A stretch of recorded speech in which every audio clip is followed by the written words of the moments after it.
they actually, okay.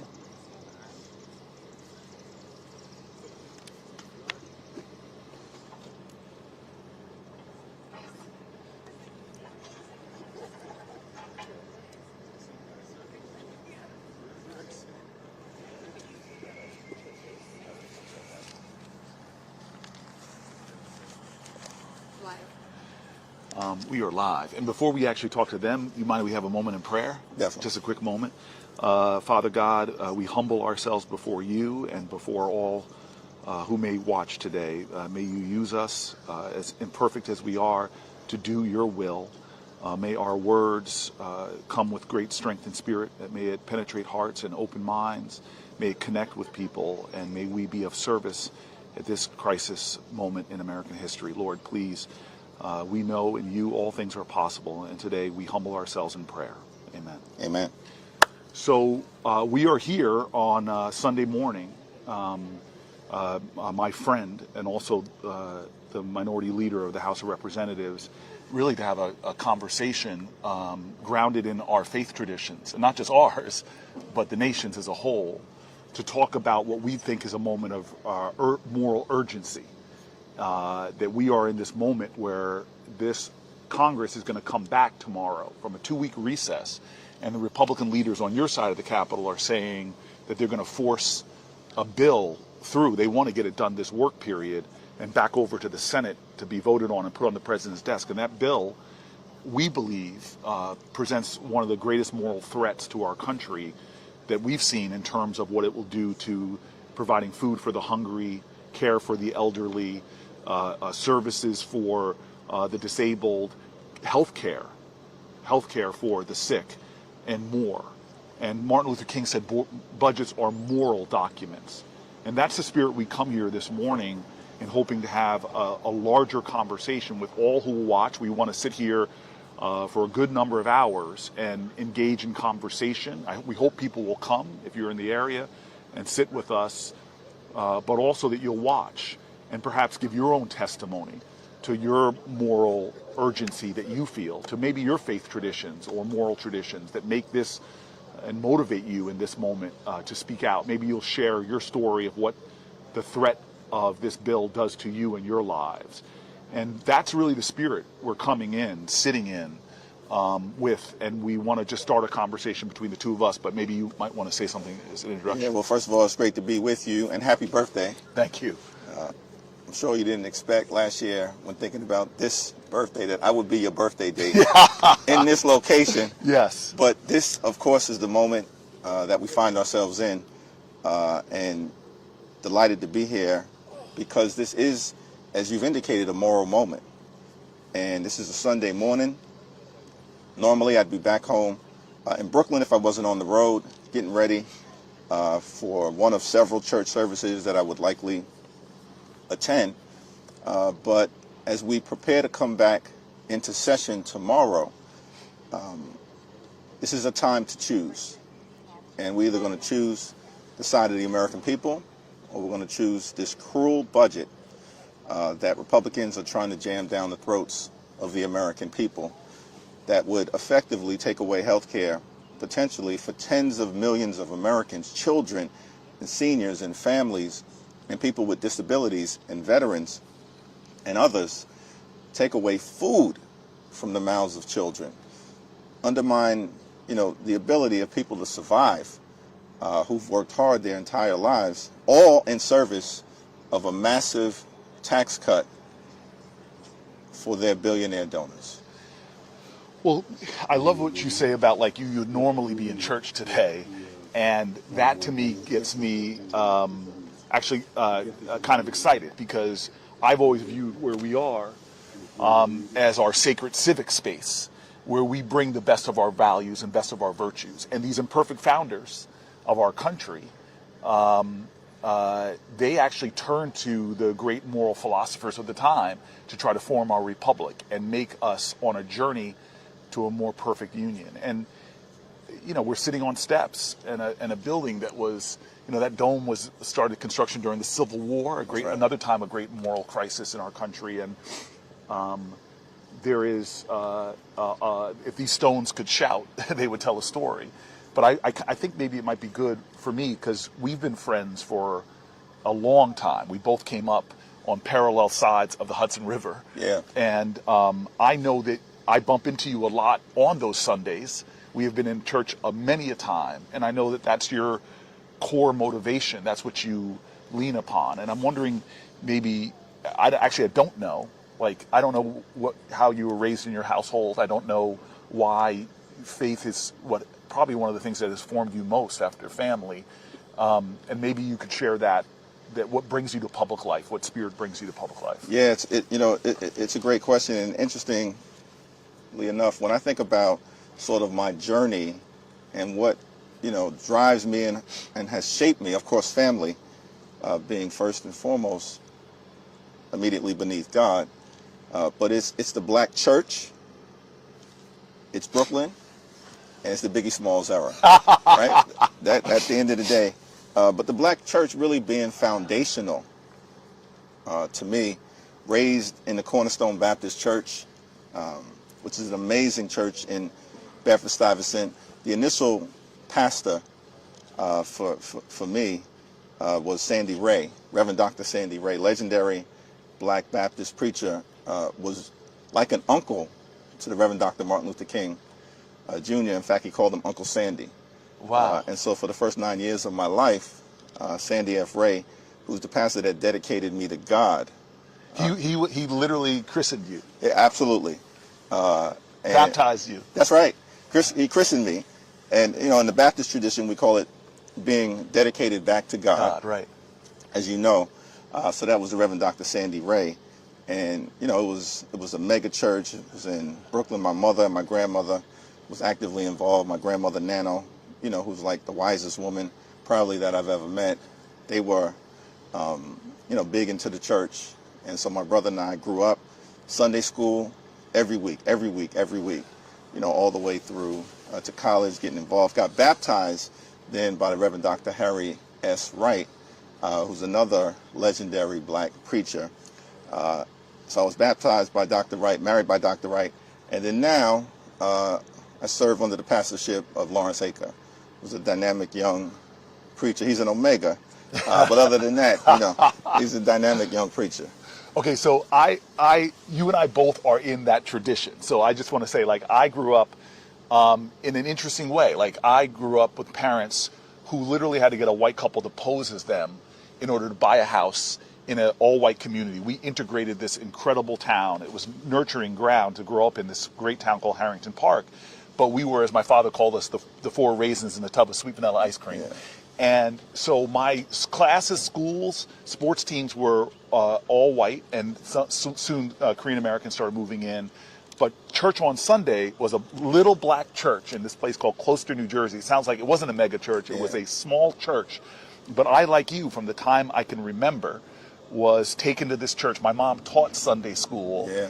And so much of the... Just like my mom. Did you really? Taught Sunday school. And so much... And some of the first times I spoke in public were the Christmas, the kids would come out and do the resuscitation. Yeah, no doubt. Yeah. But there's something about that black church tradition that immediately connected me to an American history that goes back to slavery.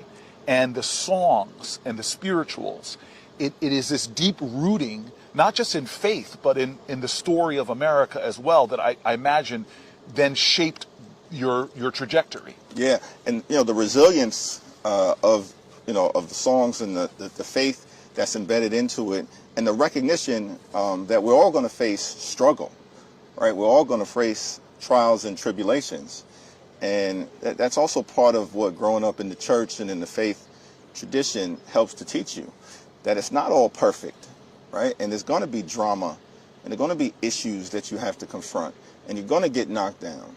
But, you've got to have the resilience to power through it with a faith, of course, that God will help see you to the other side. Well, let's explore that. First of all, I just want to say we got here a few minutes before sunrise. The sun is rising, and we started at sun up, or right before the sun rises. We're going to go for a while. People can join. We're going to be checking our DMs. Want to tell some stories. But right now, I really want to explore this a little bit because there was something amazing about my black church experience as my youth. Then I got older. Then I moved to Newark. There is a lot of pain that's raw and real. And I can only imagine the defiance of learning to read the Bible when you're still a slave, right. The defiance of living in a viciously segregated towns, of what the black church really became. It became more than just a place of worship. It became a place where people were, the hurt was healed, where the pain, the wretchedness of the world, where people came together to face that. It is no shock to me that the story of struggle and resistance in our country often happened where people would gather in the church basement. During the abolitionist movement, it was black and white church members coming together, building that great infrastructure project called the Underground Railroad. In the civil rights movement, some of the most powerful stories were about the church, which also saw 4 black girls bombed in a church in Birmingham. And I think this is sort of, and maybe it speaks to you, and I'm going to invite this. Everybody, all of us have faced unimaginable struggle in life at some point where whether it's private pain or you and I know public shame and stumbles or faults, all of us have felt these days where the grief hangs on you so heavy, it's like an obesity of grief. We're just walking, just getting out of bed is a heroic act. That trying to breathe is difficult, where you're knocked down so far, you hit rock bottom. But that's where in the church, at that rock bottom, that the solid ground becomes a faith, that's the solid ground to start building, get people back up again, but also helping them to connect their struggles to the larger struggles and that fight for freedom. It's just so important, the role of the black church to the individual broken lives of people that often have gathered there, and then also to the larger struggle itself. Yeah, there's no doubt about it. And as you pointed out, the role of the church, through slavery, and the resilience that was required through that horrific crime against humanity, and the faith that there would be better days ahead, but also the recognition, as the scripture said, that faith without works is dead, and that work would need to be done in order to get to a better place. There was a meeting of the abolitionists, I think somewhere in the Midwest in the 1850s, my recollection is correct. They were gathered, and Frederick Douglass expressed frustration with the slow pace of progress toward emancipation. And apparently he was animated, and he said to this gathering, "I don't think that this country will ever find the morality to be able to emancipate the enslaved African." And the room fell silent. And then Sojourner Truth got up, and she asked what was subsequently understood to be a rhetorical question. She said, "Frederick, is God dead?" Frederick, is God dead? So at that moment, with the great Frederick Douglass expressing frustration with the slow pace of emancipation, it was Sojourner Truth who had to reset the mood by leaning into faith. And I mean, that's really powerful. I mean, and that's, I think, where you and I start our lives, in a sense, which is the supernatural power, the transformative, redemptive power of our faith traditions, that even in the darkest, most impossible set of circumstances, somehow this idea that faith with works can create miracles. And indeed, I think American history is, if it is anything, perpetual testimony to the achievement of impossible things against impossible odds. And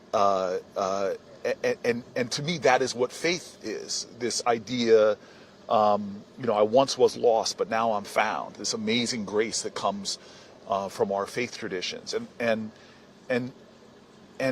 for me, I remember My dad died 6 days before I got elected to the United States Senate. It was a special election. And I had a public event. This gets back to sort of the communities we live in. I had worked for 8 years, getting supermarkets to come back to Newark. We had decades and didn't see supermarkets moving. And I had finally convinced Whole Foods to come, and we were going to make the announcement. And I'm driving from Trenton to Newark. I forget why I was in Trenton. And I found out that my dad dies. I call my mom, tears, hurt. But the next call I made was to my pastor. Yeah. And I said, Reverend Jefferson, would you meet me at this press conference? I don't want to tell anybody that my dad has died, but I'm barely holding on. Wow. He's my hero. He is a guy born in deep poverty with a single mom who couldn't take care of him.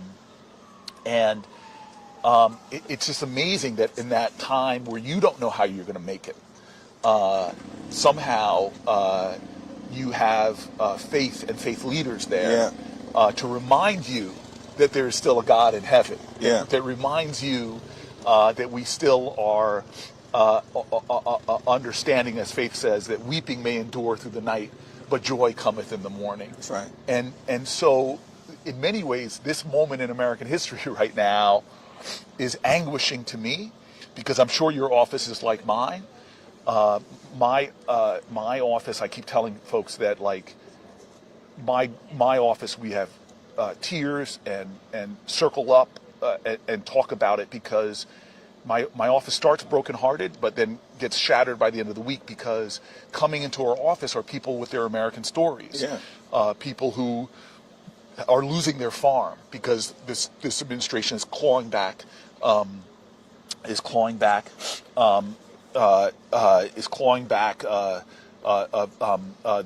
contracts that they won. There are people who are coming to me that did work overseas, standing on the front lines of infectious diseases, helping people who are suffering, and suddenly their emails have been cut off and their entire programs are shut down.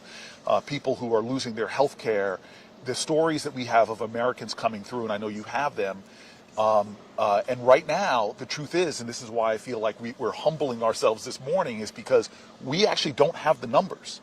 I don't know how we're going to stop this bill. In the Congress. In the Congress. Right, because we got the numbers with the American people. But, you know, we're just short of the numbers here in the Congress. But, you know, one of the things, you know, Corey, and first of all, that speech that you delivered, you know, on the Senate floor was so powerful for so many different reasons. Of course, you broke Strom Thurmond's record, wiped him from the history books. That in and of itself has such moral power and force to it. He was a segregationist defending, you know, the institutions of Jim Crow oppression.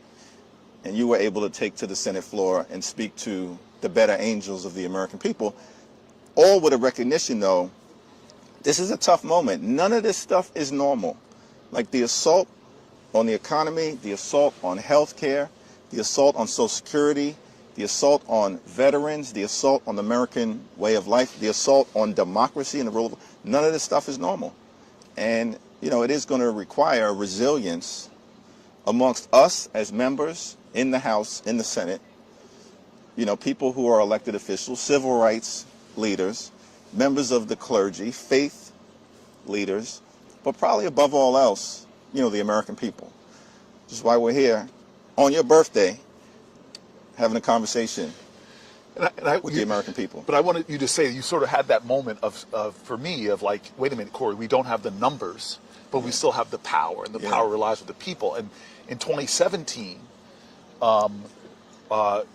when Donald Trump was threatening to pull health care away from 30 million people with the repeal of the Affordable Care Act, with no plan what to replace it with, I will never forget on those steps, on the Senate side, sitting with John Lewis on the steps. And we did the same thing. We opened up a live feed, and we invited people to join the conversation. And through that evening, hundreds of people poured onto the Capitol steps to sit at the feet of that man with such moral magnetism and talk to hope, despite the fact that back then they had the numbers. They had the numbers. And it was a period that over weeks, thousands and thousands of people came here to begin to tell their stories. That's why we want you to DM us and tell their stories, because the truth of the American people finally called to the conscience of 3 senators, Murkowski, Collins, and then the famous John McCain with the thumbs down, and saved healthcare, saved the Affordable Care Act.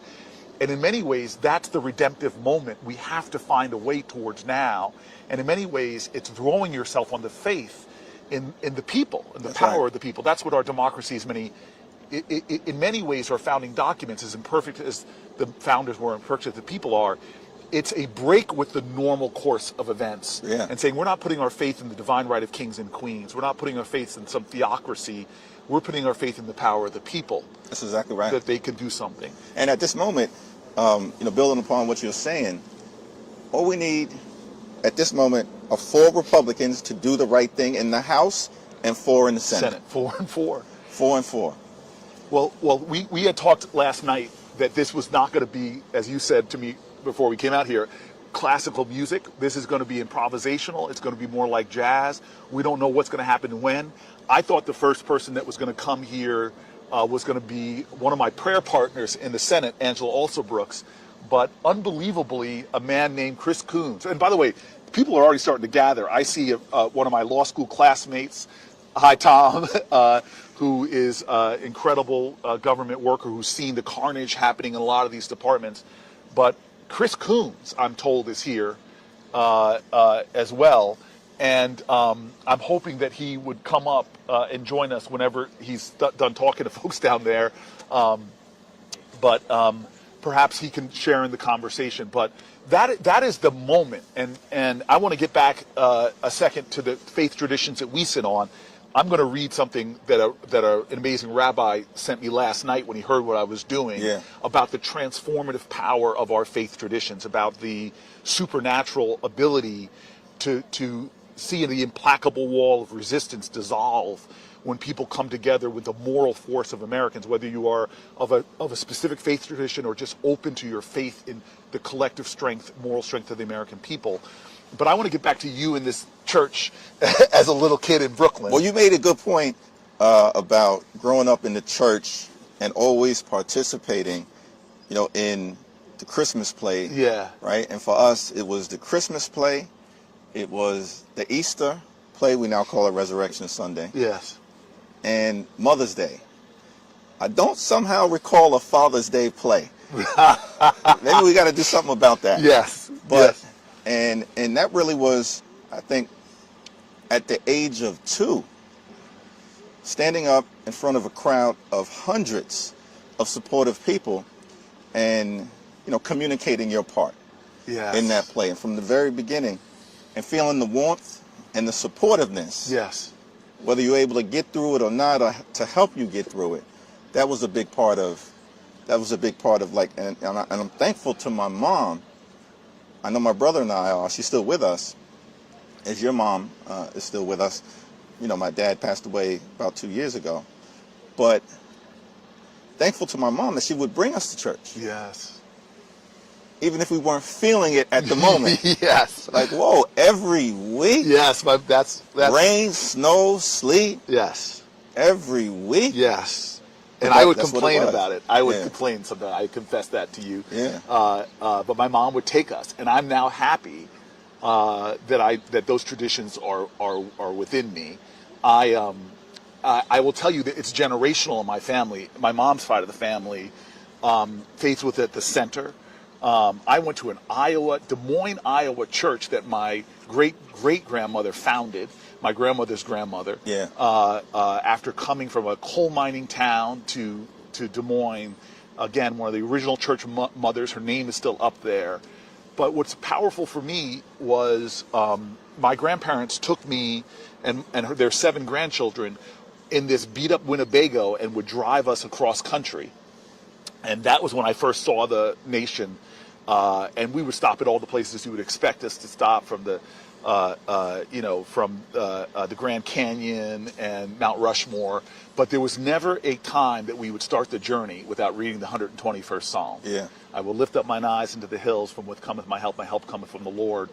And they grounded everything they did in their faith, in their faith traditions, and would tell stories. My grandparents came through the Depression and came through World War II, but how it was the black church that held the community together that instilled in them their values and their moral compass. Love the welcome the stranger, love your enemy, but also this almost liberation theology of this idea that we are going to not wait for heaven pie in the sky when you die, but our calling is to bring justice here. Oh, what, O Lord, do you want from your people of Israel to do justice? And that's an important point, liberation theology, because sometimes, there are folks who will be critical of, those of us who lean into our faith as part of the resilience necessary to get through the journey.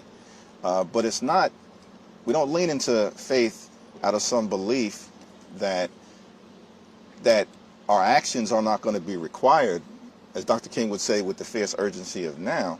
But it's what gives us the ability to power through difficult times. Yeah. And as I mentioned, faith without works is dead at the end of the day. But that liberation theology, the notion, as you pointed out, and we'll talk about, Matthew 25, yeah. Right? You're a Matthew 25 and 35 Christian. Yes. There's some people who profess to be followers of the gospel, but somehow forget the importance of what the gospel message was all about, standing up for the poor, the sick, the afflicted, the least, the lost, and the left behind. Yeah, we're not going to get out of here unless we read some scripture. So here is Matthew 25. Then the king, verse 34. Then the king will say to those on his right, "Come, you who are blessed by my Father, take your inheritance, the kingdom prepared for you since the creation of the world. For I was hungry, and you gave me something to eat. I was thirsty, and you gave me something to drink. I was a stranger, and you invited me in. I needed clothes, and you clothed me. I was sick, and you looked after me. I was in prison, and you came to visit me." Then the righteous will answer him and say, "Lord, when did we see you hungry and feed you, or thirsty and give you something to eat? When did we see you a stranger and invite you in, or needing clothes and clothe you? When did we see you sick or in prison and go visit you?" And here it is, the verse 40. The king will reply, "Truly I tell you, whatever you did for one of the least of these brothers and sisters of mine, you did for me." That's it. And that is then reflected in the Lazarus poem on the when France gave us this gift and the Statue of Liberty, and they wrote the poem. It reflects Matthew 25. Give me your tired, your hungry, your huddled masses. It's this same spirit of generosity that has shaped this nation in profound ways. That moral tradition, and there's always demagoguery, and there was always hate against the Irish, against the Italians, against the Catholics. Right, a whole political right. party rose up here called the Know Nothing Party to try to stop that. But it was always overcome. The Nazis rallying in Madison Square Garden, again, right by us. Always demagogues. Father Conklin with his anti-Semitic screeds, always overcome. The Red Scare and McCarthyism, who would go after Jewish immigrants who didn't have citizenship, were here. They were deported by that Red Scare. We always saw those forces coming to challenge this nation.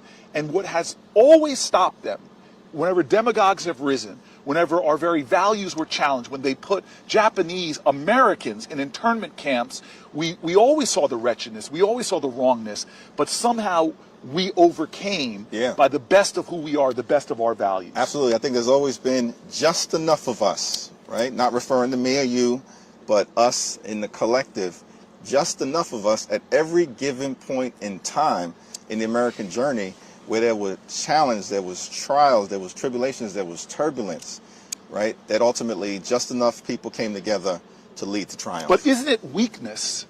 And I see Chris Coons has got here. Isn't it weakness, though, to be kind to the stranger? And this is a man of God right here. This is such a man of God. God. Hear him behind the pulpit. All right. I want you to know, on the Senate side.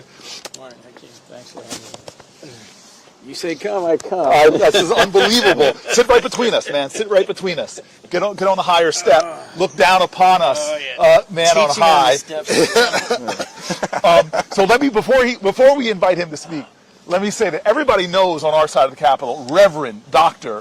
Raphael Warnock.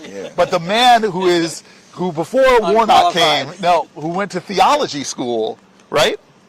Studied theology at Yale, is Chris Coons. Chris was one of the few people I knew before I came to the Senate, and I asked him if I should come to the Senate because I was thinking, I was thinking about running for governor. But since I've been with you for 10 years, we have had more faith conversations that have sourced my soul and my spirit, and some of the most moving stories I've heard. And you have been pastoral in our caucus. And so when I told him I was doing this, I said, there's no way I can make that. He said, no way. His twins if there's his twins' birthday today, he has obligations in New York tonight. Wow. And so I wake up this morning and I'm getting ready, and then I see a text from him saying, I have a big mug of coffee and I'm on the road. At 4:15 in the morning, that's when he said it. First of all, I want to know why you found it important to be here, but he drove all the way down. Then I think you're going to try to, in like minutes, take a plane back to New York. I'm driving home. Are you going to so I can go to Mass with my son and my wife. Okay. All right. So we can have a birthday, so we can be together. And then tonight I'm going up to New York. Okay, so yesterday we had a town hall in Delaware. Hundreds of people showed up, about 500 people. And Senator Blunt Rochester and Congresswoman Sarah McBride, our governor and our attorney general joined. And it was a remarkable reminder, a witness of just how passionately people feel, how scared and alarmed and concerned they are, how much they are looking for clear and strong leadership, and how important this moment is. What's happening in Congress this coming week, particularly in the House, where there is steady movement towards cutting things that matter to millions of people, whether it's food stamps, Meals on Wheels, whether it's cutting back money for libraries or canceling the National Service Program, AmeriCorps, whether it's cutting counter-violence programs. And can you just slow down for a second? Meals on Wheels. Meals on Wheels. I just think about that. It just have you ever done those trips with Meals on Wheels? Absolutely. And seen the seniors who are so shut in? They just love it. It touches their hearts. And I remember that people when I was doing the food delivery would tell me, and I know you know this because we live in both cities, that it's more than the food. It's the company, the connection to people. We do that. It's a program that is a spiritual lifeline to our seniors. And this administration has just gutted. You have to ask yourself, what kind of people would actually gut Meals on Wheels in service of trying to actually deliver massive tax cuts for their billionaire donors like Elon Musk? The cruelty is the point. Cruelty is the point. On some level, the cruelty is the point. But could I just stop for a second and say, you've already said this, I bet, Psalm 118. This is the day the Lord has made. Let us rejoice and be glad in it. Because the stone that was rejected by the builders has been lifted up and made the keystone. Thank you for letting me join you for a few minutes. Yeah, we appreciate you. Thank you for being people grounded in your faith. Thank you for leading with integrity and care. Thank you for giving millions of people hope. And thank you for recognizing this morning as the sun rises that this is beautiful, the sun rising. It is. And we need the warmth. We can use it. Could you just tell really quickly, you have gone to great lengths struggling, because I think faith demands immediately humility.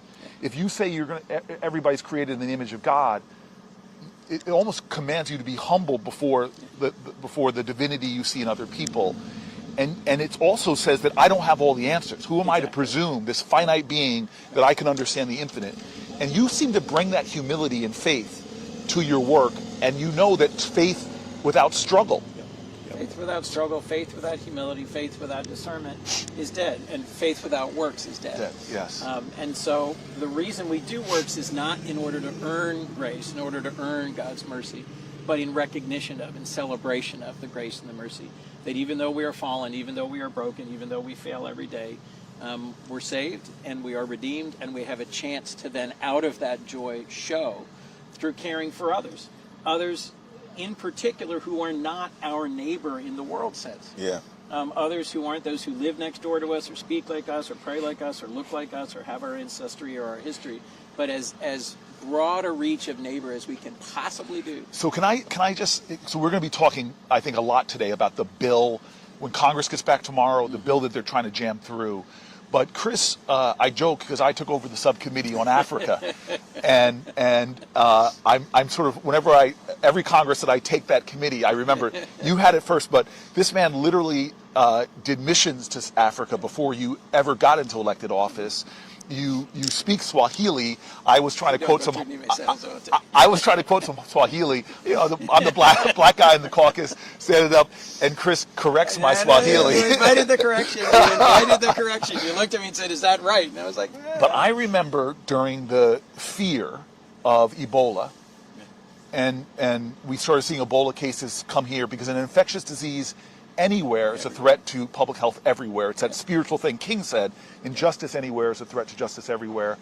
And you, to my astonishment, honestly, flew to Africa at a time, to Liberia, right where the outbreak was happening, to stand with aid workers and others. It was this act of courage and self-sacrifice that I can't imagine the conversation you had with your wife before you went, because you came back and you had to quarantine. Yeah, you had to quarantine afterwards. Right, when you came back. Yeah. And so I'm asking, like, the gutting of the programs that you and I and Hakeem, we all have worked so hard to get feeding programs, to get PEPFAR, to get AGOA, all these acronyms that actually we have seen on the ground representing millions of lives. Saved millions of lives. So can you just describe maybe a little bit more of what's happening and why that is such an affront to American national security, but also American values? Yeah. I mean, first, in the most selfish way, why would you cut the programs that are monitoring and intervening to prevent the next Ebola outbreak? There is literally an Ebola outbreak in Uganda right now. Or treatment resistance to tuberculosis or bird flu. We've got diseases emerging all over the world that are a threat to us and a threat to millions of our fellow citizens of the world, and we should care for both reasons. Lots of people of faith around this country have gone and done mission work in our own country and in other countries to help and to see and to care for those who are suffering. It makes us stronger and healthier. It makes the world believe and understand that we're a compassionate nation. It strengthens us in every possible sense. Some of the most inspiring people I met in Liberia were from Samaritan's Purse. We're volunteers. We're from Doctors Without Borders. We're volunteers who were there risking their lives. People of every race. People with Ebola, of every background. Every faith tradition. Faith tradition. It is stunning to me, the brutality and the speed with which the cuts this administration's put in place have caused organizations like Catholic Relief Services, World Vision, Save the Children, Bread for the World, CARE to lay off tens of thousands of people.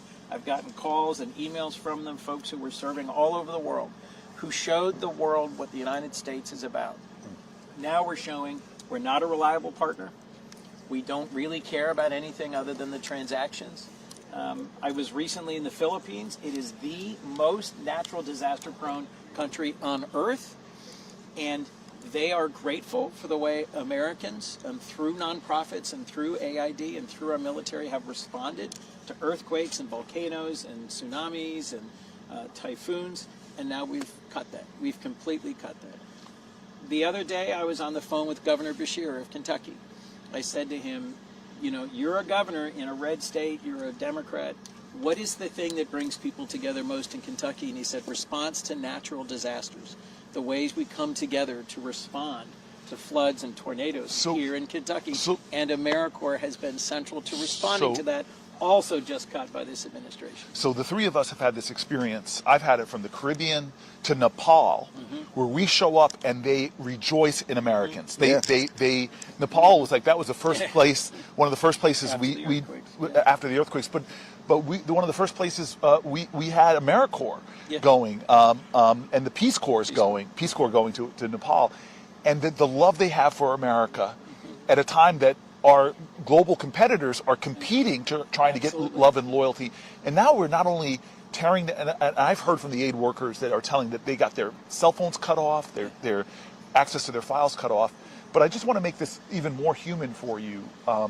We had a hearing to listen to the aid workers and the leaders of some of these organizations like UNICEF and Catholic Charities, again, faith-based organizations. And they were giving their testimony, and I've never seen this from you before, but I hope you don't mind me putting you on the spot. as they're going over and telling gut-wrenching stories about what they are cutting, you break down. I've never seen that from you before, and start weeping in a hearing that wasn't public, but these people you've known for years that weren't calling you senator. Many of them were calling you Chris. Chris, remember when I saw you in? Yeah. And you just break down. And then I choke up. I'm a bit of a sympathetic crier. But I just had never seen it, that one of my colleagues who spent their life in the Senate doing so much good work for Delaware, but understanding that Delaware's interests are connected to the world. And now you are so broken. And we were talking about that earlier, about our black church tradition, that the church welcomes so much brokenness.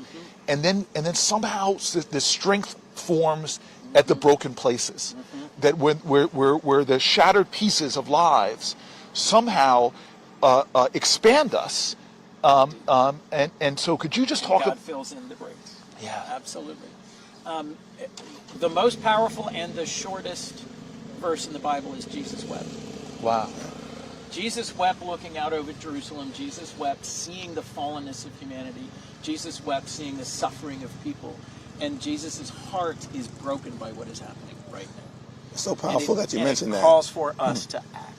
Reminds me growing up in the church, and there'll be times that you'll be called upon to communicate your favorite scripture. And you know, you're young, you're 4, you're 5, you're 6, and so you're struggling to recall a scripture. And that one's easy to remember. They got to one of my boys, and he said, "I got this." He said, "You got this?" He said, "I got this." Jesus wept. Faith is the substance of things hoped for, the evidence of things unseen. Faith is. And so he's the one who challenges me to repeat that. That's right. Hebrews 11:1 every time I see it. So, but I want to go to that moment. Like, I feel that. I was telling him in my office and watching these idealistic, hardworking, it's the staffs that do so much of the work. Watch them take a meeting. In that meeting, they hold it together, but when that person leaves telling us their story of fear and pain and hurt, and especially what these cuts to Medicaid mean to the mother with a beautiful child with a disability, what this means to a person who's relying on it for health care. There's a brokenness in America right now that I've never experienced in public life. There is an anguish going on right now and a fear. And the promises being made by this president, we won't touch healthcare, we won't touch Medicaid, they ring so hollow, given what he is already doing to Meals on Wheels, already doing to the Affordable Care Act portal, already doing to the work we did to lower the cost of prescription drugs, already doing so much damage. How do you speak to that right now when we face odds? There's only 47 of us in the Senate. We're 4 shy on the Senate side, and as the leader knows, we're 4 shy on the House side. And you have relationships. You're one of the people that I see spending most of the time. If you look at the number of times people physically cross over to sit in conversation. I work hard at relationships with Republicans. I have been texting and calling Republican senators this week who know the good that AmeriCorps has done to promote volunteerism in response to disasters in their I was in an elevator with you. I don't mean to expose too much. I should stop having you with me. But you're furiously texting the Secretary of State about programs that we did in partnership with him when he was in the Senate, and now he's witnessing what we're witnessing as a president cutting the funding to bipartisan programs that we did. He's doing it. He's doing it. And we've got a bill coming over this week, a rescission bill, that will actually challenge us to vote to endorse the cuts that have been made in some of these critical programs. And Chris, I have not given up hope. Yeah. I have not given up hope. But right now, we are not seeing them standing up in the way they have to. And if you could speak about just this concept, right? Because there's military power, and we've got the most lethal military in the world. That's important, right, in terms of our safety, our national security. You know, we've built the most powerful economy that exists in the world right now, though, of course, the forces at the White House are crashing it in real time and driving us toward a recession. That's problematic, the exact opposite of what was promised. So there's military power, there's economic power, but then there's soft power. And, if you could just speak for a moment about the value of soft power and the bang for the buck that we've gotten by being able to be there for people all across the world. As Corey said earlier, it's the right thing to do from a values standpoint, but it also is, most importantly, perhaps the right thing to do in the context of keeping the American people safe and secure. Absolutely. Hakeem, I've seen it over and over around the world in countries large and small, in countries developed and countries of opportunity and possibility. And I've heard it directly. Probably the first time I heard it really forcefully, I was with Senator Isaacson. We were visiting with the president of Ghana. It was my first trip ever to Ghana. And we sit down in the president's office, and before we can say anything, he says, "Stop. I just want to say something to the two of you. When the British were our colonial masters here in Ghana, they took everything. When they left at independence, they took everything with them. And the only reason I'm here today as president of this nation is two young Americans who came to my village as Peace Corps volunteers. They taught English and they taught math and science. And he said, your nation is the nation that has become great, not by what you took, but by what you gave, and we will never forget that." Yeah. That was an incredibly generous statement by the late former president of Ghana. But that echoed and rang over and over in visits I made to capitals and to villages in countries where the Millennium Challenge Compact, Peace Corps volunteers, USAID, and volunteers from America have made a difference. We spent last year less than 1% of our budget on all foreign aid, on economic development and disaster assistance, less than 1%. $850 billion on the Defense Department, about $30 billion on USAID, and every possible definition of foreign aid, maybe $60 billion. The difference is huge, and the consequences are great. I think of it as smart power. What our diplomats and our development professionals are able to do, you've seen it. The PRC, the Chinese, are opening consulates, embassies all over the world, and in a dozen countries, they are now showing up right now and saying, oh, this clinic used to be run by the United States. They've just walked away, dropped the keys, shut down the program, walked away. We'll take that over. Yeah. Oh, this program for housing, for education, we'll take it over. And the Chinese are there not out of a sense of humanitarian motivations, but out of a sense of strategic competition with us. So this president, his Secretary of State, his Secretary of Defense, his National Security Advisor have made a big point of we're competing with China, we're competing with China, we're competing with China. But can I ask you both this question? The best way to compete with China is to show who we are and to show the best of who we are. To show up with our values. Absolutely. And that's what we're anchoring this conversation in our moral values.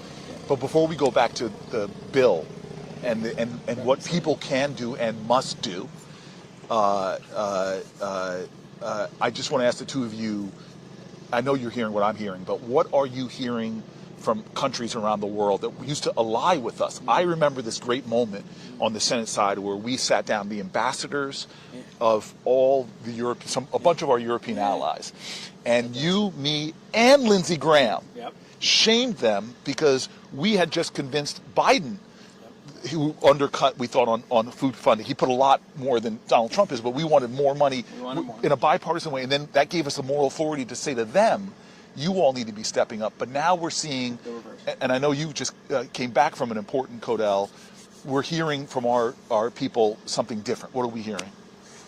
From Denmark? Yeah, just, like befuddlement, puzzlement. What are we doing? What are these threats? That's exactly right. I mean, Denmark has been an ally of the United States, certainly a close ally for the last 80 years, founders of NATO. They're contributing to the Ukrainian war effort per capita, I think more than any other European nation, and perhaps more than the United States.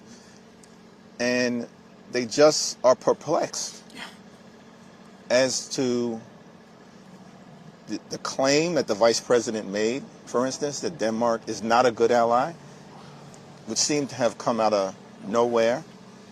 And they are the closest of allies and are ready to work with us on a wide variety of issues, including the strategic importance of Greenland. And so they just are dumbfounded, confused, and I said to many of them, so are the American people. So are the American people. And it makes us less safe when we are less believable, reliable, and trustworthy. That's right. And there's no place that this is being seen worse, I would think, than Ukraine right now. Yeah. It is the defining challenge of this century for Europe. We pulled together 50 countries that in combination have contributed more to Ukraine's defense than we have. They accepted millions of refugees. They've spent billions of dollars. They've emptied their stockpiles and storehouses and sent the weapons and the training and the support because of American leadership. And now we have a president who is berating the president of Ukraine in the Oval Office, who is threatening to abandon them, who is saying you don't have the cards after he's the one who gave the cards away. But can we set this up? Because there is a world order before World War II and a world order after World War II. Yep. After World War II, by the way, the incredible sense of America, you know, this Lafayette, we are here, we're coming back in the way that the French helped us. We're going to try to save the humanity from totalitarianism. We vanquish our enemies, and then we do something unbelievable. Only country on earth with a nuclear weapon. The vast majority of the manufacturing capacity of the world in our country, because Japan and Europe have been bombed flat. Right. Tens of millions of refugees, an impoverished world, and we say, we'd like to share all of this. We'd like to invest massively in the recovery of our former enemies. Yes. And we'd like to set up this organization that is about preventing war and promoting peace. And we declare to the world there is not only a new world order where the fascism and the totalitarianism is not going to be, we are going to show our values, not talk, not preach, but we help to rebuild these nations. But even then, as Russia, Soviet Union is growing and puts down these iron walls, suppressing freedom, we do the Berlin airlift. Another great exemplar of American willingness to go to great lengths to preserve free people and to preserve freedom. We establish this new world order. The United Nations comes out of that. Let's create a forum for us to try to prevent these disastrous wars again. I'm not saying there's not dark chapters. I'm not talking about this, but at least setting up a framework of a values, rules-based world order. And now I am hearing from European allies that they think we are plunging us back into a World War I era, imperialist, transactional, spheres of interest, spheres of influence, great power conflict. And the isms of isolationism, of nativism, of nationalism, of us versus them, it's all, what I'm hearing from is that you are turning your back on what you all tried to create. And there are challenges like China, but the way to deal with them is by pulling together amongst your like-minded, shared valued people to show that you're going to insist that you don't steal intellectual property, manipulate currency, violate world orders. And so what Trump is doing in this war, when we've all visited places like Estonia and Latvia and Lithuania, who are terrified right now. Right on the front line. Right on the front lines, upping their percentages of contributions of their GDPs to the military protection, are saying, wait a minute, we can make a stand again. Why is this country not only turning against us, but calling people yearning for freedom, like Zelensky, dictators, and buddying up? I had a foreign minister, I don't want to out him, of a mighty European country, come to my office, close the door on the day that United States joined China and Russia in voting against its Western allies on the resolution condemning the invasion of Ukraine. And he just looked at me and gave me the WTF, I think, was the exact mind of it. And so this is what we talk about the moral core. America is an idea. America is a value. And it's always in competition. We were talking before you came up here. There's always been this nativism, always been this these sort of streams within our country trying to undermine the larger multicultural ideas of what democracy should be. But we seem to always be getting better, not always in a straight line, but always making progress towards better and better. And this yet is one of those moments where, again, the very values of our country is in the balance. And it starts with, how do we treat our own?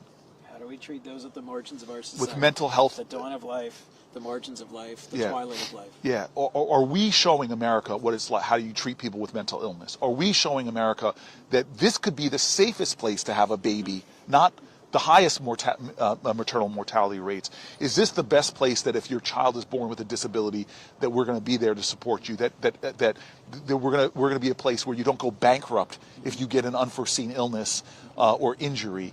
This is the questions that we are trying to solve in this sacred civic space that are at conflict right now. And somehow, I don't even understand how we fully got here. I take responsibility for it. Somehow we are at a moment where, in a matter of weeks, leader, they are going to take a vote in your house,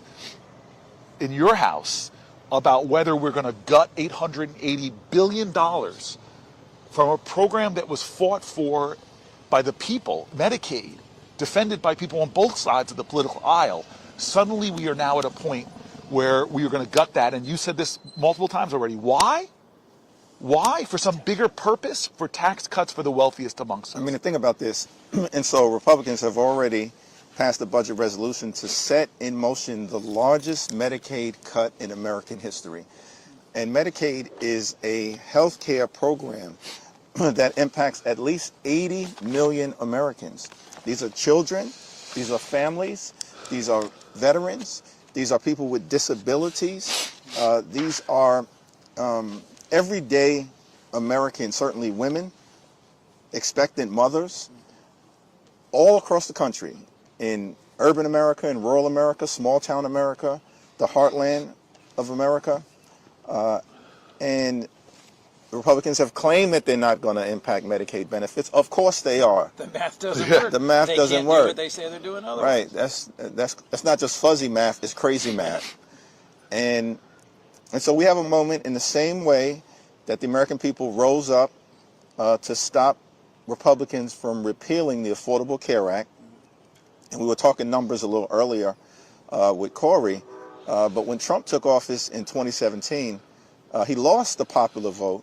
But there were 241 Republicans in the House and only 194 Democrats. This time around, he narrowly wins the popular vote. There's no mandate. By his own standards, when he's got the narrowest majority in the House of any party since the Great Depression, which means that all it takes at this moment are 4 Republicans to do the right thing, stand up for the health care of the people they represent. And Medicaid at this point, along with Social Security and Medicare, are part of the fabric of America. It's just as American as baseball, apple pie, motherhood, and Biggie Smalls. Well, let's. I just want to, again, I've got this theologian here. And I got to go home, go to mass with my son. So I just my staff, oh, yes. all the places they talk about, absolutely. Deuteronomy 15:7. If there is among you a poor man, this is, how many times is poor or the poor mentioned in the Bible? Across the Old Testament and the New Testament, there are at least 2,000 direct references to the poor, the oppressed, the marginalized. And when Jesus first stands up in his home synagogue in Nazareth and says, "This is my purpose," he unscrolls the Torah portion for the day and reads from Isaiah 61. The Spirit of the Lord is upon me. He has anointed me to preach good news to the poor. And so here we go, Proverbs 28:27. The righteous considers the cause of the poor, but the wicked closes his eyes to them. Proverbs 21:13. Whoever shuts his ears to the cry of the poor, he himself shall cry out, but not be heard. Hebrews 13:2. Do not neglect to show hospitality to strangers, for thereby some have entertained angels unawares.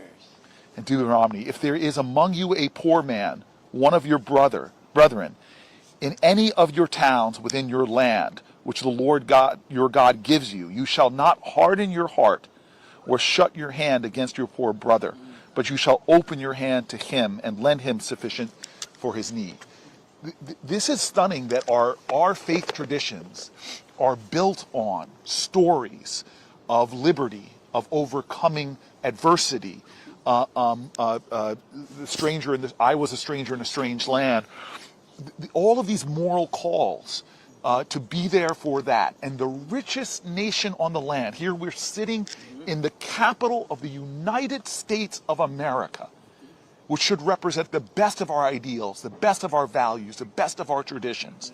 How presidents from Lincoln all the way through to FDR or JFK, or even Republican presidents like a Bush who started something like PEPFAR, have tried to call upon these traditions of our faith.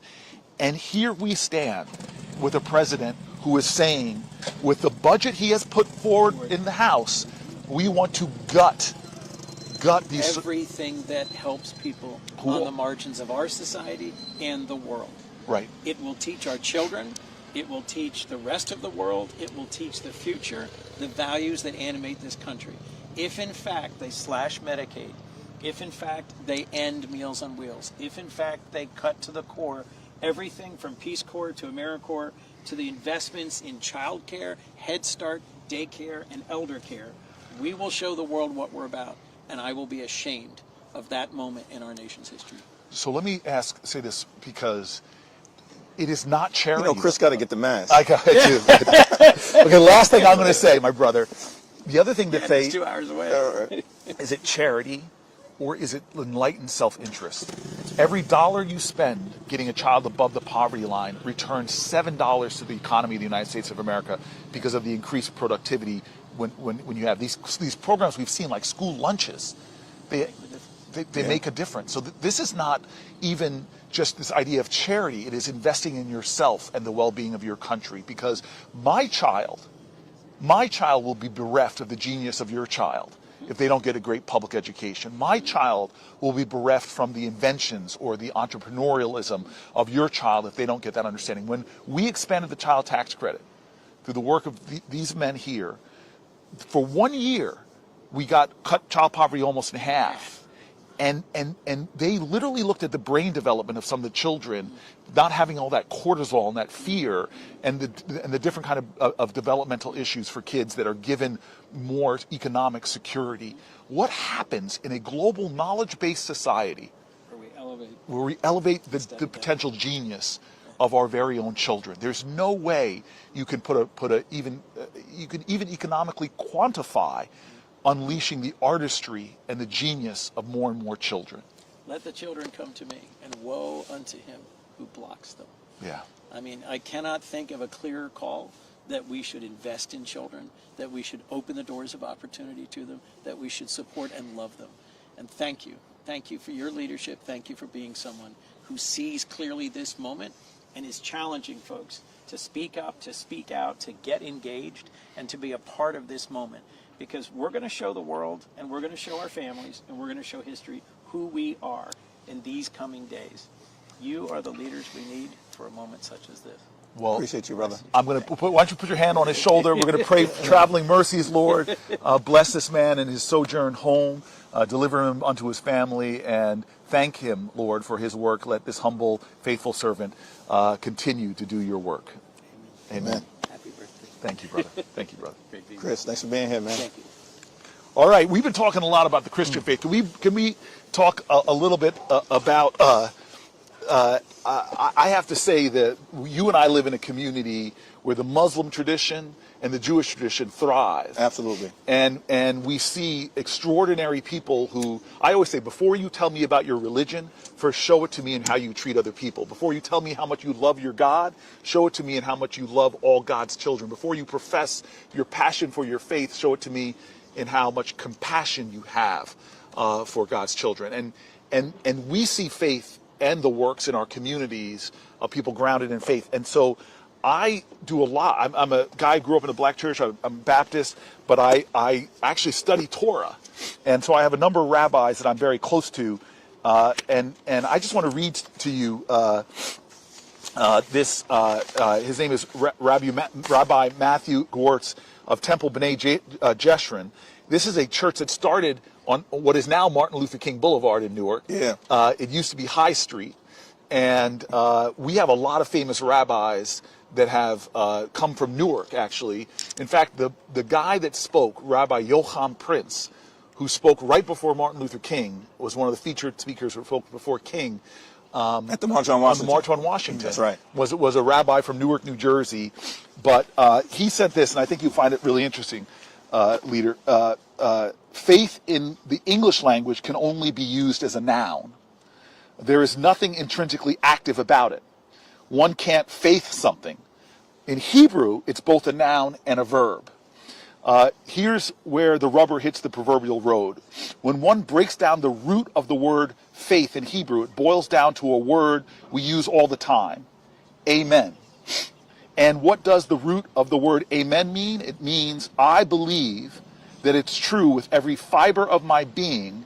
At the same time, I doubt that it's possible. Wow. That conflict between believing it but knowing it's also impossible.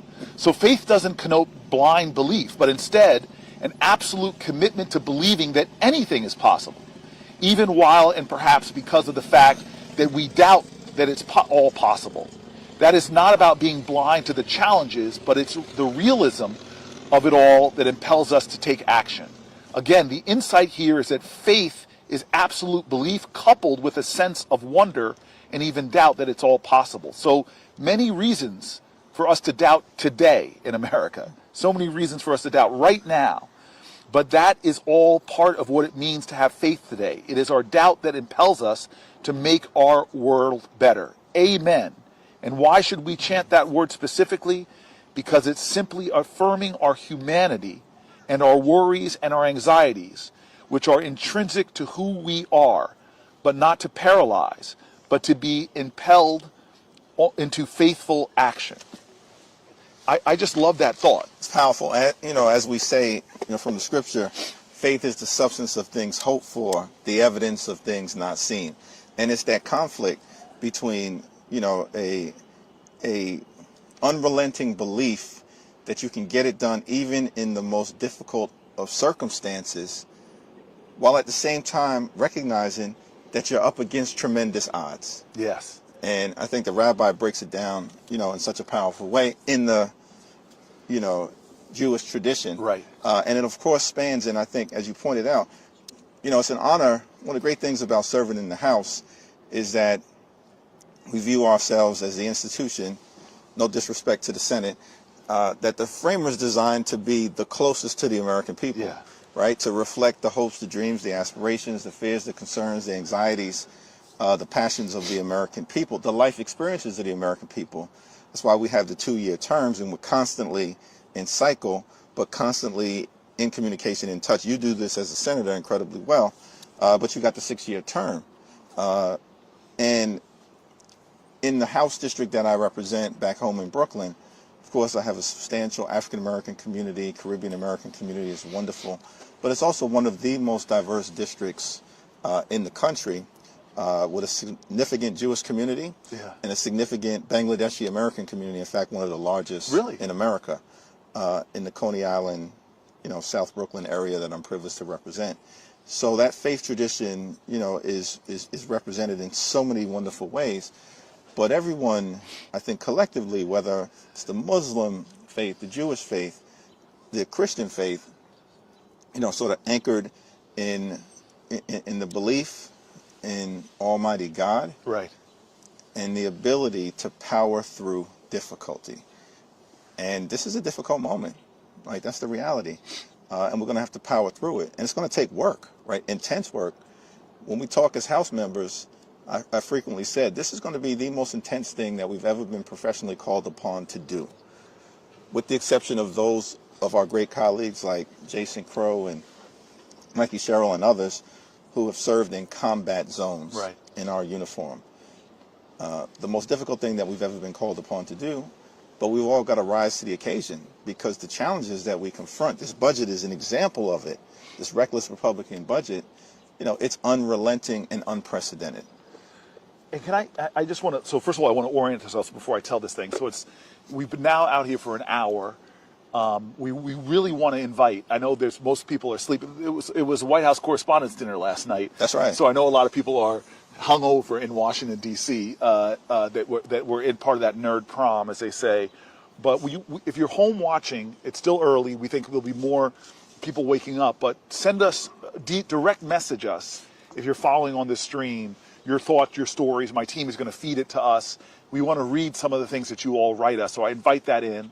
We're finishing our first hour. We came up here before the sun came up. The sun is starting to climb. I'm starting to feel the warmth, which is grateful, thank God. Thank goodness. Yes, yes. Starting to feel the warmth in the early morning chilled air.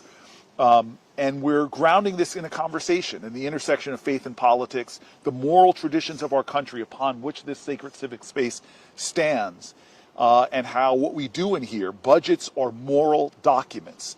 And that's why it's important for us to center this conversation. We're sitting in here for as long as the Spirit moves us. We're hoping if you are around physically, come out and sit with us. You know, we already had one guest. Who knows who's going to show up next? But I want to next talk to you about the three Abrahamic faiths. So Abraham, I love this idea that when God called upon him, he said something in Hebrew, hineni, behold, here I am.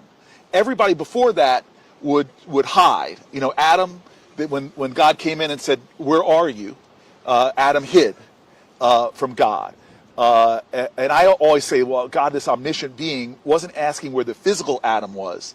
He was asking for, where is this man I created in my image, imbued with the power that I have given to humanity? The next time he calls Moses, and Moses is like, hey, don't take me, take my brother. And God has to sort of say, no, you're the guy. And he goes, well, I'm not articulate. My brother's the great speaker. He goes, no, you're the guy. But by the time Abraham comes, God says, where are you? And this is the first time somebody steps up and says, behold, Lord, here I am, hineni. And he is the one that received the blessing to be the father of many nations and three great faiths. But the story that I love, and I always say these are the two pillars of humanity when I tell this story, and motivate me, is that he enters the covenant by circumcising himself as an adult. We won't dwell there. Okay, we won't. That's right. We won't dwell on that. That's right. Let's not dwell there. There might be kids watching. Yeah. But I can only imagine as we say in Brooklyn, keep it moving. Keep it moving. Okay, so he's there in pain, and by his tent, and he sees strangers approaching in the distance. And what the Bible says, what the Torah says, what the Quran says, is he didn't just greet them. He gets up and runs to them. And I'm sure you've had that feeling when a loved one runs to you with excitement and enthusiasm. He did that to complete strangers, and then invited them into his tent, gave them the best of what he had, the best food and whatever, and then they reveal themselves to be angels, and bless him to be the father of many nations, and then tell him that we're going. They're leaving. Okay, where are you going? Yeah. And they say, we're going to destroy a city. Messengers from God. And what does he have the audacity to do? Argue with them. He starts fighting. Won't a just God, a merciful God, show mercy? And so these two pillars of what he did right before the blessing and what he did right after the blessing, to me, are the 2 feet of humanity. One is, the Hebrew word is chesed, kindness, decency, loving other people, even if they're strangers, and the other one is justice. In fact, the word is the same in Hebrew as it is in Arabic, pronounced with different emphasis, but tzedakah, this idea of justice. And that's the pillars of humanity. This is one of the reasons I love you. I think you stand on those 2 feet. I've seen you for decades, man. You have this goodness and this decency. It drives your faith, but you have this ferocity of fighting for justice in our country, fighting for people, whether they're the LGBTQ community, whether it's the Muslim community, whether it's the free speech rights of people you disagree with, not to be abducted from campus steps, or whether it's people who don't have healthcare justice. What did Martin Luther King say about healthcare justice? Yeah, he said it was the worst of all injustices. Worst of all injustices. And so that's the faith traditions. And that's the moment that we're in right now. Yes, that's the moment that we're in right now. And you know, it's interesting. The question that I think we all have to ask is, are we serving with people who pray on Sunday, P-R-A-Y, and then come to Washington to pray on the American people the rest of the week, P-R-E-Y? Because it seems to me that this budget that we're dealing with right now, taking away health care, taking away nutritional assistance, going after Meals on Wheels, taking away the ability who are in harm's way to support themselves. That's preying, P-R-E-Y, on the American people. That's inconsistent with whatever faith tradition you purport to hold. And so could we just let you know this bill?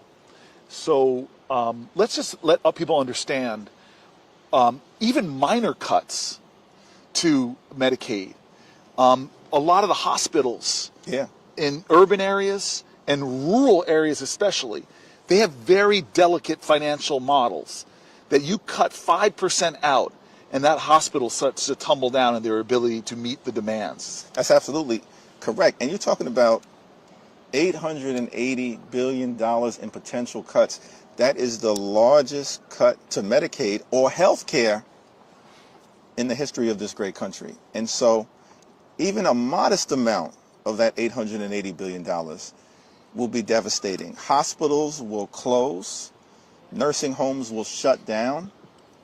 People will die. This is a life and death situation, which is why we're calling upon the American people to show up, stand up, speak up to your representatives, to your members of Congress. Share your stories. We'll elevate them as part of this effort to stop this reckless Republican budget from becoming law. In the same way that we were successfully able to do it in 2017, when Republicans had a much more significant majority in the House, when they went after the Affordable Care Act, and a clear majority in the Senate as well. And at that moment, I think it's a good time to talk a little bit more about this, you decided to sit down on the other side of the Capitol on the Senate steps with the great John Lewis, who we both had an opportunity to serve with. And, you know, I want you to share some of your John Lewis experiences. I want to hear I'll share some of my John Lewis experiences. Okay, let's go toe to toe. Amazing on John Lewis. But tell us about that 2017 moment and what led to you sitting down with the great John Lewis on the Senate steps, talking about what needed to happen to save healthcare in America. Maybe I'm going to plant a seed of let's get to the point where it is weird when I would come over to the Congressional Black Caucus, which meets over here. Yeah. When I came to the Senate, I was the only black person in the Democratic caucus, so I would often come over not just to learn, but to sit in fellowship. And around that table are these lions. Yeah. You know, Sheila Jackson Lee of blessed memory. You know, Brother Clyburn. Like, you could just going around this table, and it gave me chills. Maxine Waters, like people. Yeah, there's no doubt. When I walked into my first CBC meeting, CBC meets, y'all, every Wednesday at noon. I tell the team, block it out in the calendar. Yes, and you are there. Like, I have to be honest with you. Like, I didn't expect to see you at those meetings once you got elevated to lead the whole Democratic caucus, and you have demands on your time that are, but you go there like it's a religious service. Block it out. You know, I say block it out. I'm locked in on the CBC's foundation. It's an honor for us to stand on the shoulders of those giants. And I'm sure you had this experience when I first went to my CBC meeting as a first-term member, and I walk in, and there's Charlie Rangel, yes, right, Maxine Waters, Elijah Cummings, yes, Eddie Bernice Johnson, Maxine Waters, Barbara Lee, Benny Thompson, the great Jim Clyburn. I mean, you were former right? members of the Panthers. You were former Bobby SCLC. Rush. Yeah, Bobby Rush. Yes, I mean, I'm like, how did they let Hakeem Jeffries into the room? Like, really, how does this happen? But that's the foundation, you know, part of the continuing journey. And but yeah, to be able to serve with John Lewis and the other lions and lionesses of the Congress. So let me get that sets it up. I mean, so you and I have this. It's almost this humbling. You know, the baby boomer generation, which you and I would call the civil rights generation, this is their sort of last moment on the stage. Like, the baton was passed to you from the great Nancy Pelosi. This is the last baby boomer president. No matter what we say, it's the last baby boomer. There's a chapter being turned. But the great thing about that generation is they're like, as long as there's breath in my body and blood in my veins. You see them fighting the fight and giving us tutelage and tutoring us. And around that table, it's the strangest, I didn't expect to find such fellowship. Yeah. Most of them from the Black church too. The CBC annual event that you have been led before, the gospel up in there, some of the performances that have been given have brought tears to people's eyes. Prayer breakfast is one of the most powerful events that takes place on Saturday morning. Yes, and we're praying here on Sunday morning. This is a prayer as they have said before, praying with our feet.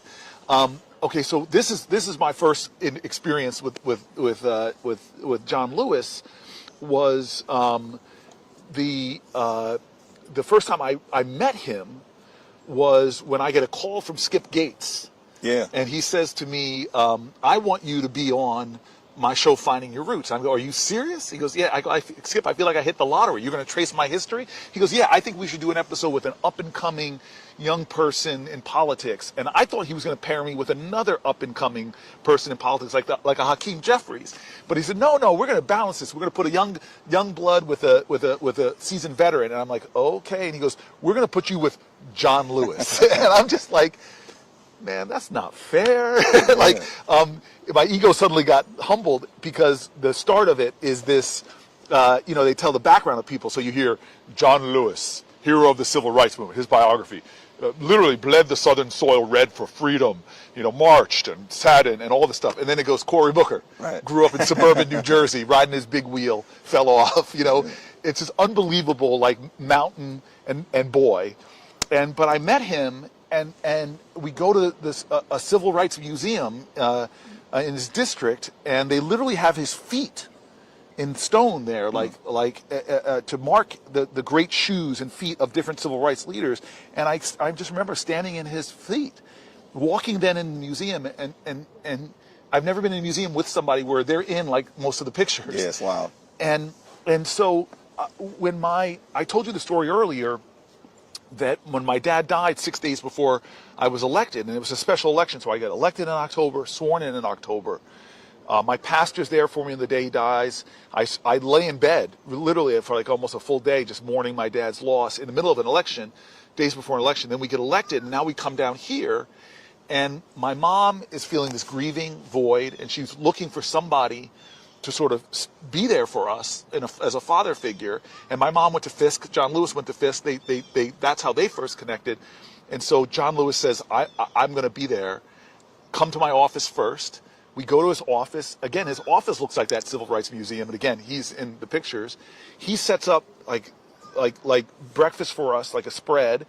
And then amazingly, he doesn't let us serve ourselves. He serves us eggs and grits and everything. Yeah. And this is John Lewis. This is John Lewis serving us. And I'm overwhelmed with this. And then he starts saying things like, you're the fourth black person popularly elected to this office. This is one of the reasons we fought. My mom starts crying. It was just beautiful the way he greeted us.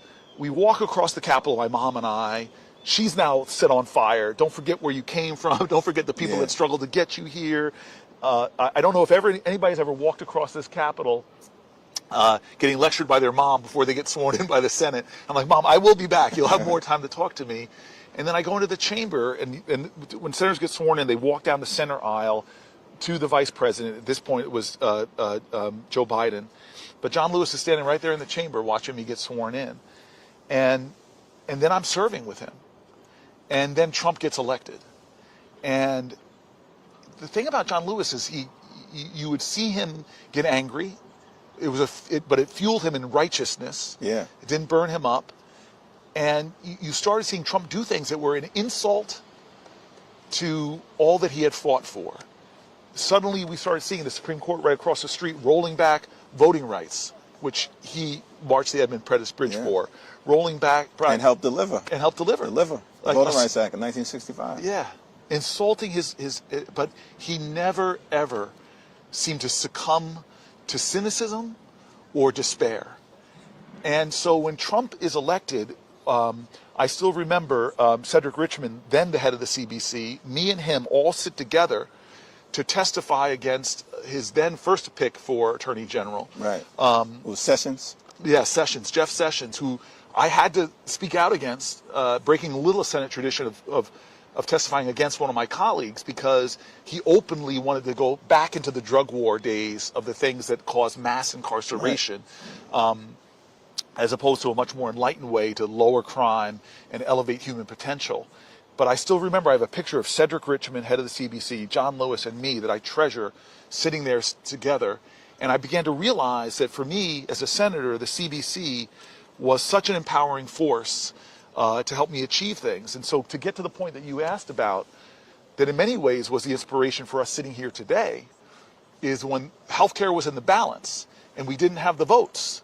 And we had to find some way to appeal to the conscience of the country to activate them to come out like we really need to do right now, and appeal to the consciences of his colleagues. Because John Lewis had respect from people on both sides of the aisle. That's right. I called John Lewis up and I said, maybe we could do something different. These are not normal times. It demands something different. Maybe you and I could just go out to the Capitol steps and sit down and see what happens. And we opened up a live stream back then. It was Facebook Live. And just talk to America. Just talk to America. And what was interesting for me as I peppered him to tell more of his stories of struggle, of setback, of vicious beatings where the bus couldn't make it all the way and the bus gets bombed, of vicious beatings where you couldn't get across that Edmund Pettus Bridge and your head gets cracked open. You have to be carried back to a church for help, of vicious beatings sitting there at a sit-in, having hot coffee poured under you. He seemed to be trying to tell everybody, don't give up, don't relent, get in good trouble, that's right, necessary trouble. You can redeem the soul of this country. And it was amazing that sitting down, and I'm hoping this happens today, hoping more people will see this. We're already started seeing people coming out, but people just started coming. And the plaza was full of people, and the live stream was getting so many thousands of views as this man held court talking about the moral moment we were in. And those are a few of my John Lewis stories. Yeah, and what John Lewis would always say to us, you know, never give up, never give in, get into good trouble, necessary trouble, right? Over and over and over again, no matter what the challenge was. And of course, he had the great moral authority, I mean, you know, who faced tremendous odds.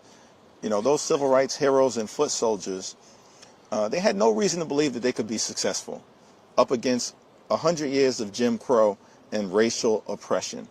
But they had the courage, the character, and the conviction. They knew what was right. They stood up for it.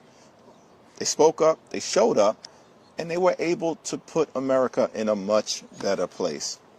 And it's that type of courage, that type of character, that type of conviction that I think is going to be required right now. So many different moments that we all had with John Lewis. I remember when I was a first-term member, and I had been asked by the then chair, Marsha Fudge, to preside over the CBC Special Order Hour, which is, you know, every hour during Mondays when we were in session, the CBC would control the floor for an hour. Really? And we'd be able to I didn't know this. Yeah, we'd be able to speak to America. And, a special order hour, they call it? Yeah, special order hour. So, you know, it's on the House floor once votes close. Right. Right? The different caucuses, or sometimes it could be an individual member, can reserve an hour of time. A whole hour? Whole hour of time on the House floor, not 25 hours. Whole hour of time on the House floor to speak to America. So the CBC, we would call it the hour of power. Okay, I like that. And so Marsha Fudge asked Stephen Horsford and I to preside during our first term. Oh, so you actually sit up in the chair and preside? Well, not sit up in the chair, actually anchor it from the floor. Okay. So we can yield to others, right, during the special order hour, but we can carry, it's really pretty much the only time that you can really yield outside of the context of a debate. Okay. So Stephen Horsford and I were presiding over the special order hour, and we have to decide every week what topic we're going to speak to. So you had the situation where Michael Brown is killed right down in Ferguson, and the movement rose up to try to address that. And part of the movement, of course, was hands up, don't shoot. Yeah. So that case is working its way through the justice system, and we decide as it comes to an end, and the officer who was accused of killing Michael Brown is acquitted, that we were going to speak to this issue on the House floor during the CBC hour. and Stephen Horsford and I, would alternate who was actually the lead person presiding. So on this particular occasion, it was me. So I come to the conclusion that I'm going to begin that hour by raising my hands and saying, hands up, don't shoot. All right, first time it was brought to the House floor. Say, hands up, don't shoot. And I just made the point that it's a rallying cry for people who are fighting for justice down in Missouri and across the country. Equal protection under the law, liberty, and justice for all. Hands up, don't shoot, and then we go into the debate. So, of course, the right-wing forces react to this. I was even given some criticism on MSNBC and other. How dare this first-term member bring hands up, don't shoot to the House floor, right? So, all night into the next day, there's like this avalanche of criticism. So then I see John Lewis on the House floor, and he says, young man, come over here. So I come up to John Lewis, and I was concerned. I didn't know what John Lewis was going to say to me. Yeah. And he said, I see that you got into a lot of trouble last night with that hands up, don't shoot gesture. And you're getting criticism all over the country. A lot of trouble, young man, but don't worry. That was good trouble. And I said, if I got John Lewis's approval, I'm all good. But that's the type of man that he was. He would encourage us to show up and stand up and speak up for what we believe to be right. And so, can you tell the story? We both know this in history, and I see the senator from Maryland, from the great state of Maryland. Yes. You are. Yeah, come up here. You're right between us. You're right between us. Okay. I'll come down and get it in a second. Yes. Well, good morning. Good morning. Morning. Perfect morning. I want you to know that. How you doing? I'm doing yes. wonderful. Yeah. I want a hug too. Good morning. Okay. Yeah. I want you to know, Hakeem, that I prayed for this woman to come to the Senate. Yes, you did. And God answered. God answered my prayer, and it wasn't an easy road. No. You had what? It was not an easy road. No. Yeah, but we believe in God, and He never fails. He never fails. Nobody told us the road would be easy. No, they did not. Yeah. No, they did not tell us that. But I knew. So for those who don't know Senate history, their first black woman was elected to the Senate was Carol Moseley Braun, and then it would be many years, until the next African American woman would be a woman named Kamala Harris would ever serve. Was the second black woman, and then in the last Congress, we doubled the number. Doubled the number with you and Lisa Blunt Rochester, and for me, when you. Because I had been working Lisa for about 8 years. Oh, really? Well, because the Delaware congressperson is a statewide congressperson. Yep. And I knew that one of my dear colleagues wasn't going to sit in that seat forever. That he would, the great senator, he would eventually, Tom Carper, would eventually retire. Yep. And I was just worried she should be up next. Yep. But we know Yeah. that sometimes somebody could try to cut in front of you, or self-funding because money is so important. That was the other self-funding. So I was always telling her, you can do this, Lisa Blunt Rochester, but you kind of came up, and once you got on the scene, I was like, I'm in. Oh my gosh. Well, thank you. And yes. and then we prayed on you, and you came. But this is what I didn't know before. I still remember when we met. It was at the CBC. Do you remember we met? Yes. And I found out you were a Delta. Yep. Which I don't know. I like my mom. I don't know how Hakeem feels about that. Yeah. My mom's an AKA. But it's all love. It's all love. Divine nine. Yeah. So I found out she was a Delta. My legislative director, this great African American woman, also a Delta, Leah Hill, was like, she was obsessed with you. And so before we even got there, she's just like, we got it. And so then you win, and this is what was the best thing about you coming to the Senate for me, besides the impact you've made, the legislative genius, frankly, that you're bringing, and all of this. I found out you are this woman of deep faith, like deep faith. Yep. And I was sitting at one of those Votoramas all night, and I'm listening to you and Lisa Blood Rochester go back and forth with your pastor. Can we drop his name here? Oh, John K. Jenkins Yes. is my pastor from First Baptist Church of Glen Arden. But you know what you were talking about? We did the Seek with Pastor John, Howard John Wesley. Yes. Howard John Wesley. Yeah, that's your frat Kappa brother. man. Yes, All right, he there we was go. a Kappa man, and he did the fast. So I'm listening to these two women talk about fasting, and there's nothing to get a Christian as excited about fasting and praying. And so, like, you know, if you have faith the size of a mustard seed, you can move mountains. But the next verse people forget about, sometimes you have to fast and pray. Yep. And so I'm just all excited about the two of you guys. And since you're coming to the Senate, I just feel like I have a real sister in Christ. I feel like I have a real pillar that I can lean on. And Hakeem, when I called her up and said I was doing this, she's like, "Well, this is my alley." Yeah. Well, you know what? So a few things. So first of all, I'm so proud. I thank you all for being out here today. This is such an important time. It really is an important time. And Corey, I can say I met many, many years ago. And what I loved about you then and still do, and the same is true with Hakeem, is he never knows a stranger.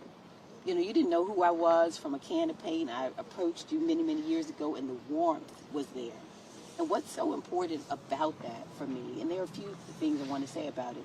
You know, the Bible says in the book of John that by this you will know, they will know that you are my disciples, if you have love one for another. And the truth is, the calling card of a person of faith is love. If a person interfaces with you and they don't walk away having felt love, then you have misrepresented yourself as a follower of Jesus Christ. And so I am, you know, that's the thing I think I knew about you from the very beginning. I could see it from the very first moment. And I think we feel the same when you interface with Hakeem. If you do not feel love, then you have not had an interaction with a person of faith. And so that I think is so very important. But I also want to mention, you know, you talked about being here. I grew up in a family of faith. It's what I've known my whole life. It really is. In faith, but the real kind of faith. And when I say like real deep, abiding faith, it is a faith. I think about my grandmother. Her name was Leela May. Leela May was 4'11". She was a powerhouse of a woman. She lived in a part here in D.C., a place called Deanwood, which was a very working class neighborhood. My grandmother was a housekeeper. And she'd often take me with her. She'd do dental offices, people's homes. I'd sit in the car in the summer while she went in. My grandmother was like my homegirl. She would take me to buy candy, and then I'd sit in the car. So, you know, we were homegirls because I love candy while she went to clean the houses or clean the offices or whatever it was. But then we go back to her neighborhood. And one of the clearest memories I have of her, and I have so many, is that she's the first public servant I can tell you I ever knew. In that she was a great cook. She was from South Carolina, so you know those South Carolinian women can do their thing. They do their thing, so she could burn. But what she would do was cook food, and then she would have these styrofoam containers, and she would put the food in the styrofoam containers, and she would say to me, "Go over and find Mr. Strauss, Bill Strauss." Or there was another guy named TC, and tell him that their food is ready. Now, Bill Strauss was a veteran who suffered in the Vietnam War, and he had a number of issues. Some of them were mental health issues. And she would say, but now what stands out is she would refer to him, you know, Mr. Strauss. Yes. Or Mr. TC was a person in our neighborhood who was sick with alcoholism. Yes. And she would say, go tell them that their dinner is ready. And I'd go and get them, bring them over, and she had the food ready, and she did this for so many people, but that she referred to people in her community, and I think especially about TC, who suffered for so long with alcoholism, that it was still, he was a person who was worthy of respect. To be called by his last name has stuck with me forever, is that we respect people, but that she spent whatever resources she had helping the people very quietly. This was not something she announced. From cleaning homes. From cleaning homes. And she was a person who still felt that it was a part of what she should do to feed people and just, and I could just tell you like one act after the next, and it never stuck out to me as anything that was unusual. It was just what we did. Yeah. And I think in a moment like this, when I think about, those two concepts put together, is that, for those of us who especially are people of faith, it's like, they will know us by our love. They will know us by our love. And it is so especially important at a time like this where people are so angry. They are so angry. We're in a world full of anger right now. And like, how do we stand up? How do we show up? Like, how do we distinguish ourselves? And our voices matter. It's, I remembered I got elected in 2010 for the first time. My grandmother's brother was a pastor. And he said to me, well, Angie, as they call me Angie, if you remember who sent you, you're going to do just fine. I think it's so important for all of us. If you remember who sent you. Yep. If you remember who sent you. I love that. Yeah, you're going to do just fine. I have never forgotten who sent me. I think none of us have, right? Like, how did we get here? Yes. We got here, I believe, that it wasn't by accident. It wasn't, because none of these are easy, but just the fact that we're sitting on these steps as the leader, a minority leader, yep. and 2 United States senators. I mean, it wasn't even my mom and dad came here in 1969, and I don't think this was hard for them to believe a moment like this. It's just in one generation what we could achieve, and And by the way, in 1969, what you had was Shirley Chisholm having just been elected in November 1968. Yes. And so it took all the way until 1969 until you had the first black woman to serve in the House of Representatives, of course, from Brooklyn. And I should correct myself. We moved to New Jersey in 1969. They came here like 61, 62. And a different city that they describe here. Yeah. They got their first jobs because of the activism, companies that never hired blacks before. But I want to go back to that generosity that so many people know, whether it's small rural white towns, black cities, that I still remember when I moved into Newark and I'm living in these high-rise projects, and Miss Virginia Jones, the tenant president, when we'd have a barbecue for the kids, she would always do that. She'd put little boxes together and go to 7A and 715 and give this to Mrs. So-and-so. She knew who needed a little bit of extra, and she would always put it aside. And that stands to me in stark contrast to this idea of, even the 1970s could never have imagined the kind of stratospheric wealth that's been accumulated in a small amount of hands in the United States of America. Yep. And all 3 of us, I do think that you two, I could say, lead with love. You can't lead the people if you don't love the people. All the people, wealthy, poor, sick, healthy. And so I don't hate on people with wealth. I want people to succeed. I want there to be a Madam C.J. Walker or Oprah. I want there to be an entrepreneur who their invention changes the world. But they don't need us to be gutting money away from the families that you're talking about, the recovering alcoholic, the person with a disability, the idea that we're cutting things that help that generosity of our country. To give greater tax cuts to people that are enjoying this last 25 years, the wealth that has accrued to the top quintile of our country is beyond the imaginations of even a generation, my parents' generation, that there should be that concentrations of wealth. And now we're going to give them the majority of our tax cuts, creating a bigger deficit. And so that's where that incongruency, right? Your faith tradition and what you're seeing now that you are in this body. Yep. Well, let me say, so I don't find the two to be incongruent. The idea that someone could be able to aspire to wealth, because like you, I want people to live beyond their wildest dreams. We're not here saying that we don't believe that people should live beyond. I don't want them to live on the margins. I think that all of us want the same things for our families. That's the other truth. Yeah. Is that all of us want the same things for our families, whether you have it right. My grandmother wanted for me what grandmothers all across America want for their grandchildren, is to live better than the generation that came before them. And I think, and so that I desire that as well for all of the people that we represent. But like you said, the truth of it is that we all want the same things. And the way that people are able to really experience the American dream very often is they start somewhere. For those who, and we don't all come here, we understand this, is that we don't all start the same leg of the race. That's just a reality. And again, this is not by way of race, it's not by way of gender. There are people all across our country right now who are struggling, but desire, like all of us, that their kids and grandchildren should be able to do better than them. I've met these people. I've met the farmers in my state who work exceedingly hard, who wake up each day, who get out and they work hard because they believe, like we do, that if you just work hard and you do the right things, that maybe your grandchildren can be sitting on these steps someday, right? But to, in this moment, to look out and to disregard those who are in need. We think about those who, by the grace of God, how many of us know whether or not you'll need to be in a nursing home at some point in your life?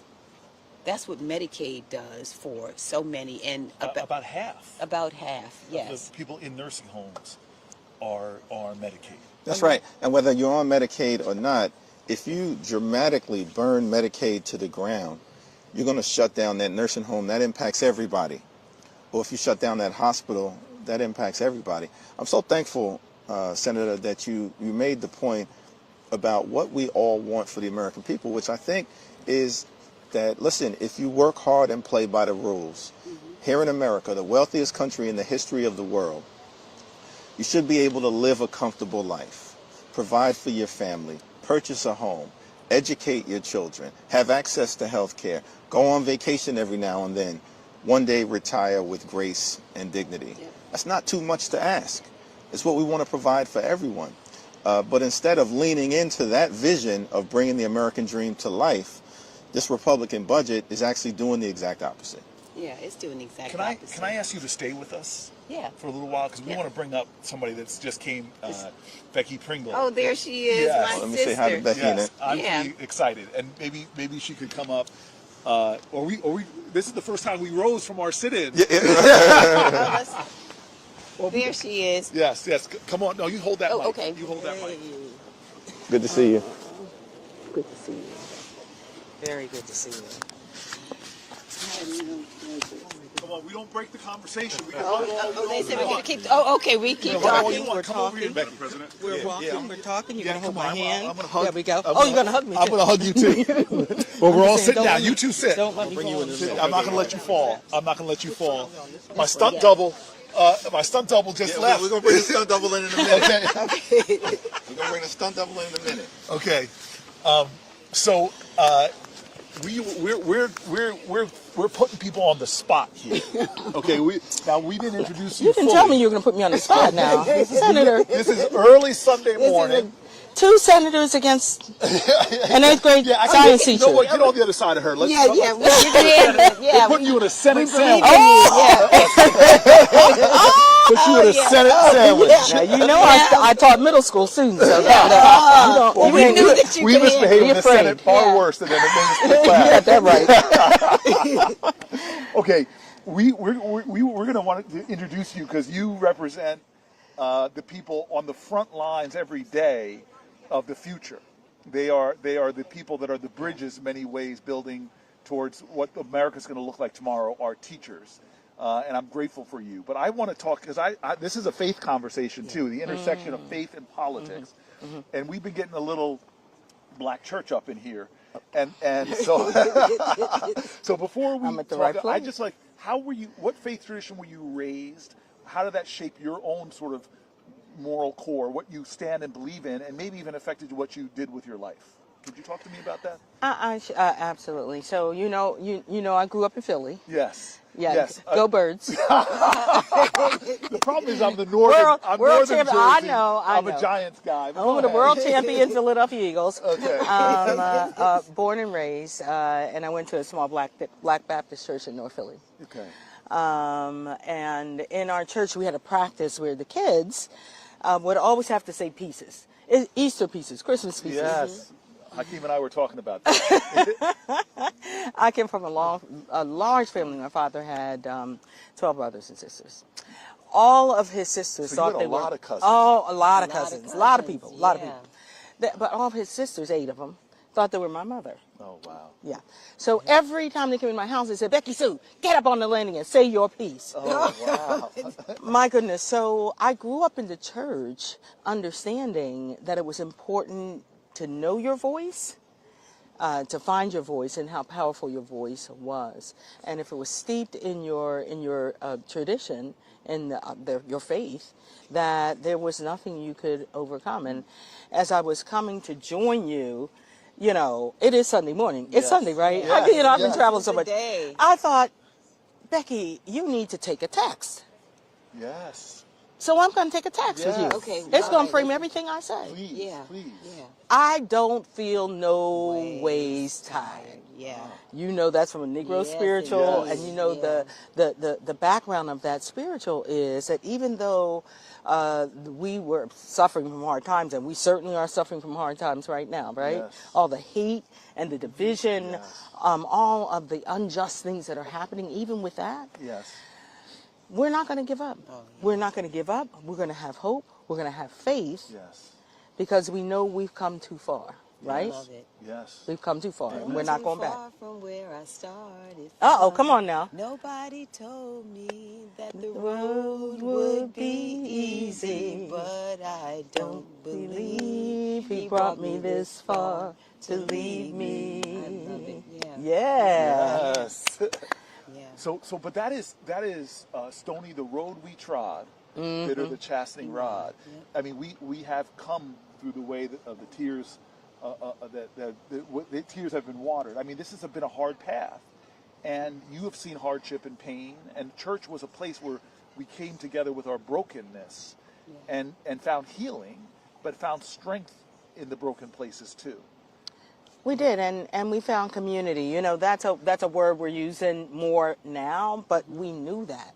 We knew that we were not alone, and that in community we were strengthened. And that's what you're seeing all over the country, and quite honestly around the world. You saw that rally on the 5th. You saw that. Yes. Millions and millions of people saying hands off, Yes. our public schools, hands off our kids, promise of money and resources and the opportunities to succeed. So we understand the power of community through our upbringing in the church. Yes. And so you've been fighting. Well, tell me about, why did you choose teaching? Why did you choose the profession that you so nobly represent?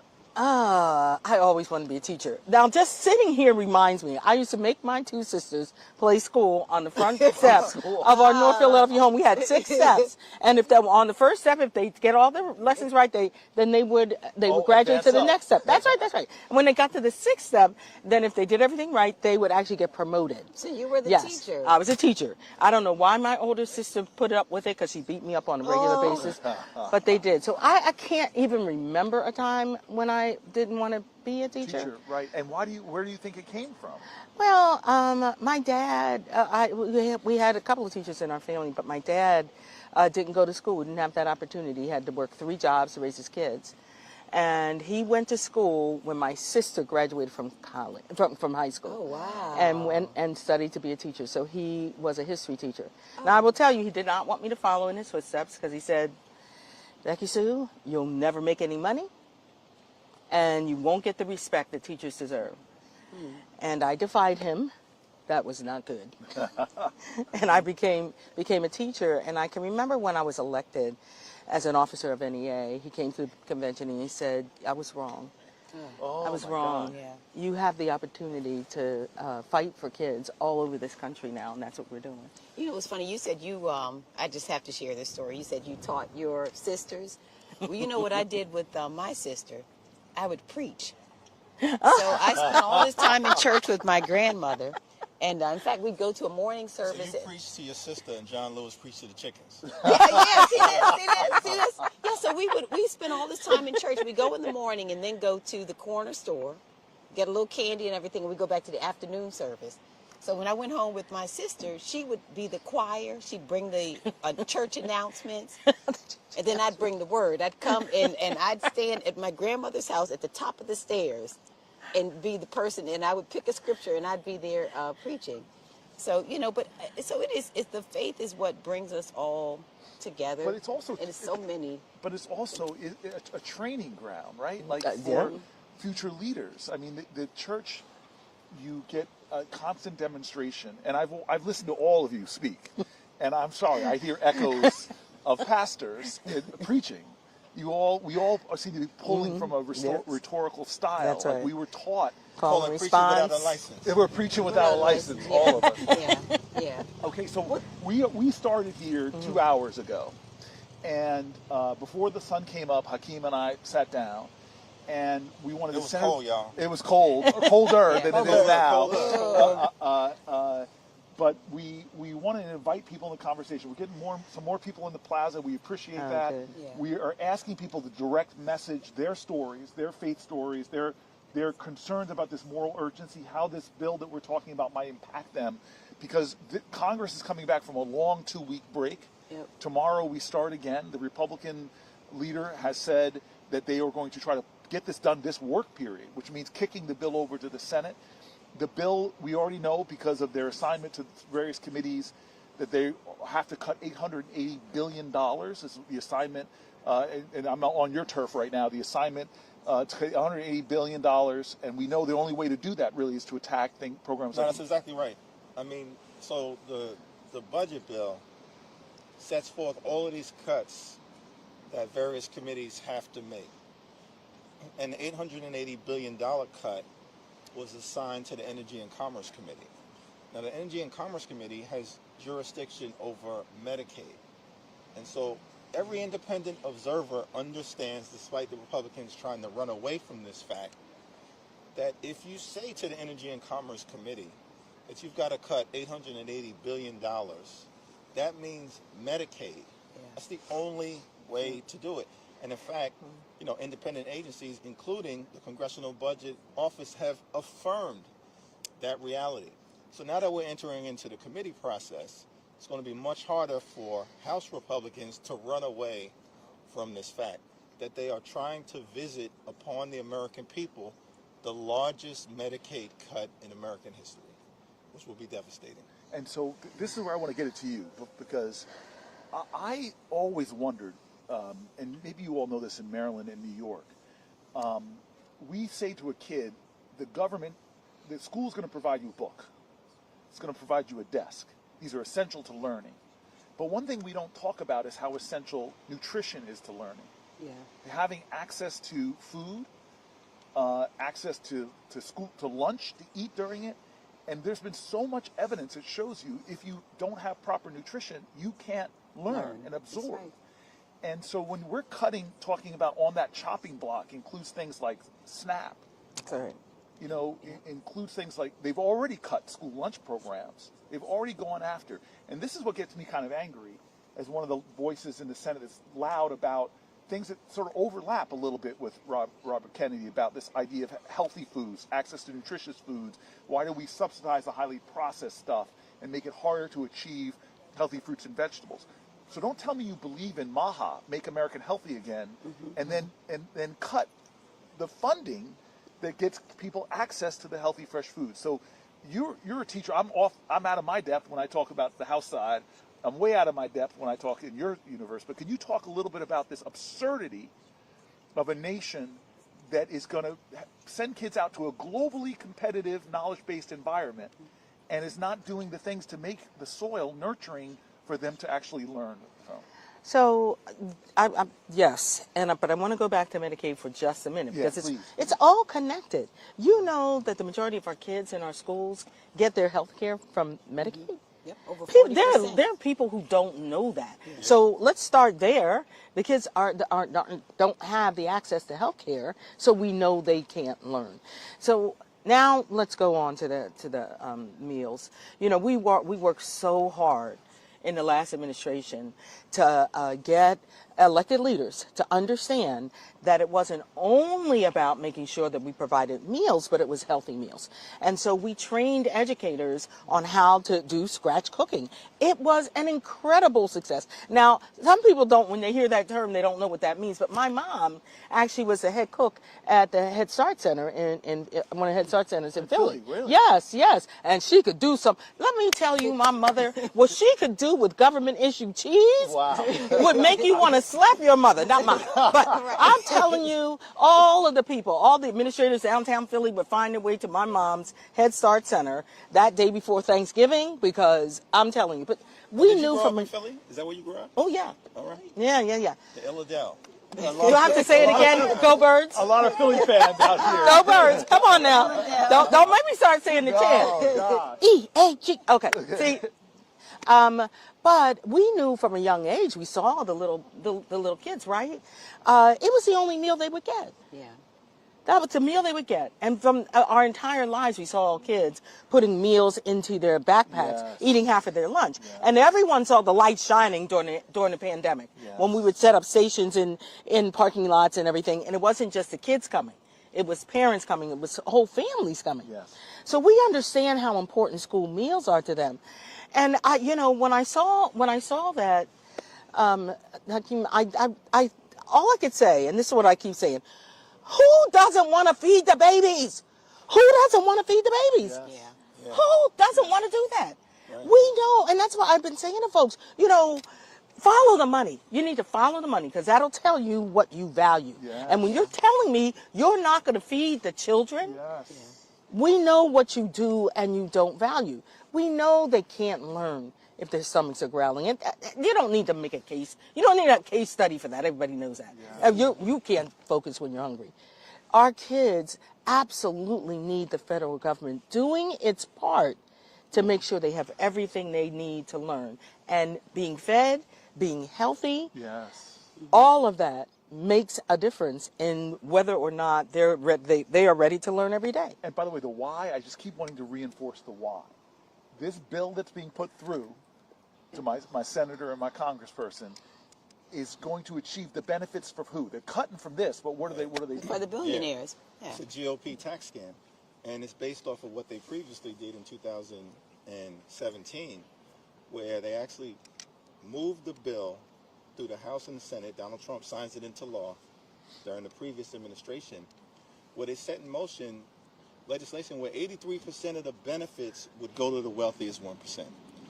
And now they're doubling and tripling down on that approach. 83% of the benefits of the last Donald Trump tax plan went to the wealthiest 1%, you said? Set in motion, those benefits going to the wealthiest 1% over that 10-year window of the bill. Right. And that was reckless. It did nothing to actually help everyday Americans.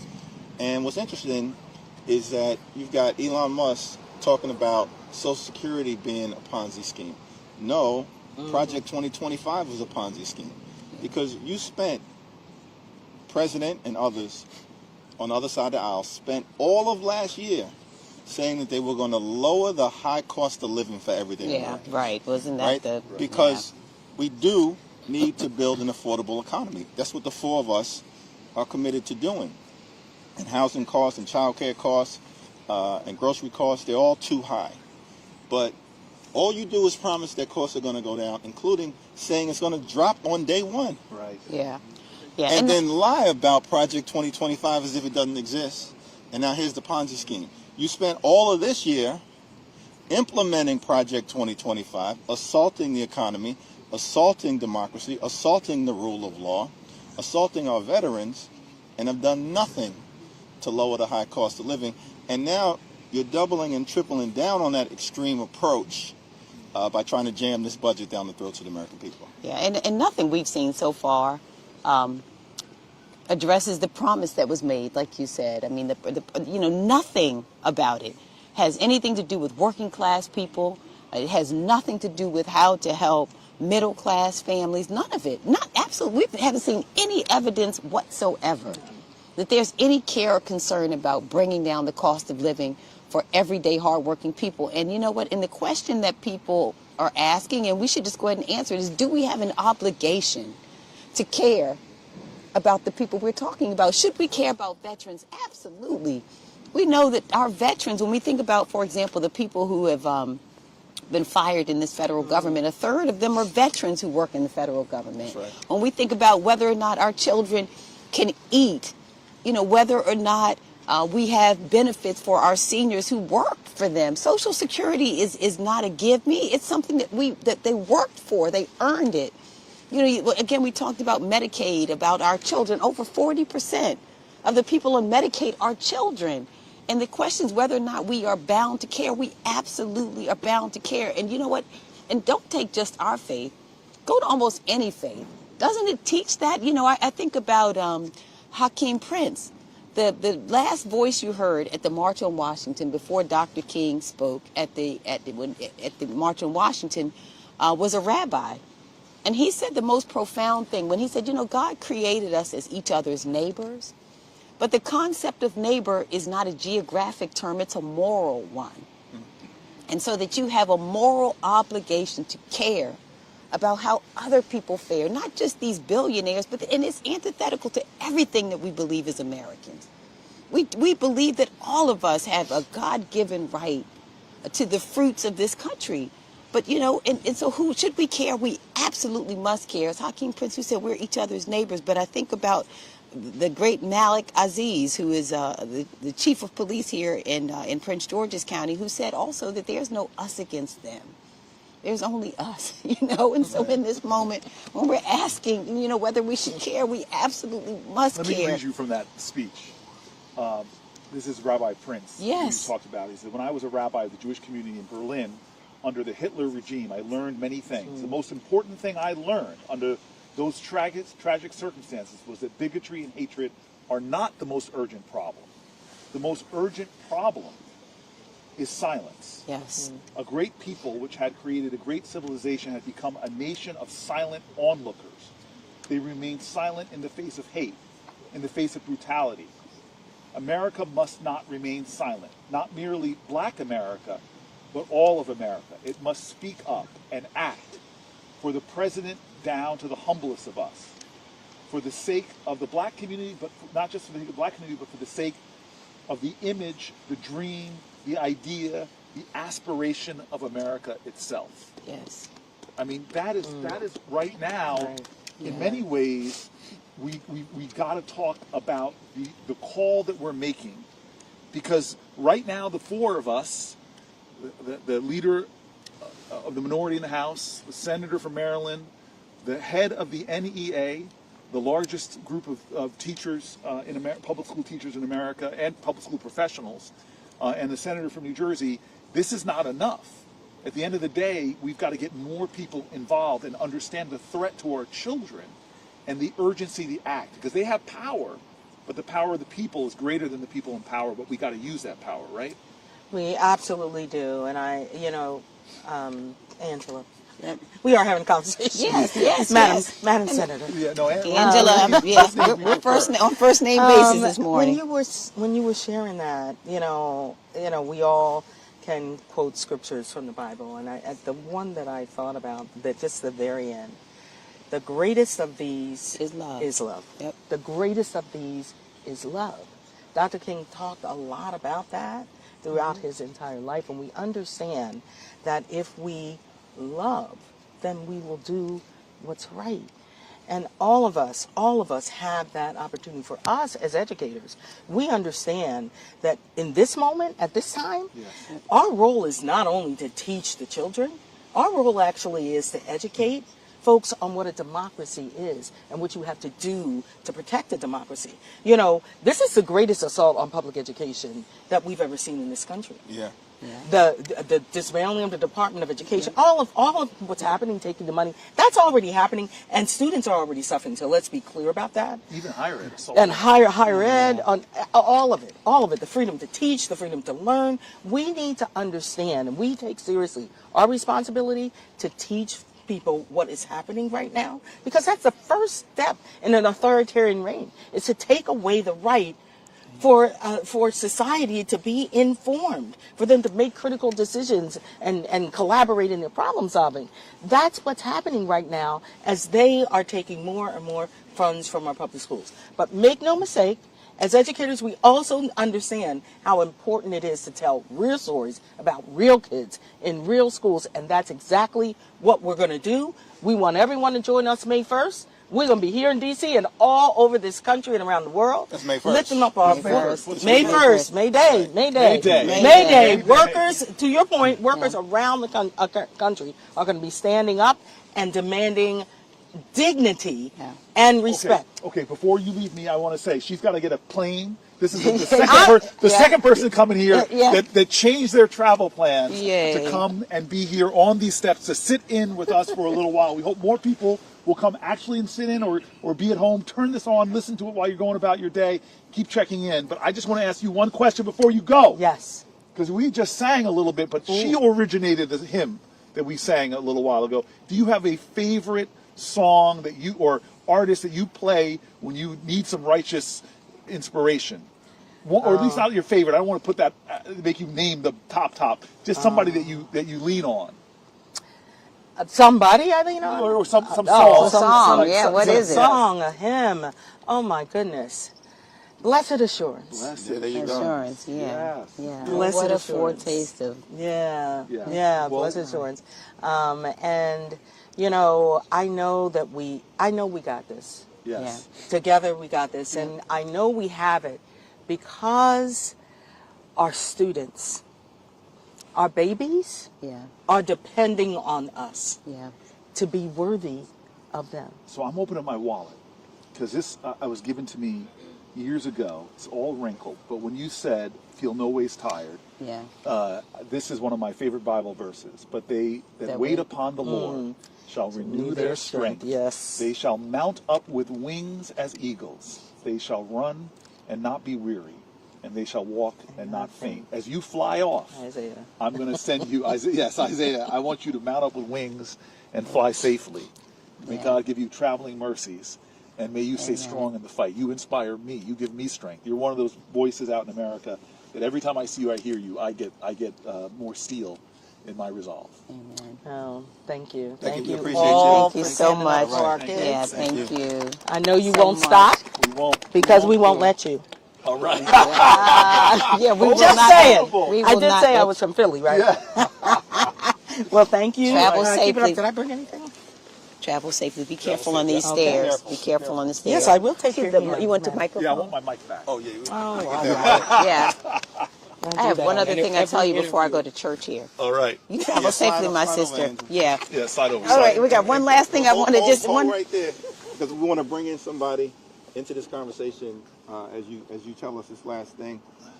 We've been joined by a member of the House. We got to even this out. Yeah, we got to hit. Yeah. He's a good friend, the congressman from the great state of Indiana. My man. All right. Good morning. Happy birthday, Doppelganger. Thank you. Yes, indeed. I'm his stunt double, folks. That's right. When things get rough in Indiana, Yeah. he taps me in. Absolutely. I go, Good call morning. me Andre. I know you have I'm to going to go go on to the church. Before I do, can I just share one other thing? I don't. Have you all ever read something that I thought about when we think about like why we are even in this moment and the greatest threat I think we face right now? There is a poem called "The Cold Within." The cold The within. Cold Within. I don't know that. It is so profound and so relevant in this moment. And it essentially talks about these 6 people who are around a fire. And they're in a perilous condition. Okay. Really threatened, really their lives are at risk because they're all going to freeze outside. And they each have something that is critical to the other's survival. They have an ember that they can throw in this fire. But they look around, they're so skeptical of each other in the moment. Yeah. There's a degree of selfishness there. And in the end, if you have a chance to go and read it, it is something that will really stir you right now. And what it says is in the end, they each have this log, and it says essentially they don't die because of the cold without. They die because of the cold within. Come on. Wow. That's good. And the hardening of the heart right now. And it is the most profound message. They don't die because of the cold outside, but the cold they have in their hearts that they're not sharing and building the fire. Yeah, and it is, and it's. I wish I could remember it, but if you have the chance to go look at it, I think it's what we have to remind people in this moment. That is what our country cannot risk. Mm-hmm. That's right. I think of everything we discuss right now, it is the cold that is developing within. An indifference to the suffering of others, an indifference to the condition of others, no matter what that condition is. Because remember, we're talking now about these tax breaks and talking about taking away from the poor. But it is still, if we allow ourselves as a country to become so hardened to each other, I think that's what we cannot survive. So, but I want to say thank you so much to our leader and Senator and Mr. Congressman. Thank you all so much for being out here. We're going to pray our way. Well, what would you lead us in a prayer before you leave? Oh, I would love to. Oh, Heavenly Father, we thank you, God. We thank you, Lord. We trust you, God. You are our resurrected and reigning Redeemer, God. And we just thank you, God, for your power. We thank you for your grace. We thank you, Lord, for just opening up another day to all of us. We ask, God, right now that you would be with us in our country. God, that you would not only bless every person in our country, but you bless those who lead. God, that you would just turn the hearts, God, of every leader right now and incline us toward you. Incline us, Lord, to the message that you gave us so many years ago, God, that you remind us, Lord, that they will know us, God, by our love. We believe it, Lord. We believe, God, that we are called to care not just for those who are around us, but to care for those who we don't yet know. God, the Macedonia call for justice that you spoke about, God, that talked about caring not only for those who love you, but for those who hate you, God. We call upon you, God, we just ask you to give us that kind of courage right now. And so we ask, God, that you would bless us as we continue to move forward. To give us the wisdom and the courage, Lord, to make the right decisions, to care for those who are poor and suffering, to care, God, for those who are rich and lonely.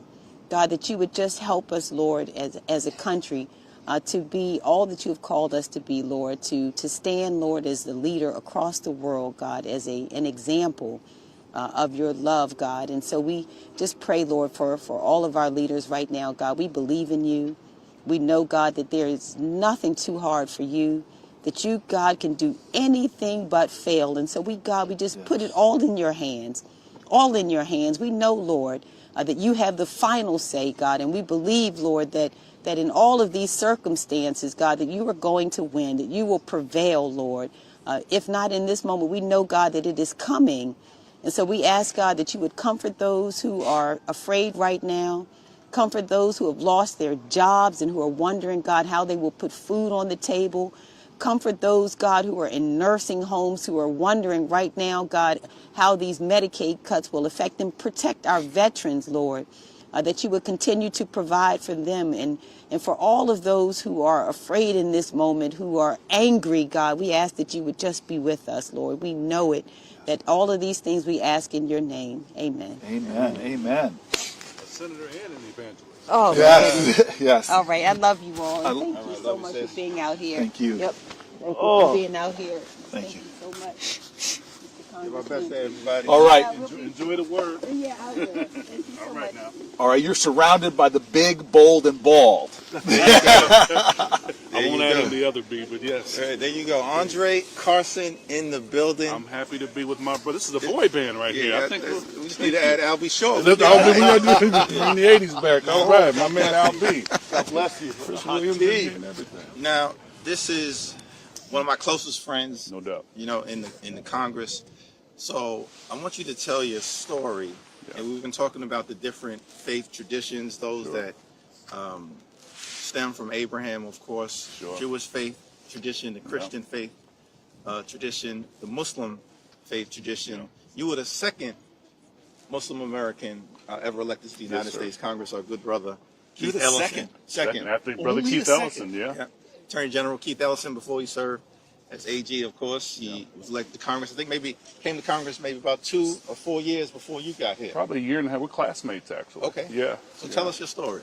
Well, I was born in Indianapolis. My wonderful mother, educated, brilliant, like my best friend, she unfortunately suffered from schizophrenia. And can you guys hold on? If people want to sit on the steps here, Yeah. I feel like don't be shy if you It's a can't neighborhood.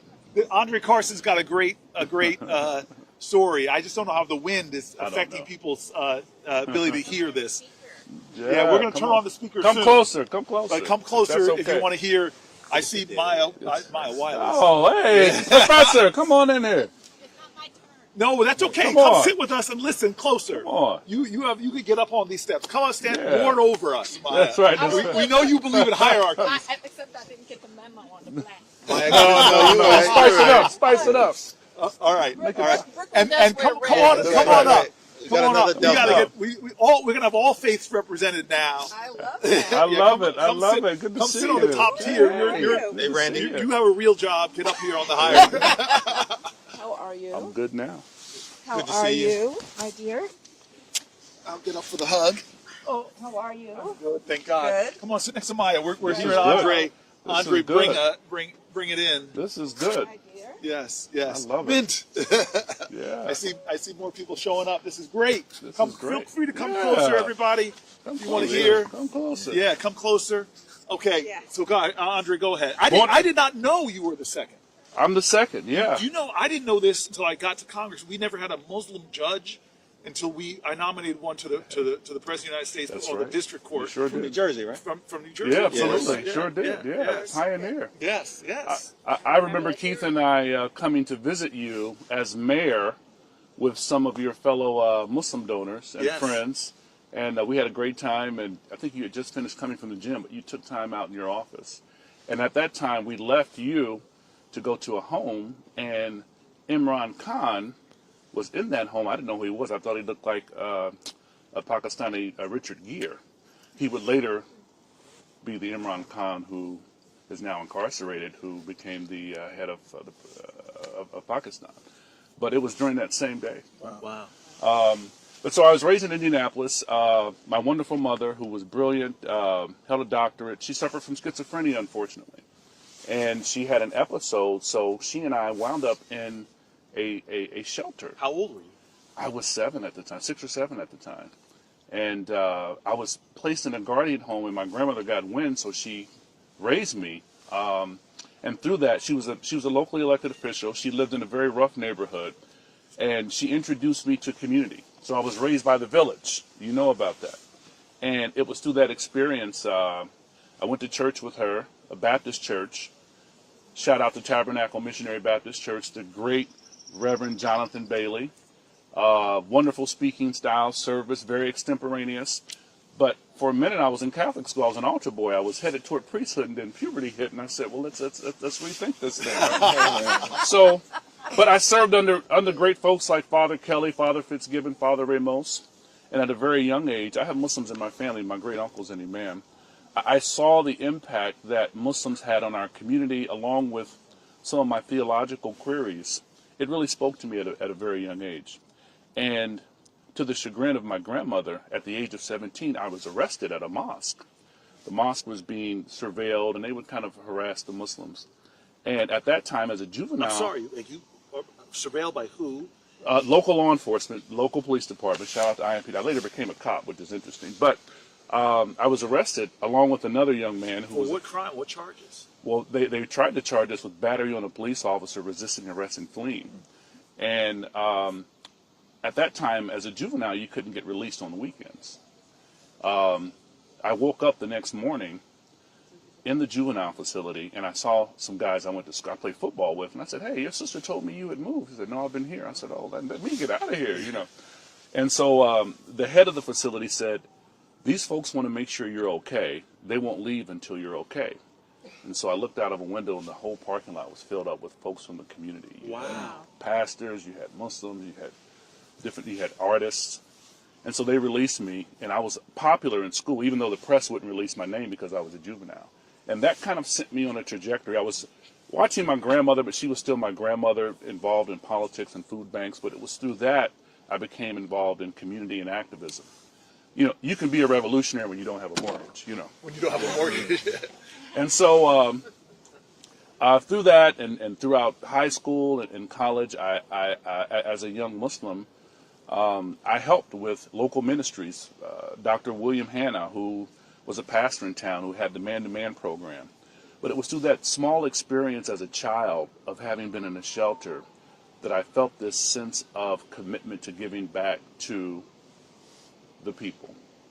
And that looked different. Now, I'm a failed rapper. Hakeem knows this. I'm a failed MC. I was going to get to this. I'm learning a lot. I'm a failed MC.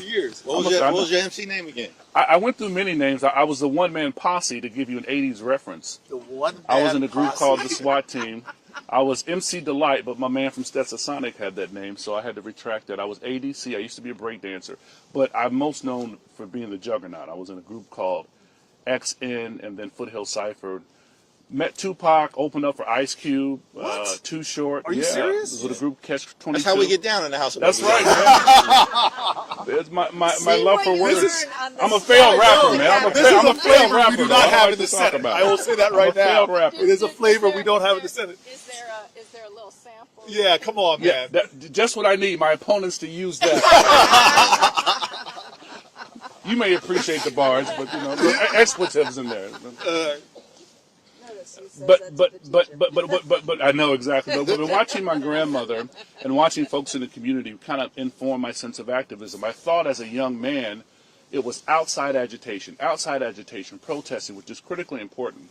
But as I grew, I realized that you needed outside agitation with some instigation on the inside to produce legislation that's effective and it impacts people in a real sense. And so after college, I became a police officer, ironically. I managed a few campaigns. I ran for school board and lost. That was my first loss.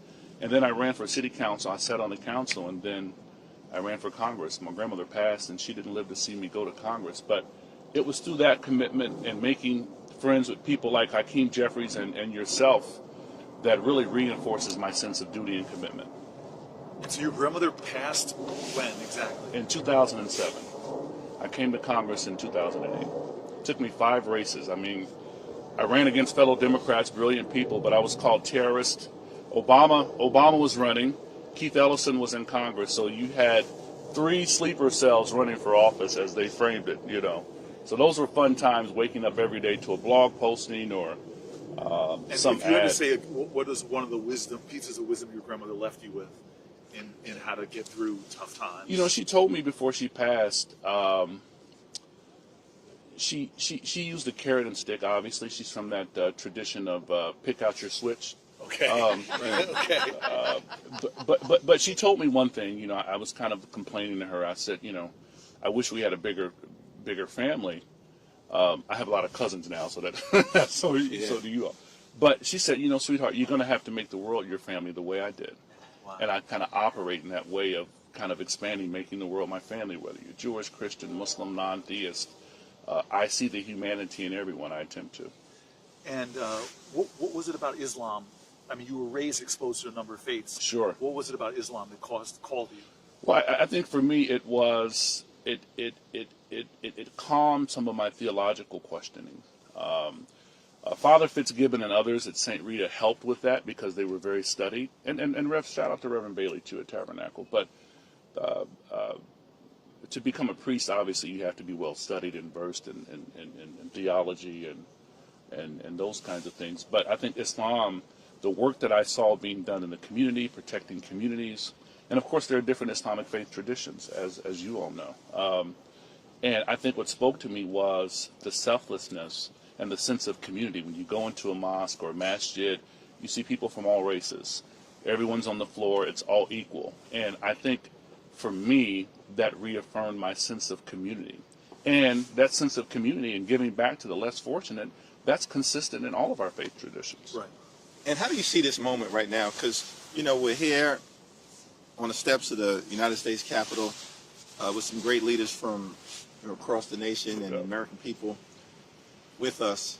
And we're preparing to enter into a season where Republicans are trying to jam down the throats of the American people a budget that will take away health care, take away nutritional assistance, take away a lot of the supports for everyday Americans. Absolutely. Right? For everyday Americans that we rely upon.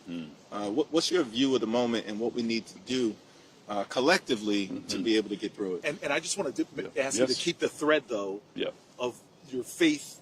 Why it is an affront to you, and what do you feel that drives you into this moment from your faith tradition too? Well, one of the pillars of Islam is zakat, which is charity. Say it again. Zakat, which means charity.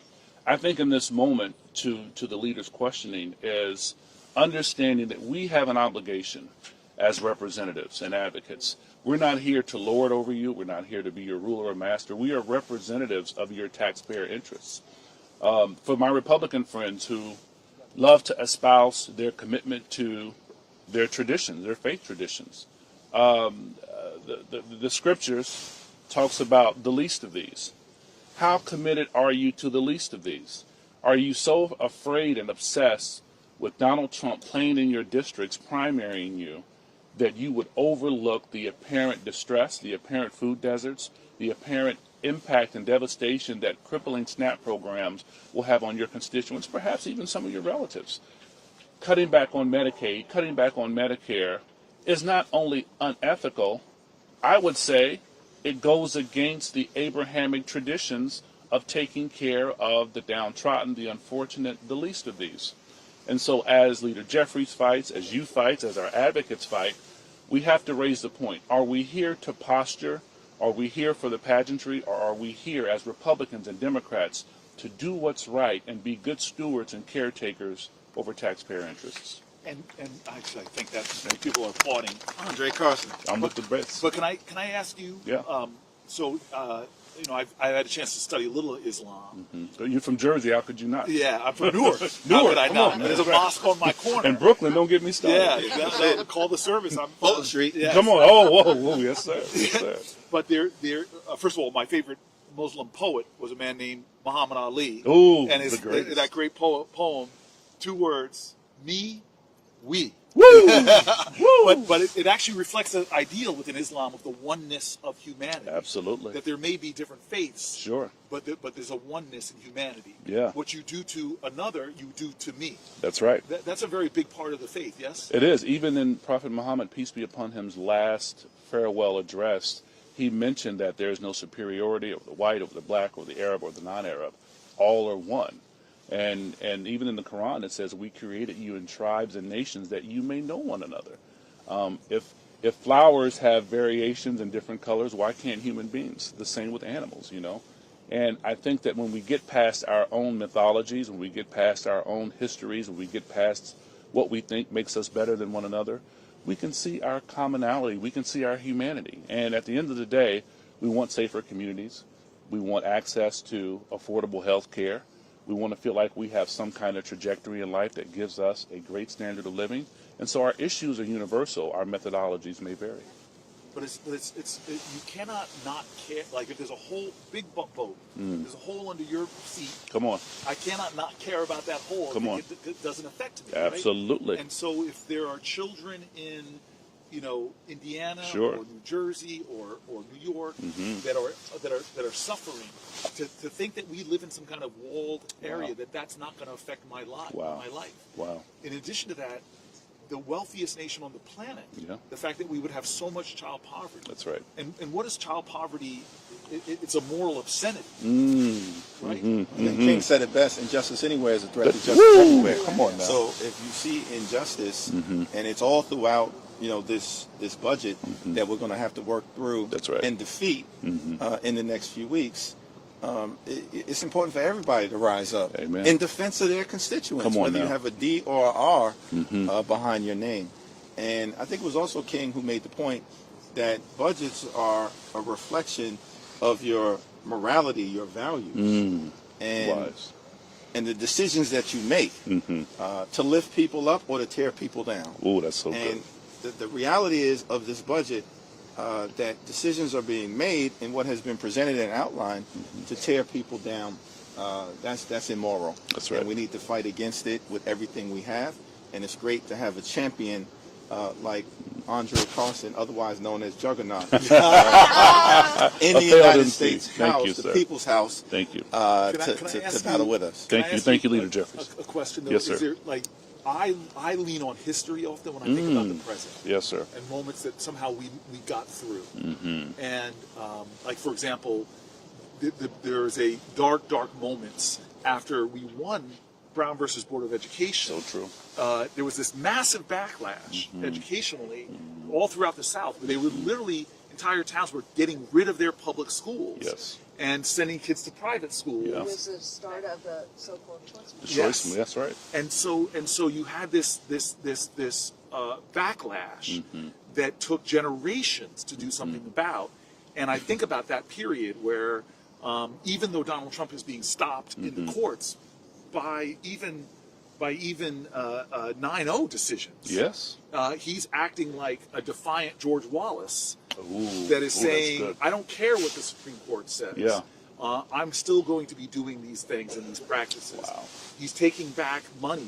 He's in court now, but once he destroys a program like Meals on Wheels that we, in both houses, both chambers, Republicans and Democrats, had funded, he's clawing that money back. That's a violation of separated powers.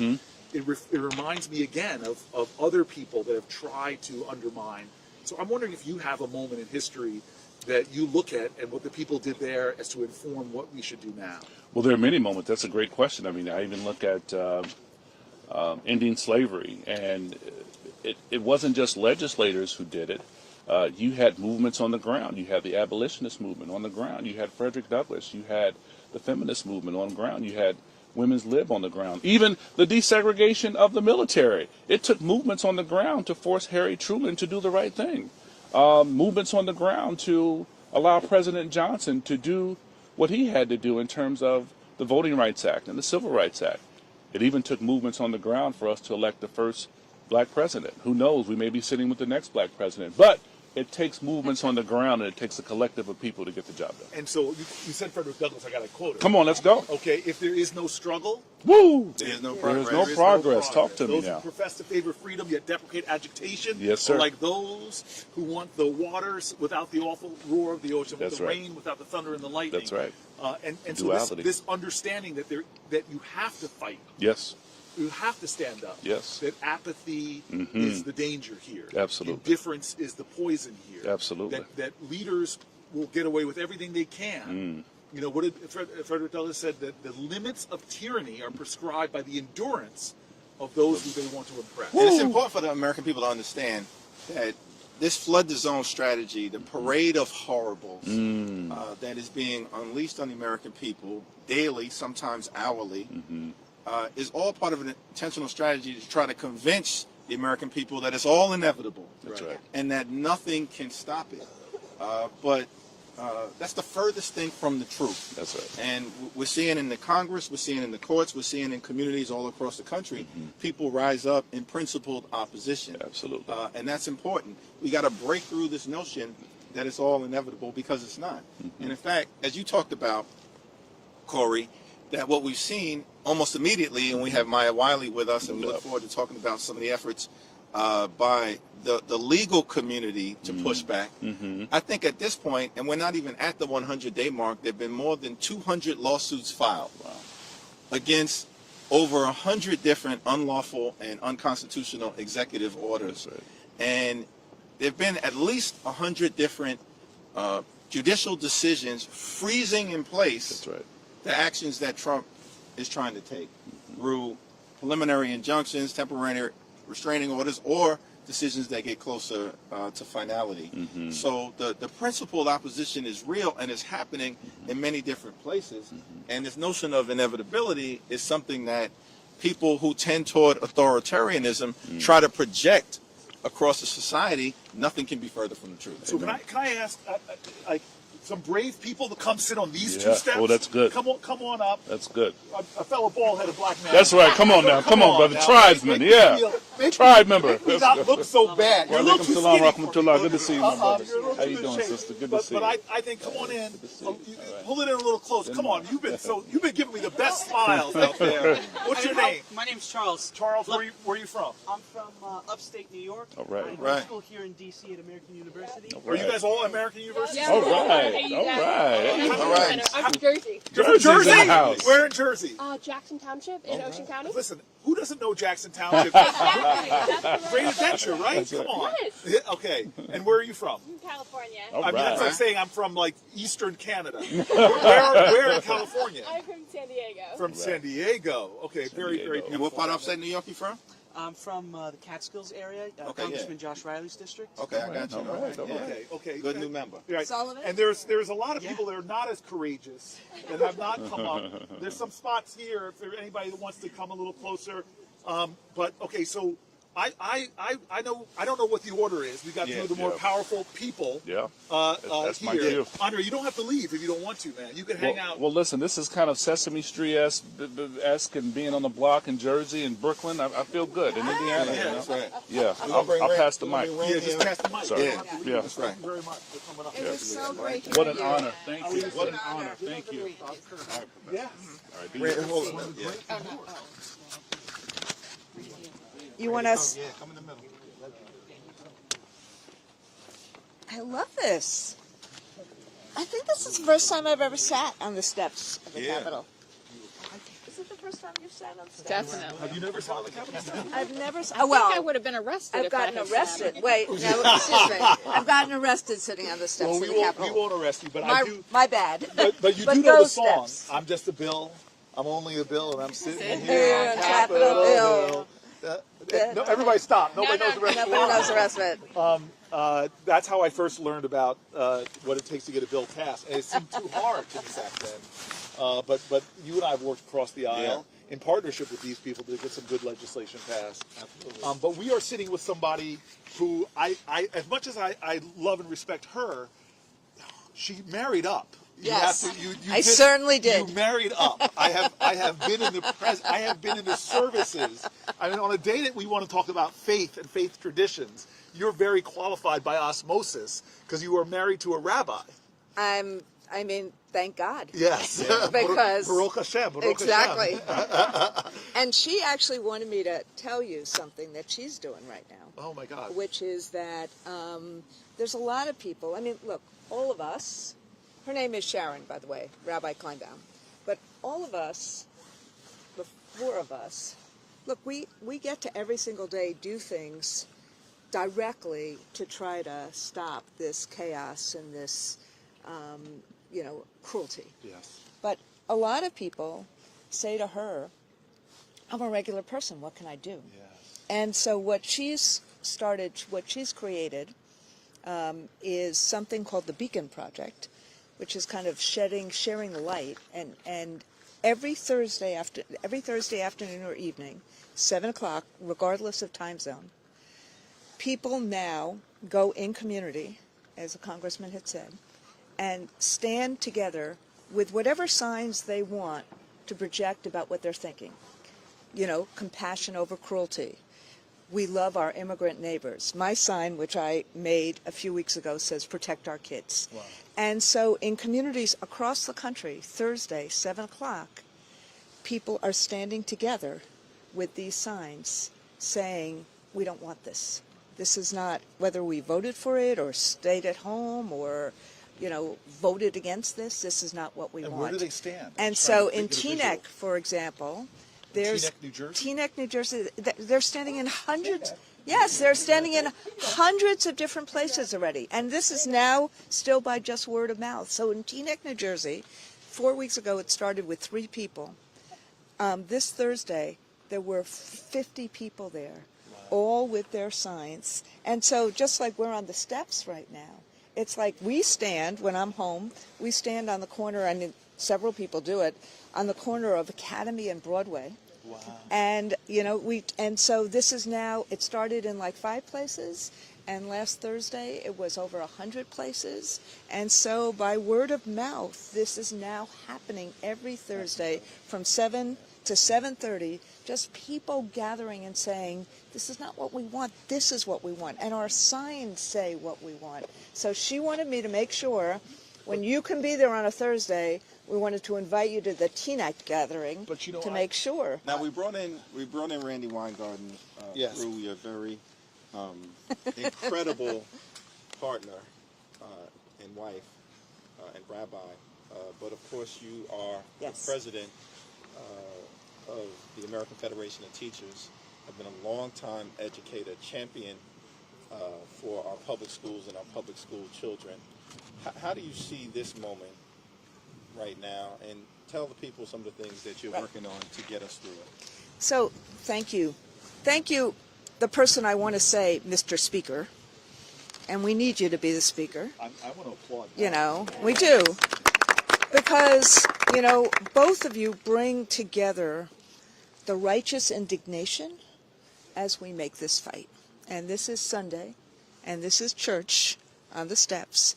So part of what we're doing in terms of education is that we have to fight back, but we have to fight back in a way that we bring people with us.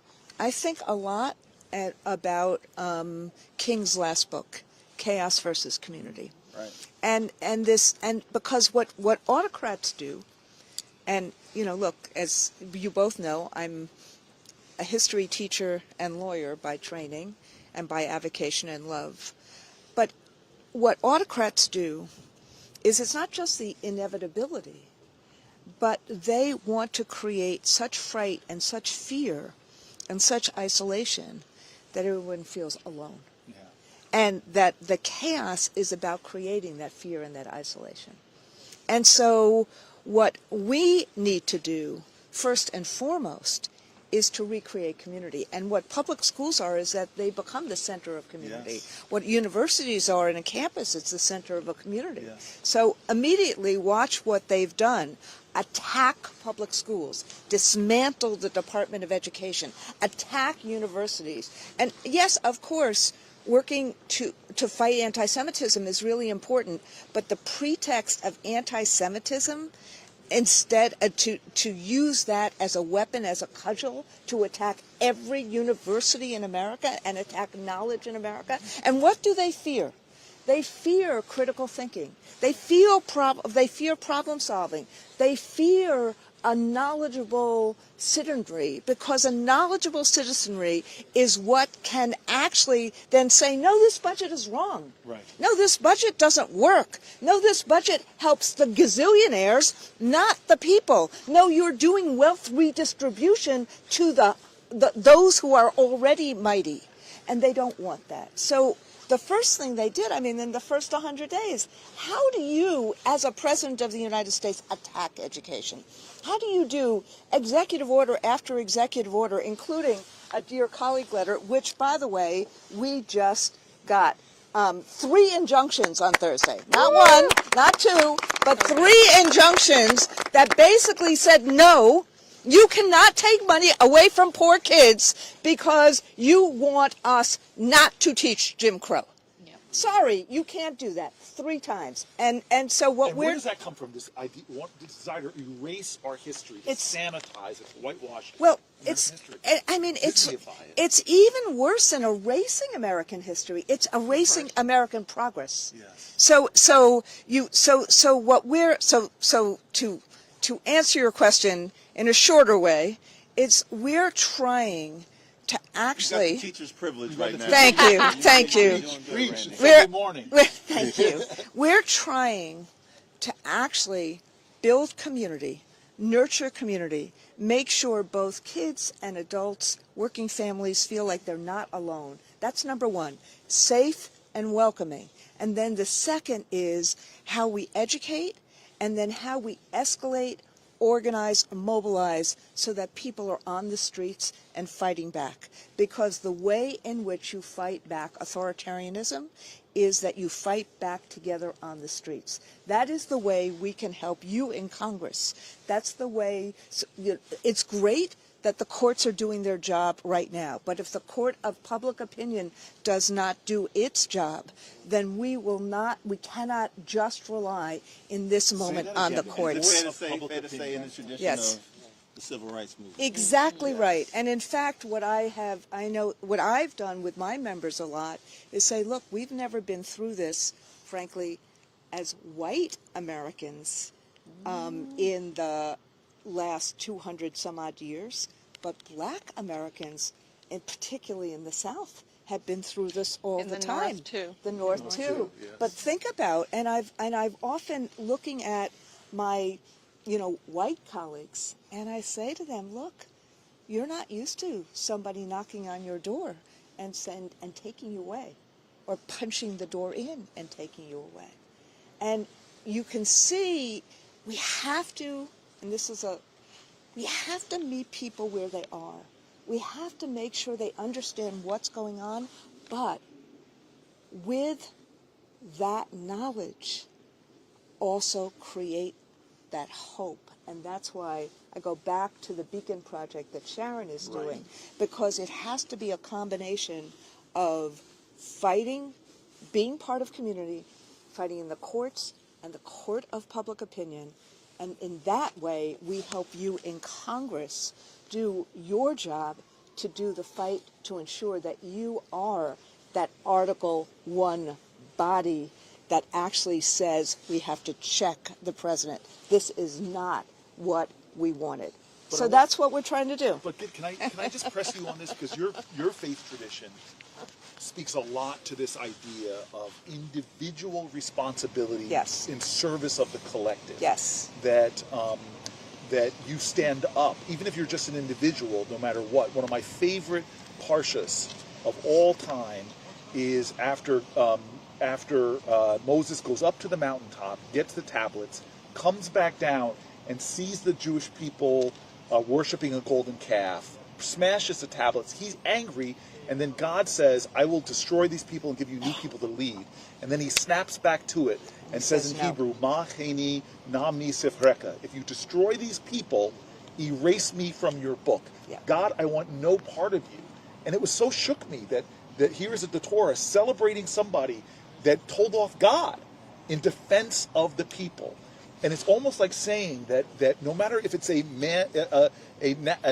act of nature, no matter what the injustice is, you stand up and fight in that exposition.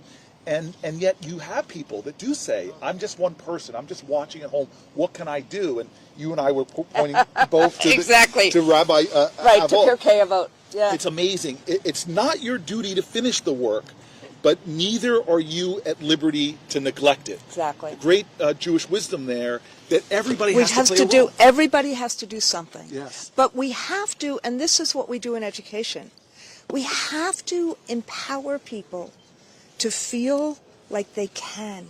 Yeah. And the agency, and part of what Trump does, and look, you know this, I was an AP Gov teacher at Clara Barton High School. That's right. Part of what the president does is that he says, I alone can fix it. It's the strong men. Yes. Part of what education does is we say to kids, to young people, have the confidence. How do we build the confidence? How do we build the agency? That's part of why, when they do a Dear Colleague letter or they do an EO and they say, I'm taking it away from you. You have no power. Only I have power. We have to, part of why I focus so much on community is that through collective action, that's what the labor movement is. Through collective action, we create power. Through doing things together. Right. So none of us, so that when we do things alone, they can target us. But together we can accomplish what's impossible to do alone. So it's a combination of how do we work in community? How do we support each other? How do we have some joy and some fun, like what both of you are doing today?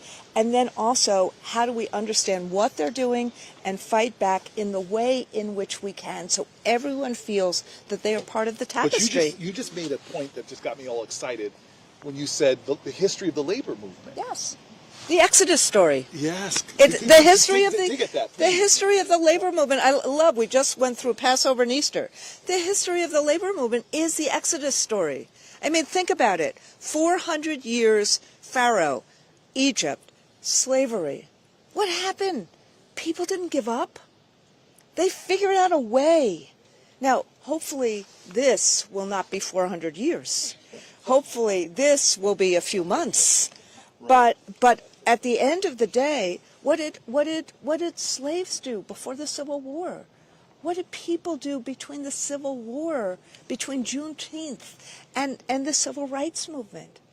We create community, and we fight back in community.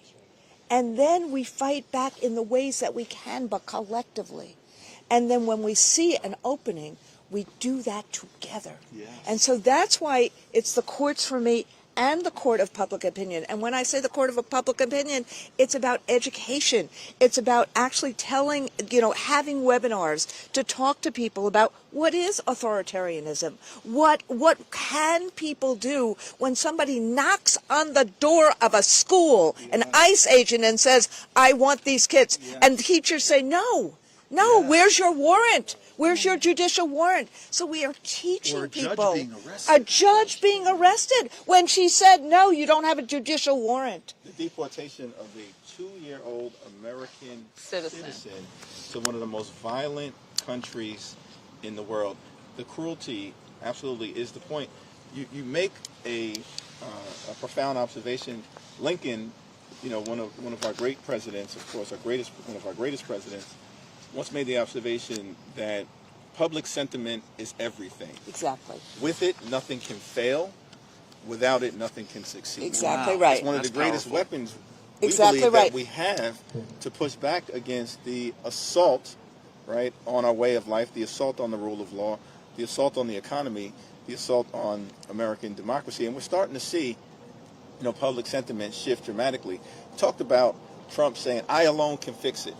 And he lied to the American people, particularly about his intentions related to the economy. I'm going to fix the economy. We all agree, we were talking about this earlier, that the cost of living in America is far too high, and we want to do something about it. We want to make life more affordable for everyday Americans. We've got to do it. But instead, he's doing the exact opposite. Not only is he not fixing it, he's unraveling it. So let me...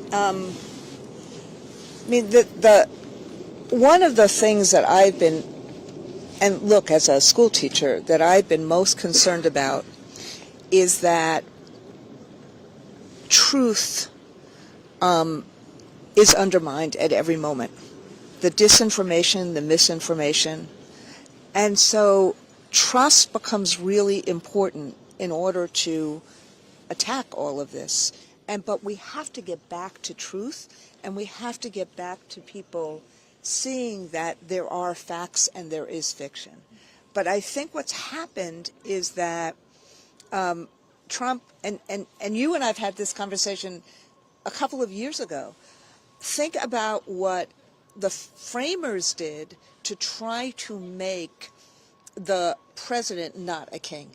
Not to have a unitary executive. And Trump is doing the exact opposite. He's using EOs, undermining Congress, using executive orders to try to make it sound like he is all-powerful.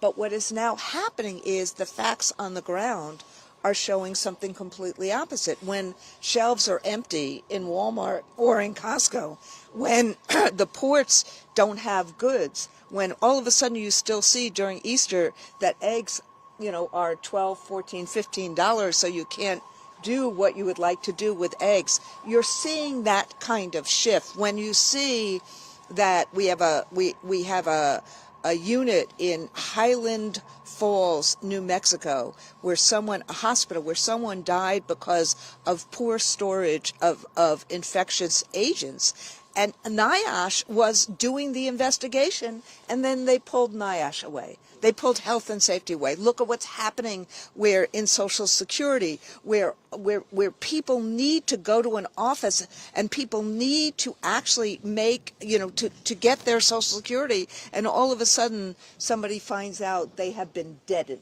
So I think what's happening is then deadened. I didn't even know that. I mean, so people are starting to see it and feel it, but this is that moment that we have to connect the dots. Yeah. And you connect the dots, I think, not simply, I think people understand that this is Trump's economy, and he has taken what was a strong economy, not one that helped everyone, but a strong economy that needed to be strengthened, and put it into a ditch. But our job, I think, and I think this is the advocate's job, not just the congressional job, our job is to help both tell that story, meet people where they are, and again, work in community, which is the antidote to the strongman. So people criticized King for being a rabble rouser, and you're disturbing the peace. And he used to say that the absence of violence is not the presence of justice, and that sometimes you have to comfort the disturbed, but disturb the comfortable using creative tension, creative nonviolent protests. Right. Look at both King and Gandhi. Look at the Salt March. The nonviolent protest is going to be look, April 5th was formidable. We need more nonviolent protest in terms of the fight to show that the people are with the two of you. Right. The people are with the righteous. We learned a lot from King. We learned a lot from Gandhi. We need to be out on the streets in a nonviolent way to say, this is not what I voted for if somebody voted for Trump, and this is not what America is if somebody didn't. And so let me take you to a historic moment. And first of all, I want to invite. I think we're getting word that Randy's got to run. Yep. Okay, before let's give it up for Randy Weingarten. Let's give it up for Randy Weingarten. I know you're catching a plane. Yes. Thank you so much. Thank you for preaching the righteous. Thank you. Randy, where's the TNF protest? I'm not a TNF watch. Oh, I got it. Oh, you got it. Oh, in the Warden Park? Yeah. All right, so I want to say a couple things to the people that are watching. Come down to the Capitol if you're able. We're seeing more and more people gather here. Some joggers have stopped. Thank you for stopping to the joggers. I hate to mess up your cardio scores for the day, but we're grateful that it's worth it. Where are you all from? Where are you from? Every Person Run Club. If every person can run club, every person can run down here and join what we're doing. But you don't have to. If you're watching online, please also think about DMing us. This is the one time you can sneak up into somebody's DM without feeling guilty about it. We want to hear your stories. We want to hear what you have to say. Randy Weingarten's leaving, but I wanted to tell you guys one of my favorite. I think she was the first female cabinet member, Labor Secretary for FDR, Frances Perkins. The American University students are shaking their heads up and down. She was the first female cabinet secretary. Yes. Yes. Some other people are saying yes. But the story I know about her that I love is that the Shirtwaist Factory fire. This horrific fire where the working conditions were horrible in our country. They literally sealed off the exits because they didn't want the women to possibly leave and take a break. And a fire broke out and they had no exit, and it was this horrific people dying. And she said she stood there on the pavement watching people jump to their deaths. These women who were in these sweatshops having to jump to their deaths to try to escape and flee the fires. And it so shook her that she saw that my not speaking up about the working conditions, about what people were suffering, my silence was complicit in the injustices that were going on, and that I had to figure out ways to step forward. Even though I was just an individual, I had to get more active. And so the question is what are we being silent about right now as people are threatened to lose their health care? How are we being silent when people, beautiful Americans with disabilities, will lose their systems of support? How can we remain silent at a time that women who are giving birth, so many of them who rely on Medicaid, are going to lose their support and yet again threaten to drive up our maternal mortality rates already shamefully in this country? We have the worst of any developed nations. These are the things that we have to ask ourselves, which side of history do I want to stand on? Am I standing on the side of silence and complicity and apathy? Or am I going to say that this is a moral moment when the very character of my country is in the breach? I'm going to stand in that breach. I'm going to speak up. This is not normal, so I'm not going to act like this is normal. I'm going to do something different, leave my comfort zone, sit on the Capitol steps, speak up, join a march, join a demonstration. Because could you repeat that powerful quote by Lincoln? I think we should repeat it every hour on the hour. Hakeem, we have now been out here. For 3 hours since sunup. We've now been out here. What's the Lincoln quote? So Lincoln was very clear at the end of the day that public sentiment is everything. With it, nothing can fail. Without it, nothing can succeed. You're not doing your inside voice. That's right. Public sentiment is everything. Public sentiment is everything. Public sentiment is everything. With it, nothing can fail. Without it, nothing can succeed. John Lewis told us all the time, never give up, never give in. Show up, stand up, speak up, right? Get into necessary trouble, good trouble. That was all in service of shaping the hearts and minds of the American people. And that's what we have to continue to do, right? Because it's an all hands on deck effort. It's an all hands on deck effort in the Congress, an all hands on deck effort in the courts, which we're going to talk about with Maya. But I'm going to quote, you're going to quote Lincoln. I'm quoting Ella Baker. Come on, let me take a little Ella Baker for you. We are the leaders that we've been looking for. That this is a moment where we need more people to recognize not who's going to stop this, but I'm going to stand up and do something to stop it. At the end of the day, right, it's the American people, above all else, who will rise up, make it clear this is not normal, this is not acceptable, and together we're going to end this national nightmare. Amen. So who do we have between us, man? Well, we've got the great Maya Wiley. Yes. I say that not only because she lives in Brooklyn. Oh. But we appreciate We're that. Brooklyn-in. Oh my gosh. I feel the Hudson River suddenly slide in here. We rock with separating us. But Maya, tell us about yourself. You're one of the great civil rights leaders in the nation. Truly. Tell us your story. And you have a very powerful story. You know, your parents, the journey that you were on, and what's led you to this moment. And what is your faith traditions of your parents? What gave you your moral kind of upbringings? How much time do we have? All right. Y'all just said a lot, and I'm not going to do all that you just said because we'll be here all day. But I do want to start by saying, one, I'm very proud to be president and CEO of the Leadership Conference on Civil and Human Rights, which is the nation's oldest and largest civil rights coalition, 75 years old today. And I'm saying that proudly because several of the leaders you've just heard from are our members. Randy Weingarten, Becky Pringle, I think Minnie was here earlier, yes. Minnie Timaraju, and Rabbi Jonah Pesner told me, shout out my rabbis I sent down there from the rack. So do I have our rabbis? They're not here yet. They're not here yet. Okay, Jonah, I did shout them out, Jonah. Yes, but the rabbinical crew is coming. Send all the rabbis, please. But I share that because the civil rights tradition that I'm so proud to play a small part in is a majority of this country. It does look like America.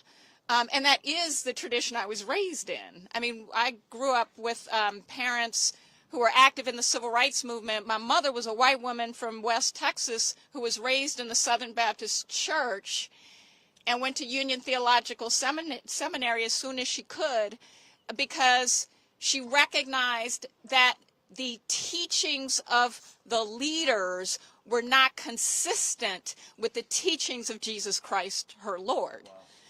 And that she realized she had to follow the teachings and not the people who were professing to be the teachers. Wow, I do want to snap for that. And I say that because I believe that's a moment that we still find ourselves in. But meeting my father, who was a professor of chemistry at Syracuse as a black man in the 1950s, who... when you say meeting your father, help me understand that. They met. Oh, they met, the two of them At Syracuse. At Sorry. Syracuse. Okay, it wasn't got that it. deep a statement. Okay. What was deep was that it was not lawful for them to get married in many states in the Union at the time they got married because he was black and she was white. And that they started organizing in Syracuse because they wanted to show that civil rights violations were as dire in the North as they were in the South, that the struggle for civil rights was not something that existed only in one part of the country, but was necessary in all parts of the country. And they very much believed and understood that if we were to end poverty, that we could not do it without rights, but that our rights must lead to the end of poverty. And I say, right? Amen. And I say that sitting, I mean, Hakeem, if today, last Sunday, I was in a church that is in Hakeem Jeffrey's district, Bethany Baptist Church, which is a storied civil rights church. Reverend Adolphus Lacey is not watching this because he's probably preparing a sermon right now. But I say that because... I said to Reverend Lacey, I'm not in church because I'm on the Capitol steps right now. Church is not for Me too, Reverend Lacey.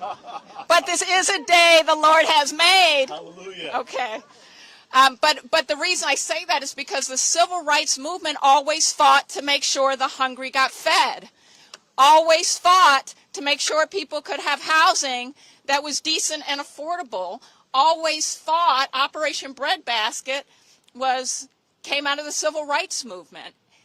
In fact, if Randy Weingarten, who was just here, would be able to say this as well, the reason we have federal dollars to support schools with high levels of kids who need more support to learn, to get the things they deserve, is because the civil rights movement demanded it. It led to Title I. The very things we are sitting on these steps today in order to be united around, to tell this building and our leaders, no, you can't. Take from us what we fought for every single child. And no one in the civil rights movement asked what the color of the child would be. We didn't. Nobody in the civil rights movement asked what the religion of the recipient would be. Nobody asked what zip code it would benefit. The fight has always been for everyone, and that was the tradition of my parents. That was their belief, not just only in their marriage, but in their views of faith, but also in the faith they had that if we fought, we would win. Amen. I'm sorry, what was your question? Let the church say amen at this point. Amen. Okay, but can we just stick with your parents for a second? Because it's a fascinating story. I do. I want to know, so they raised you to be this strident, unapologetic activist. Like by the time you were... Yes, they did. Okay. But what were you like going into high school? Was this... I was a nightmare. Because they raised me to be strident, and then they regretted it a little bit. And where'd you go to college? So, first of all, let me just say this, because I grew up here in D.C., because while I was born in Syracuse, I do have two homes, but they moved here because my father felt like we had to do more for people who are poor in this country, which, by the way, the majority of white people who are poor were white. We forget these things, right? And this will go back to a little bit of that chaos that you were talking about, Hakeem. But the reality is they came here because my father thought we actually have to figure out how to fight for people here, where people who make decisions are, and connect the people who are in communities, who are organizing in communities, to here, to the power here. Right. So they came, and my mother went to work to pay the bills, so my father could found the National Welfare Rights Organization. Wow. Who said, you know who's going to save us? Well, okay, he said black women. Did he really say that? Basically. Because he made the board of directors the women who themselves were on welfare, who were black. And he also believed that these were also the women who would bridge the divides the country was intentionally driving, to drive wedges between white women and black women, between black women and Latinas, between everybody who all needed the same things, but have long been told that we are not in this together. And so that's what he did, and that's why I grew up here. I mean, but part of what my parents did that was so important is because they believed in public schools. They put me in the neighborhood public school, which was a segregated public school. It was a public school where I was one of the only students who was not getting a free lunch. It was a school where my classroom was overcrowded and where I was 2 years behind grade level by the second grade with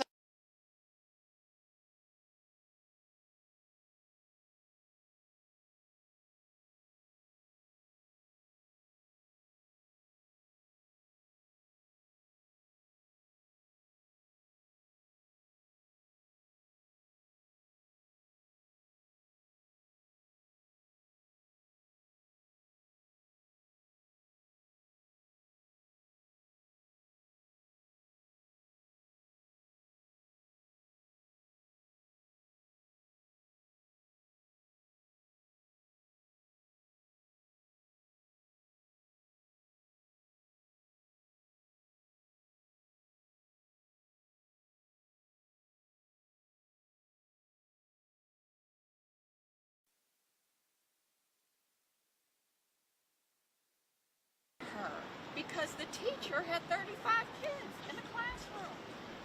But these are the things we're sitting here today for. My parents made decisions that despite their opportunities showed me personally what it was like for everyone who did not have, because they didn't think they were better. So when we're sitting here, when you, Leader Jeffries, and you, Senator Booker, are doing what you're doing here, when Randy Weingarten is doing what she's doing in communities, what her wife Sharon is doing, what Becky is doing, what everyone here is doing, is we're recognizing that when you say that we should give $314,000 back to billionaires in a year, we won't give $2,500 for a program to serve a whole bunch of people. That's what we're talking about, and that is You're talking about these interconnections, right? And I want to pull one thread that we haven't talked about at all on the steps yet, which is environmental injustice and how it impacts often communities, rural and urban, from the lead paint problems to the water problems to the air quality. And the reason I bring that up is because I know a lot of the civil rights movement talked about that. And now we have a president that is cutting back on the people that are enforcing environmental justice laws and allowing polluters to literally pollute more toxin, removing the restraints they have, and the impact that has on kids in trying to learn. Asthma rates are often charged, but lead poisoning is often charged. Did you experience that as you were coming up a little bit? And I know Hakeem, you may want to add to that too. Well, yeah, I mean, I was just going to say, you know, in Brooklyn, we have a corridor. So in Brooklyn, and it's not just Brooklyn, it's everywhere. We have these corridors where people are in conditions where they're getting all of the pollution because of the truckers, where they're getting all of the pollution because of where industrial is happening. And they're living there because that's where they can afford housing. And that's usually where those, we call them environmental insults, but get located, right? It's not, there's been studies that show people don't go to environmentally dangerous places. The environmentally dangerous places get placed where people have less power. Okay. But the reason I say that is, you know, we've got whole schools where you have high rates of kids who have asthma, not because they have some other reason they have asthma, but because they're living in a place where their air is constantly poisoned.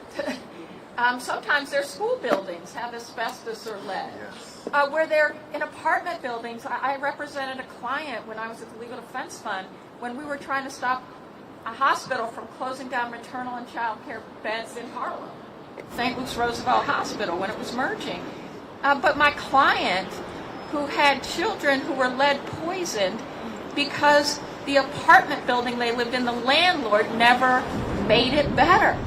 And they just had shipping lead paint in their apartment. And they were in the same schools that didn't have the resources to give them all the supports they needed. And their hospital was being relocated. And several of the kids had asthma as well.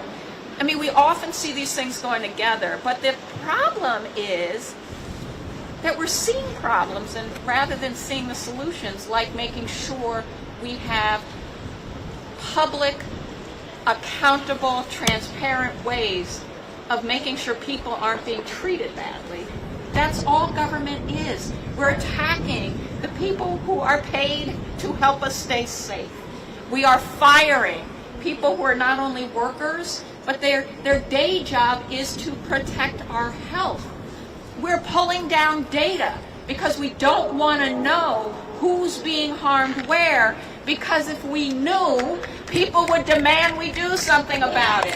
So what Randy was talking about was how we have an administration trying to poke both fingers in our eyes so we can't see, slap some tape across our mouths so that we can't speak, and then tell us, including our not-for-profit sectors who go out and make sure that government, that leaders are paying attention to the problems that people are raising in their communities, get called terrorists.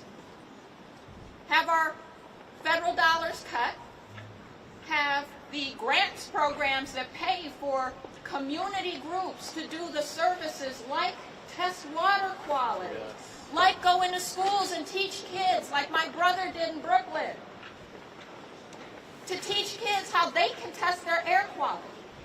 Because when government fails, it's because they're not paying attention. And we got to wake it up. So you lead the Leadership Conference on Civil and Human Rights, which is an umbrella organization of all the legacy civil rights groups, as well as newer civil rights groups and organizations that have emerged in defense of freedom and democracy for the people in this great country. Your fuzzy mic too. Yeah, and so tell me, still trying to think, this fuzzy mic thing. Fuzzy mics are dead. Fuzzy mics are dead now? Yeah, we're good. Senators are always late to the dance. And so, tell us what the Leadership Conference is doing right now, what the civil rights community is doing right now to push back against the assault on the American way of life, the assault on the rule of law, all of the parade of horribles. You could do a little. We said this is going to be a bit of teach-in as well. So could you just start from us, and explain to us what's happening in the legal picture to answer the question? I just want to make sure that we understand that for people watching, I get text messages from you giving me these alerts like 5 Alarm Fire, call me, let's talk. They just said, but I think we need to build the case, prosecutor. Okay. I will do that, but I would be remiss if I didn't start this by saying the Leadership Conference, which is over 240 national organizations, as I said, every state, almost every faith, we look like America, we are America, that's what civil rights are, that's what we do. But we do it well because we have allies here on the Hill.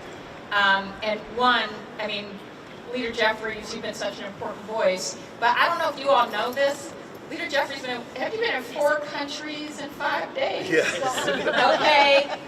Just flew in yesterday. I don't think you've slept in 5 days. No. Was in Copenhagen yesterday. Yeah, that's right. And he's sitting here today. On his 4th hour. On his 4th hour, because this is a leader who leads and shows up. And Senator Booker,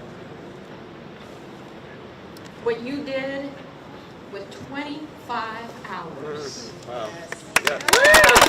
Saying what needed to be said.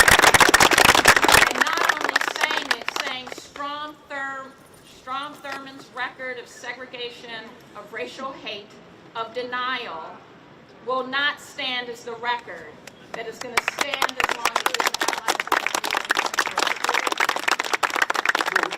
I just want want to get, first of all, you are the best, and we're going to give it back to you. But I just want to ask some of the folks over here, especially that bald brother over there, if you guys want to come sit up here, you got the youngest person here. He's like, he is too cute not to be in the camera. The future leader that he is. If he doesn't want to come up, he doesn't have to. I don't know what your sweatshirt says to the young leader. William and Mary.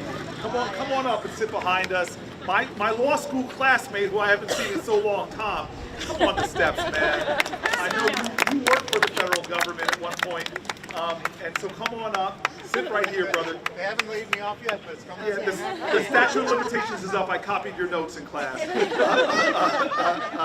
I love you. I'm just going to give you a hug. Birthday hug. Birthday. Okay.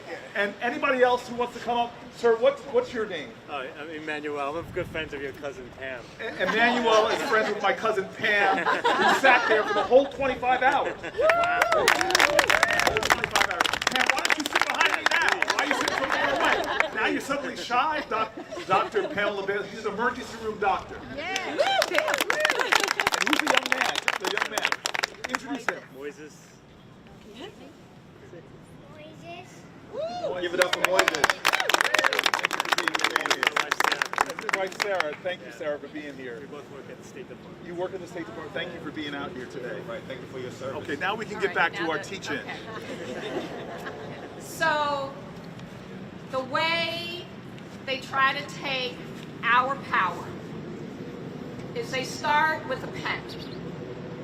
And on January 20th, the pen started writing that we didn't have the right to citizenship even if we were born here. That we didn't have the right to learn our history if it said race, if it said diversity. That government should not function if we care about inclusion. These were all executive orders. I won't even go through all of them because there were too many to go through. Because chaos is not a cause, but chaos had a cause. And it started with these executive orders. But the lawsuits started immediately. This is what you have to understand, and I think people know. The lawsuits started immediately because our first tool in the toolbox, in addition to our voice, is our ability to have lawyers who go to court and say, this is unconstitutional. And actually, Mr. President, you don't have the power of the pen, Congress does. Because the founders gave the pen to these people. The only reason these people have the pen is because we gave it to them as the people. So that litigation started winning, by the way. We won. There have been lawsuits that have won temporary orders. Temporary, they're ongoing. From Trump appointees. This is the other thing. It is not about a court system that has an ideology when we have the right judges on the bench. Another thing we fight for is making sure we have the right judges on the bench. The right judges aren't about what party they're affiliated with. The right judges are about whether their positions are principled on the law and on the facts. And so we have had Trump-appointed judges saying, oh, you can't do that. But we've had that because we've had lawyers that went into court. So then what happens? There are executive orders attacking lawyers for even representing clients and going to court and saying, we'll use our pen to say, oh, Perkins Coie and others, you can't go in these buildings, which means you can't represent your clients, which means we're telling your clients not to hire you as law firms. By the way, these are private businesses. Yes. Last I heard, the Republican Party actually liked free market system and the private sector. We're talking about the private sector. We're also talking about public attorneys eventually, because we'll get to the not-for-profit attacks. But the point is, once you see the power of the ability to have rights and to have legal representation, we see an administration attack it. And then we see some law firms capitulate. But then we see some other law firms that stand up and go to court and say, it is unlawful for you to tell us that we can't represent our clients, to block us from public buildings, to represent our clients who have a legal right to be represented and a right to choose us. So they are litigating now in courts. But then let's go back to what we're seeing that you just called out. We are seeing people with rights, like Gilmar Abrego Garcia, who was protected with an order from the United States government that he could not be sent back to El Salvador because his life would be endangered. And this case, let's be clear, is not just about Kilmar. It's about the fact that even when the government said, oh, we were wrong, that was an error. Oops. Literally, oops. And no, we won't go back and ask a dictator to return a person we should have never sent. And we know about all the other people, young men, Venezuelan, sent to El Salvador. First of all, Venezuelan, sent to El Salvador. That is not normal, people. Sent to El Salvador intentionally because it is a rights-abusing prison. And so we are seeing our American Civil Liberties Union as a member organization litigating to say, no, you can't. And many of these cases, there are restraining orders being entered against the government and this administration saying, what exactly? What order? What order? Again, not normal. Not normal that this Supreme Court, which many of us would call a captured court, a court that has sadly lost a lot of public trust for ignoring its own case precedents. Even this court said, wait, no, we don't think you are abiding sufficiently to protect the rights of Kilmar Abrego Garcia. So the courts, so this is the next line of attack, and we're seeing this moving now, is taking power away from the courts to be able to issue those orders that say, yeah, no, you can't do this. That if it's a nationwide injunction, that just means that a judge can say, you're going to hurt people everywhere. We think you don't have the right to do this. We are going to say you have to stop until we finish this litigation. We don't know how it's going to come out, but we think there's a strong enough case. There's enough likelihood you're going to hurt people all over the country that we're going to say you have to hold on that. That's all that means. And yet now we have elected officials trying to take the power from the courts to protect us from the harm of an administration that thinks chaos is a cause. Explain that, what's going on. Yeah, and well, I think to go back to the foundational point, which then leads us to this moment, is that, you know, this in many ways, what we are navigating through right now was the worst nightmare of the framers of the Constitution. We've talked about the fact they were not perfect. They certainly had flaws, but they tried to set us on a march toward a more perfect union. And at that Constitutional Convention that took place in Philadelphia, 1787, historians have assessed that the word that was used the most during the Constitutional Convention certainly wasn't what I may have thought that word would be. My first guess probably would have been democracy. Now, democracy was in heavy rotation. That's my music terminology. It was in heavy rotation, but it wasn't the word that was used the most. Probably would have said, well, what about liberty? It's also used frequently, but it wasn't the word that was used the most by the assessment of historians. Third guess, I probably would have said freedom. Also in heavy rotation, but was not the word that was used the most. The word that was used the most during the Constitutional Convention, when the framers were trying to construct this republic that we've now inherited, was demagogue. Wow. It was demagogue. Think about it. They were trying to break free from a world where kings dominated. Wow. And so they were trying to construct a system that would be resilient enough to prevent the emergence of a singular figure like a king. And that was the whole premise behind separate and co-equal branches of government. It's interesting because Alexander Hamilton apparently used the word the most, by some calculations, 13 or 14 different times during the Constitutional Convention. And he said his greatest fear for the future of this country that was being built was that one day a demagogue might get elected and over a 4-year period of time try to turn into a tyrant.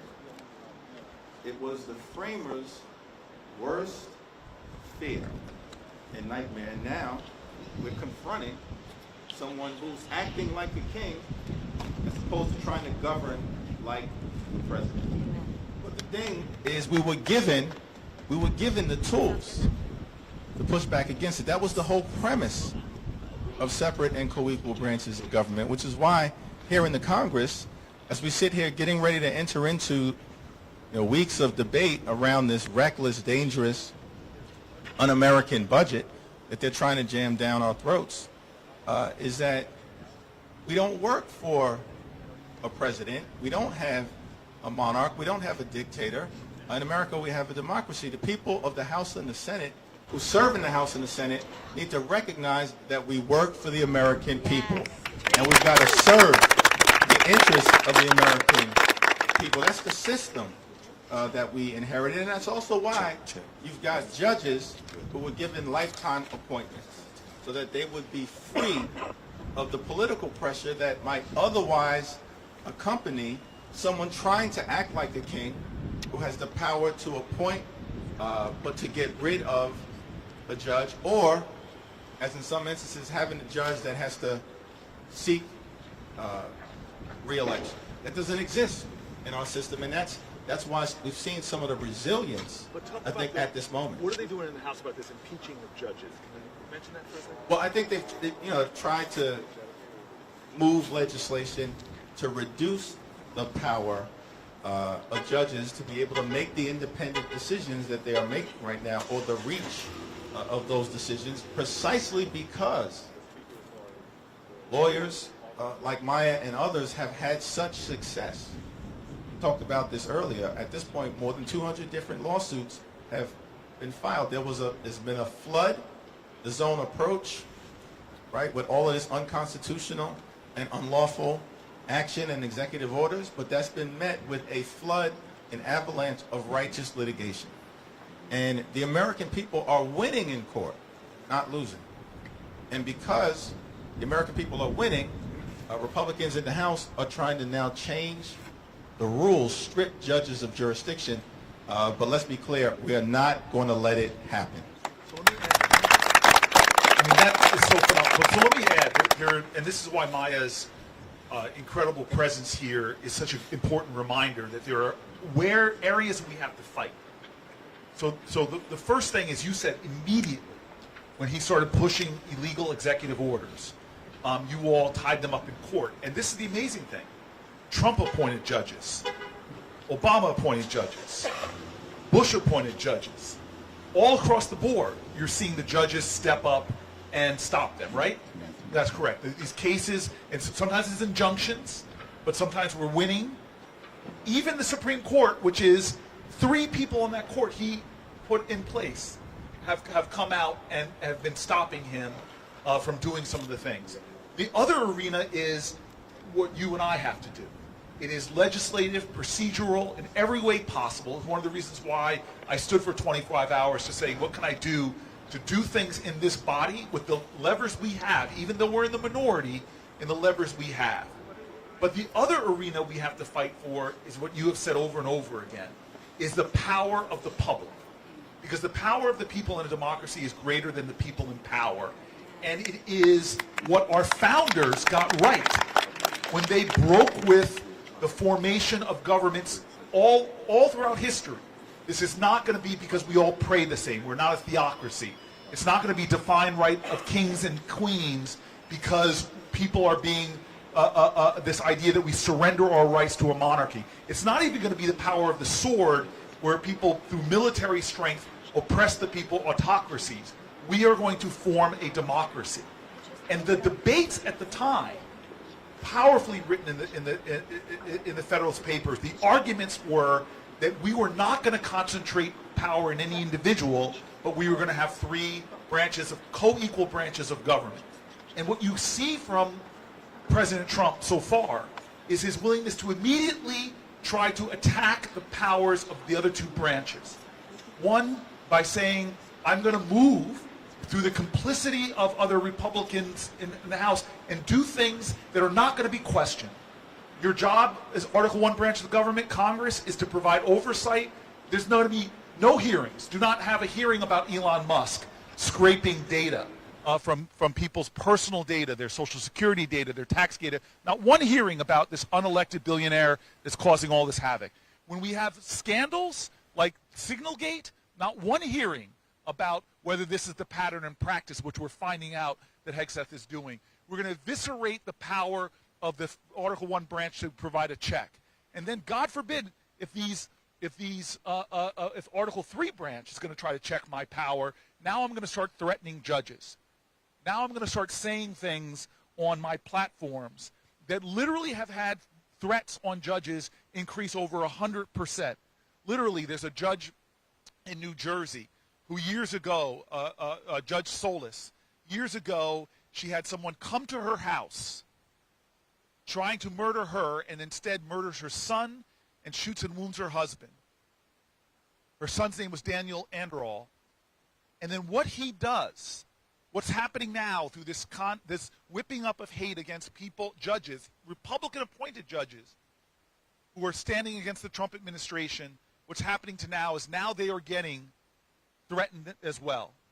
Literally, they're getting pizza sent to their private homes in the name of the murdered son of Judge Solis, that Daniel Anderall just sent you a pizza to show, as if to threaten them, we know where you live.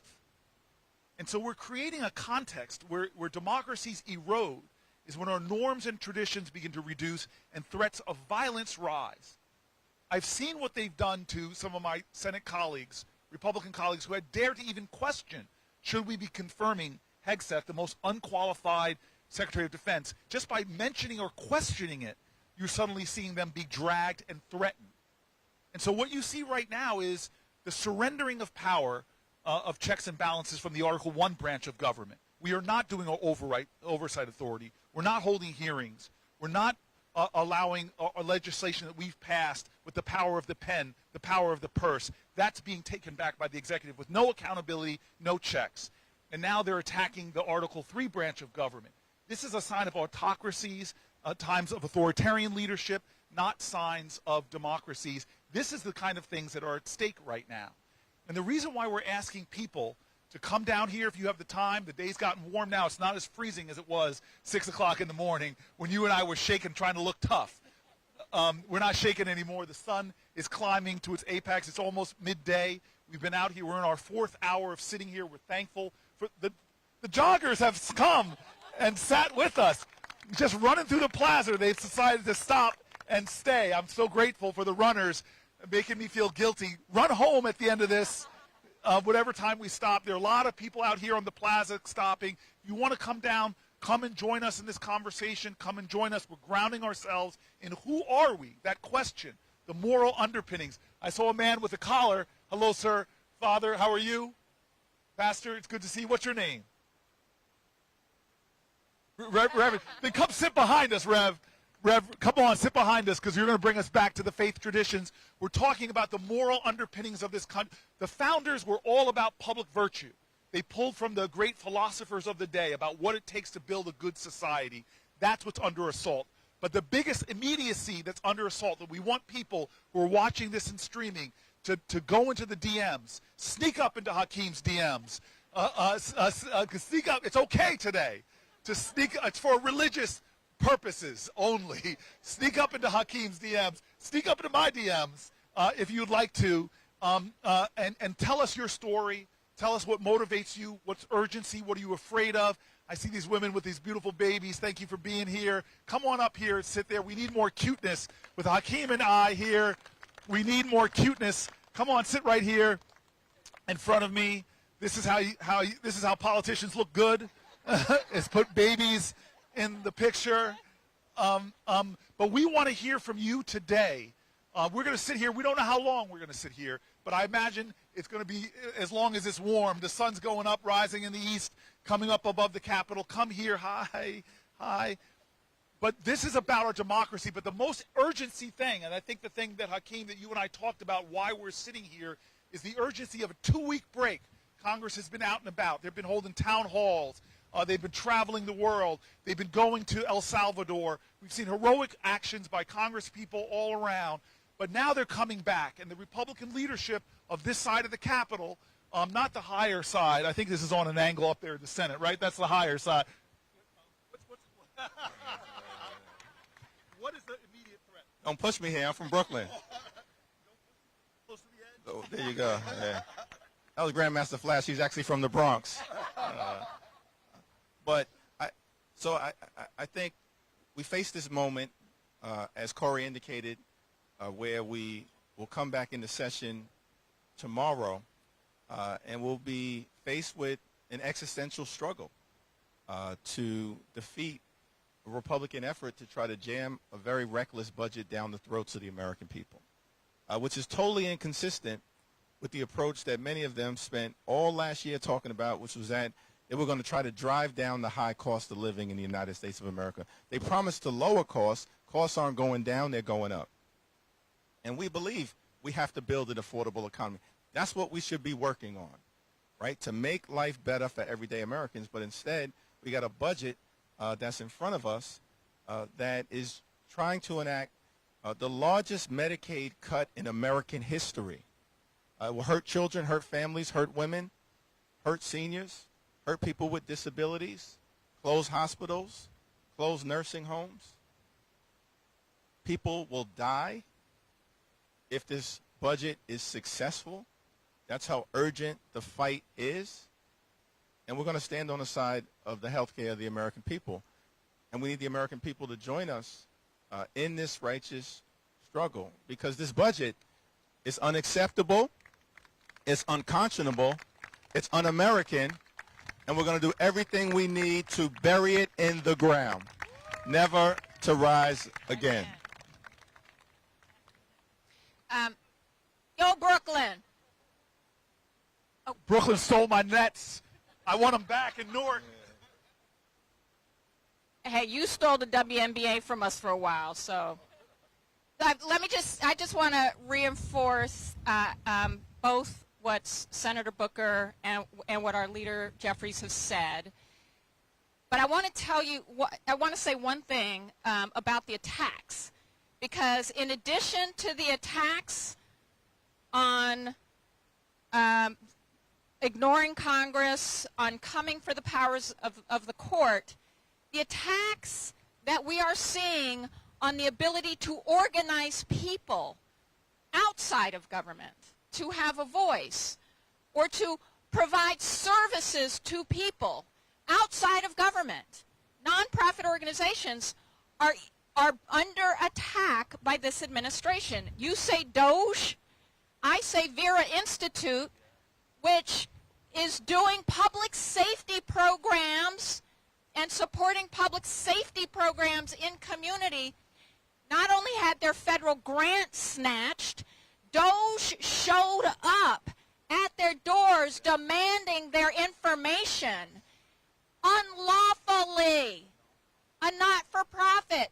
They are not going to stop with Vera Institute. They are using and abusing the positions they are in to threaten the very people who are not even in government, just trying to help somebody. And that is what's happening. And the cuts, when we're talking about cuts, people bleed. And we should put names behind them. You know, Sarah in South Dakota had a son who has seizures 1 to 5 times a day. Had to quit her job to try to save her son. It is Medicaid that helps pay for her health care to do that. Or Jasmine in Alabama, in Tuscaloosa, with 2 kids, who was taking care of other people's children when she fell and became disabled, and it's Medicaid that was taking care of her.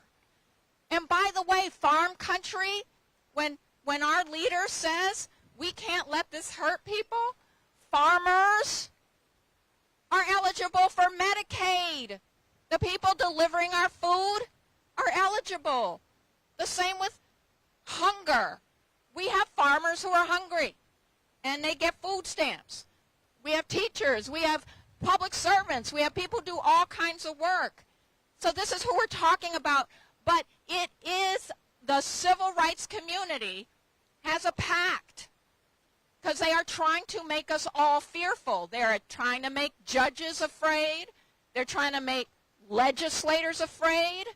They're also trying to make us afraid. And we have signed not only a letter to the American public that says we will not be silent. You cannot threaten us into silence when it comes to people like Sarah or Jasmine or anybody else.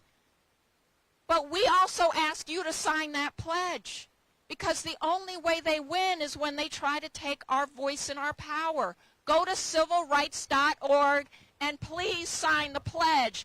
But when you are there at civilrights.org, you will see a link where you can send a message to your senator or your member of Congress saying, do not cut our health care.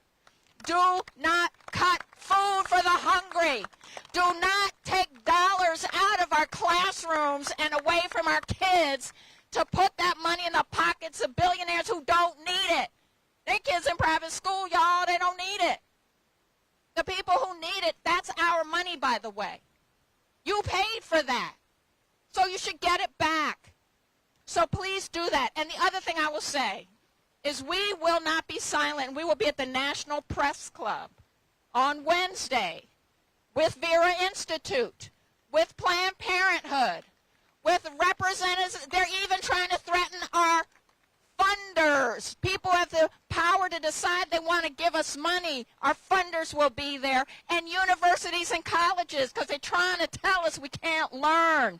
They're trying to tell us our children can't stand up and have a voice if they don't want to be attacked.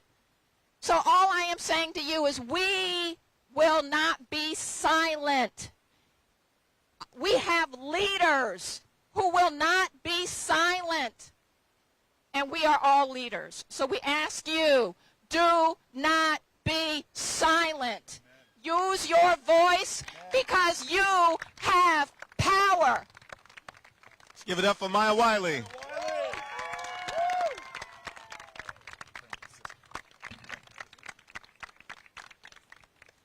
And so we want you all to understand, and I know we've got, Pastor, come on down and sit next to me, please.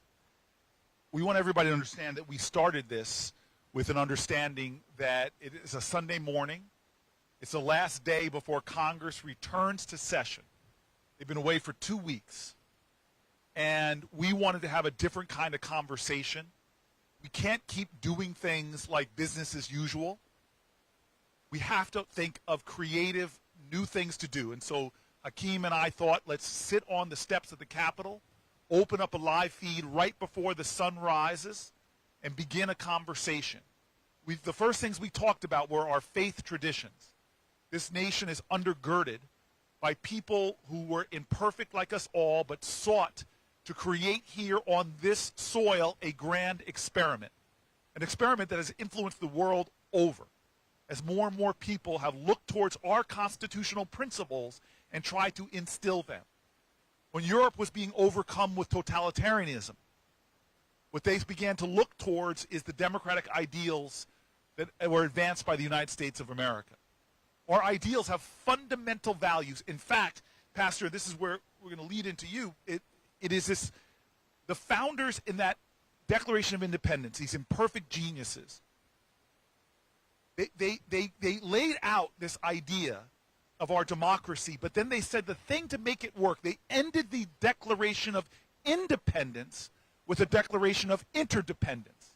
The last words of the Declaration of Independence are all about the obligations we hold to one another, the urgencies that we see within one another, brothers and sisters, And it was almost like a command to every generation of what the standard should be in how we treat one another, how we work for one another, how we pledge each other to each other's well-being. They basically said after the Declaration of Independence, which they literally knew that signing that Declaration of Independence put their necks in a guillotine. They were breaking, they were rebellious, they were breaking with the course of human events and declaring independence from an authoritarian government at that time, England.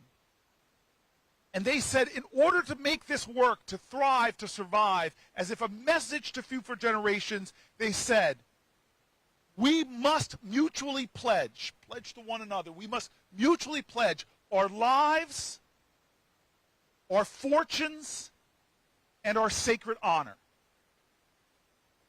That's what we owe each other. That's the kind of commitment it takes to make this experiment happen.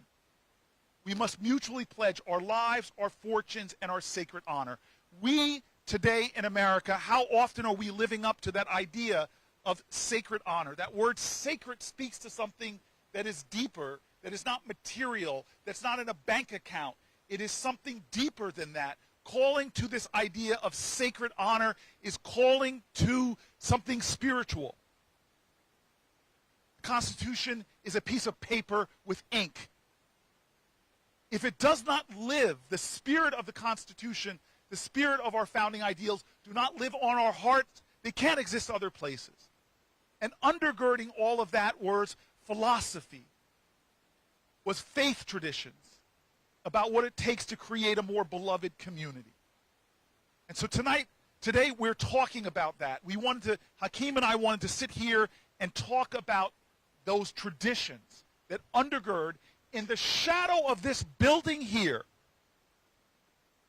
where they are going to be pushing in a matter of hours a bill that will cut food from the hungry, medicine from the sick, care for the elderly, support for the disabled. Is that pledging lives and fortunes and sacred honor? No.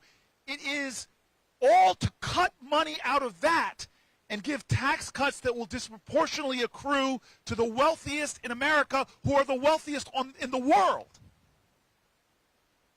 That is a violation of the very words that were put onto the paper of our founders that mean nothing if they're not living in our hearts.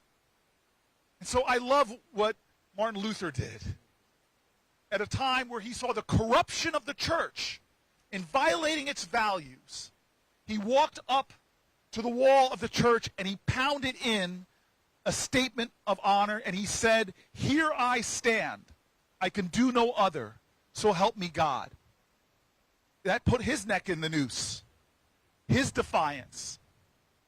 We're not asking people to give their lives. We're not called to get on freedom rides knowing that our buses will be bombed. We're not called to march over the Edmund Pettus Bridge, a bridge named for an arch leader of the KKK. We're not called to storm beaches in Normandy or to stand in front of bullets for our nation. But in this moral moment, when people's health care is at stake, when people's lives are at stake, when the food for our children is at stake, the question is what will you do? And so I want you to introduce yourself, Pastor.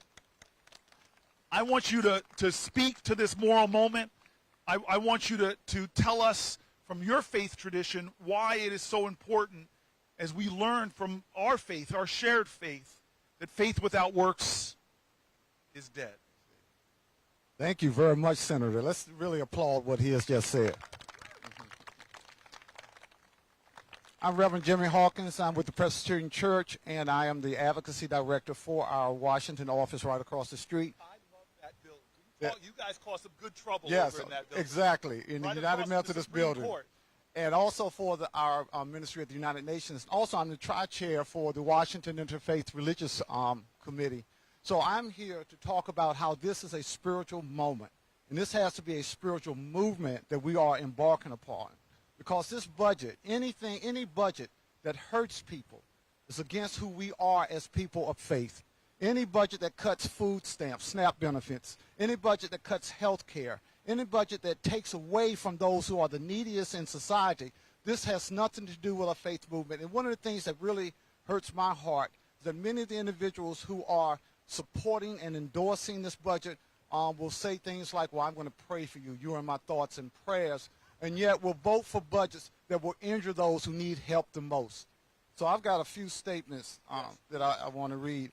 This proposed budget would impact the communities that I serve in the Presbyterian Church. While many of them are not directly impoverished, we have ministries in the church that feed hungry people. We endorse advocacy for health care benefits and to see that they are increased. And we also have food pantries like churches all around this country, and it's going to really challenge the resources that we have.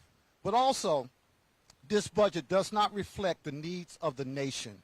And currently there are there are millions of people living in poverty in this nation. The federal poverty level for a family of four is only $32,000. Family of four. In what state, in what city can a family of four live in under $32,000? And for a single individual, $15,000. I can.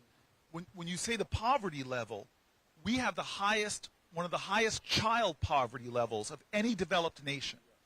We were able to cut that in half under Biden for the 1 year when we expanded the child tax credit, but we were one vote shy for making it permanent. So what it basically has said is that child poverty is not an inevitable conclusion in our country, but a policy choice. Who are we giving tax breaks to? Struggling families that can get more back from their tax dollars, more back, a refundable tax credit, or the billionaires? And the wealth of our country is not in the bank accounts of millionaires and billionaires. The wealth of any nation, especially in a global knowledge-based economy, is the genius and well-being of the children. Okay, go ahead. Exactly right. Exactly right. And mostly this budget does not reflect the heart of the American people, and especially people of faith. We do not want to see anyone hungry, especially a child, an elderly person, someone with disability, someone in need. There are charges of corruption that we're already putting too much money into these programs, but most of the recipients of benefits are not young, they're not healthy, they're not able to work. There are individuals who are mostly children, the elderly, persons with disabilities, and mental illness. They are struggling to meet the needs of their families, and many of them without reliable transportation or child care. As a minister of the gospel of Christ Jesus, I am called to be compassionate, caring, generous, and responsible, a steward of all that I own, and we're called to be responsible stewards of all that we own, recognizing that everything that we have comes from a generous God, and we ought to be cheerful givers to those who are without. Jesus told a multitude of parables, charging those with wealth to be responsible and generous. The parable of the rich old fool and the rich man and Lazarus issue a warning to the wealthiest nation in the history of the world that the failure to utilize our resources on behalf of the poor is a sin against God.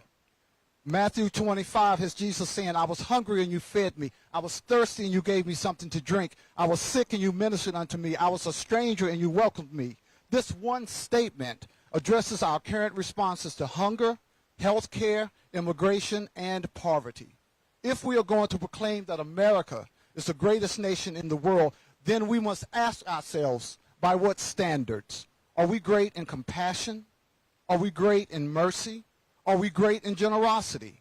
Are we great in setting an example of what it means to be a democracy that allows everyone to have opportunity, a voice, and a vote? Or do we prefer to be the greatest in accumulating wealth held by the few and the greatest military with the capability of destroying the world several times over? Let us be great in our response to a God of love, a God who asks us the question, what does the Lord require of you? But to do justice, to love mercy, to walk humbly with your God. Let us be great in caring for children of this nation and around the world by generating budgets that meet the needs of those whose lives would improve with just a little bit of help, and they can go on and make contributions to the well-being of others. Let us be a spiritual nation that walks and talks by our faith, not just saying words of empty rhetoric, saying that we believe in God and that we will pray for you, but by doing things in order to make real, as James said, that faith without works is dead. Amen. Amen. Thank you so much. Thank you for being here. Thank you. We are now.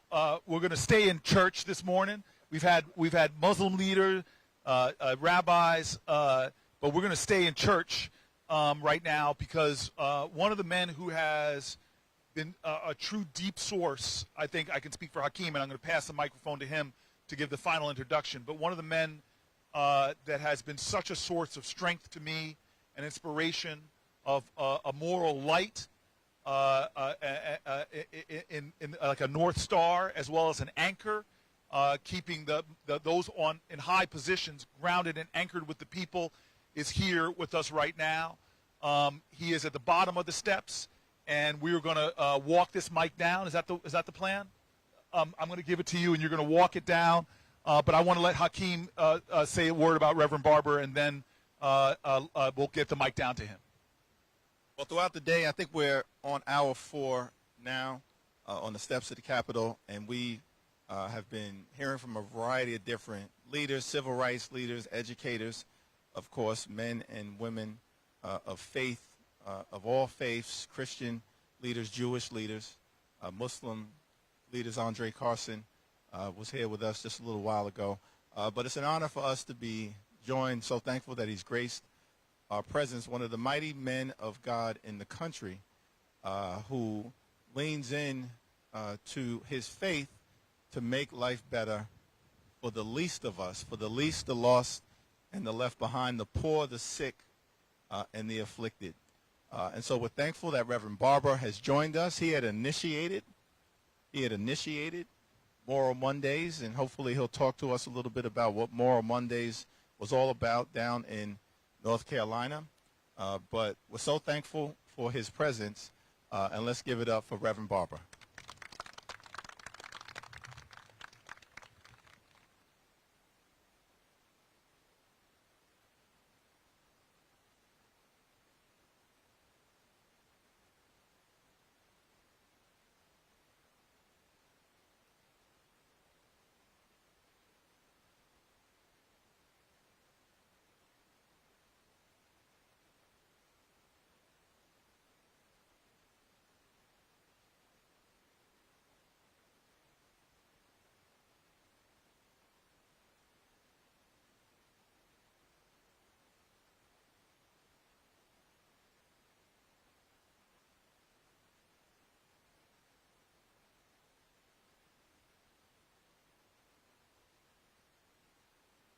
They can come that way.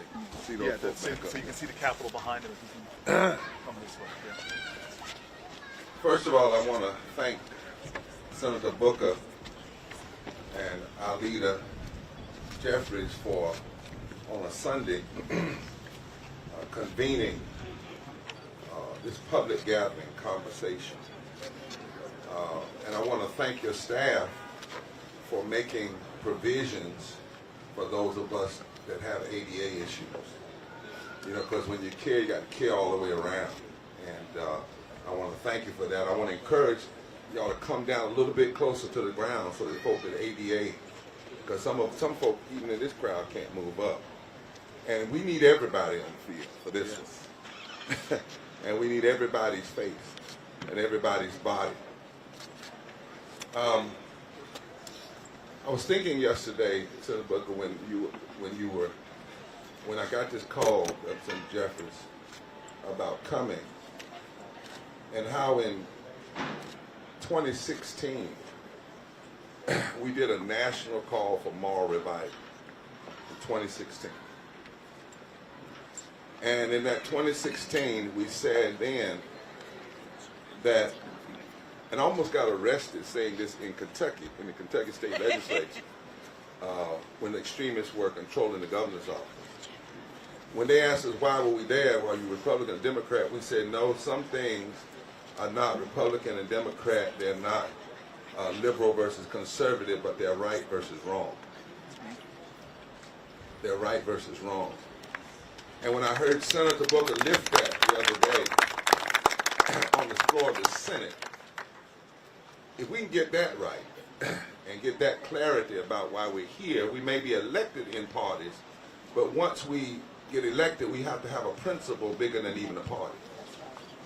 Because actually in 2018, we found out we had 140 million poor and low-wage people in this country. 2018. And we've not raised the minimum wage in this country since 2009. 2009. So this is a moment. Moral moments don't just go after any one group. What moral moments do, moral moments speak to those who are trying to go backwards. But moral moments also say to those that want to go forward, it's time to push harder and deeper and stronger. Moral moments cut both ways. The Bible says that, my friend Jimmy Hawkins will quote in scripture, that the word of God is like a double-edged sword. It cutteth both ways. And I thought about today, 98 years ago today, Coretta Scott King was born. Today. In Alabama.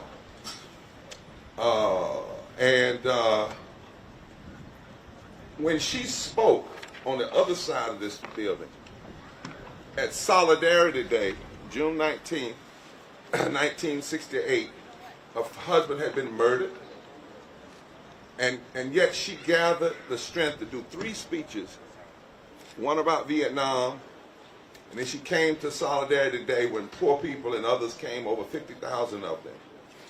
And Coretta Scott King first sung a song on that when she came. And you know what the song was? And I think all of the representatives and senators need to learn it and go sing it on the floor of the Senate. Come by here, my Lord. Come by here. Come by here, my Lord. Come by here. Somebody needs you, Lord. Come by here. Oh, Lord. Come by here. She called out because she recognized something was wrong. And then she said these words. I'm giving them to Senator Jeffries and say them to the folk in the Congress. She said, in this society, violence against poor people and minority groups is routine. I remind you that starving a child is violence. Suppressing a culture and taking people's history is violence. Neglecting school children and undermining their education, violence. Punishing a mother and her child, violence. Discrimination against a working man or woman and not making sure that they have a wage that's out of poverty, violence. Ghetto housing, violence. Ignoring medical needs and health care, violence. A contempt for poverty, as though poor people are somehow on a glorified vacation and not being affected by structural reality, violence. But listen to this last line. Even the lack of willpower to help humanity is a sick and sinister form of violence, especially when you have the power to make a difference. Wow. That's correct. So when we talk about this budget and what's going on today, we literally are talking about policy violence. 57 years ago, the night before he died, Dr. King said, nothing would be more tragic than for us to turn back now. And they were reaching into their faith when they were talking. Jesus said before he was crucified, he knew he was going to die. You've got to listen to people when they know they're going to die, because they get real truthful. Yes. And he said, I was hungry, and you gave me something to eat. I was thirsty. You gave me something to drink. Watch this. I was an immigrant. Well, yes. And you invited me in. Yes. I needed clothes, and you clothed me. I was sick, and you looked after me. He didn't say you took my health care. And he said, inasmuch as you do unto the least of these. And it's interesting, Senator Booker, if I might exegete, since we're in church, if I might exegete the text, he did not say that to individuals. He says, and the king will say to the nation.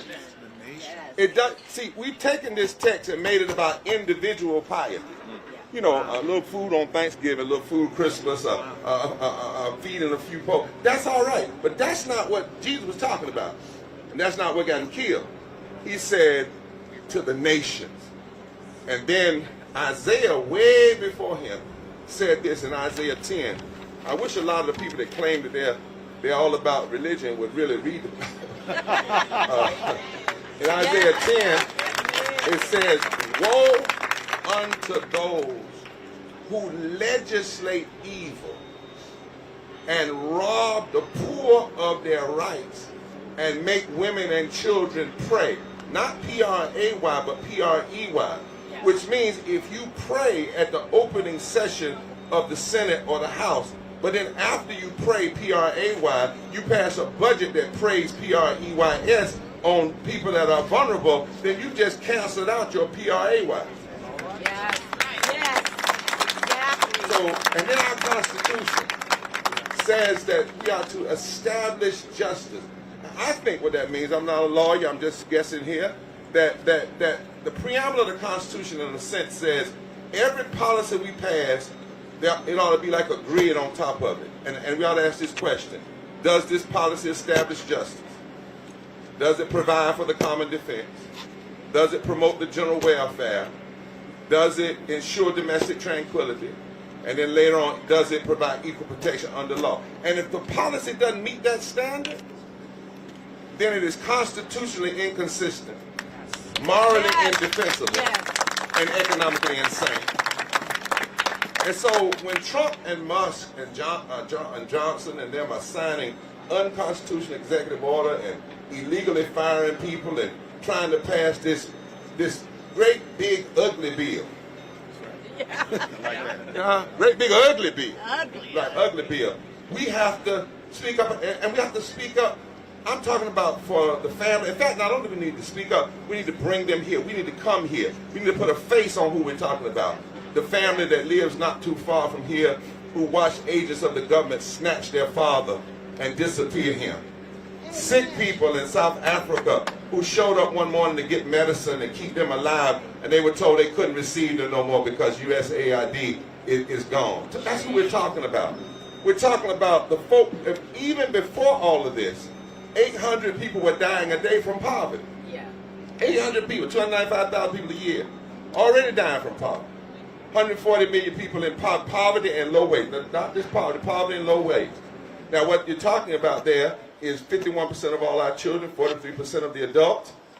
You're talking about 26 million black people, 66 million white people, 68% of Latinos, so forth and so on. That was already happening.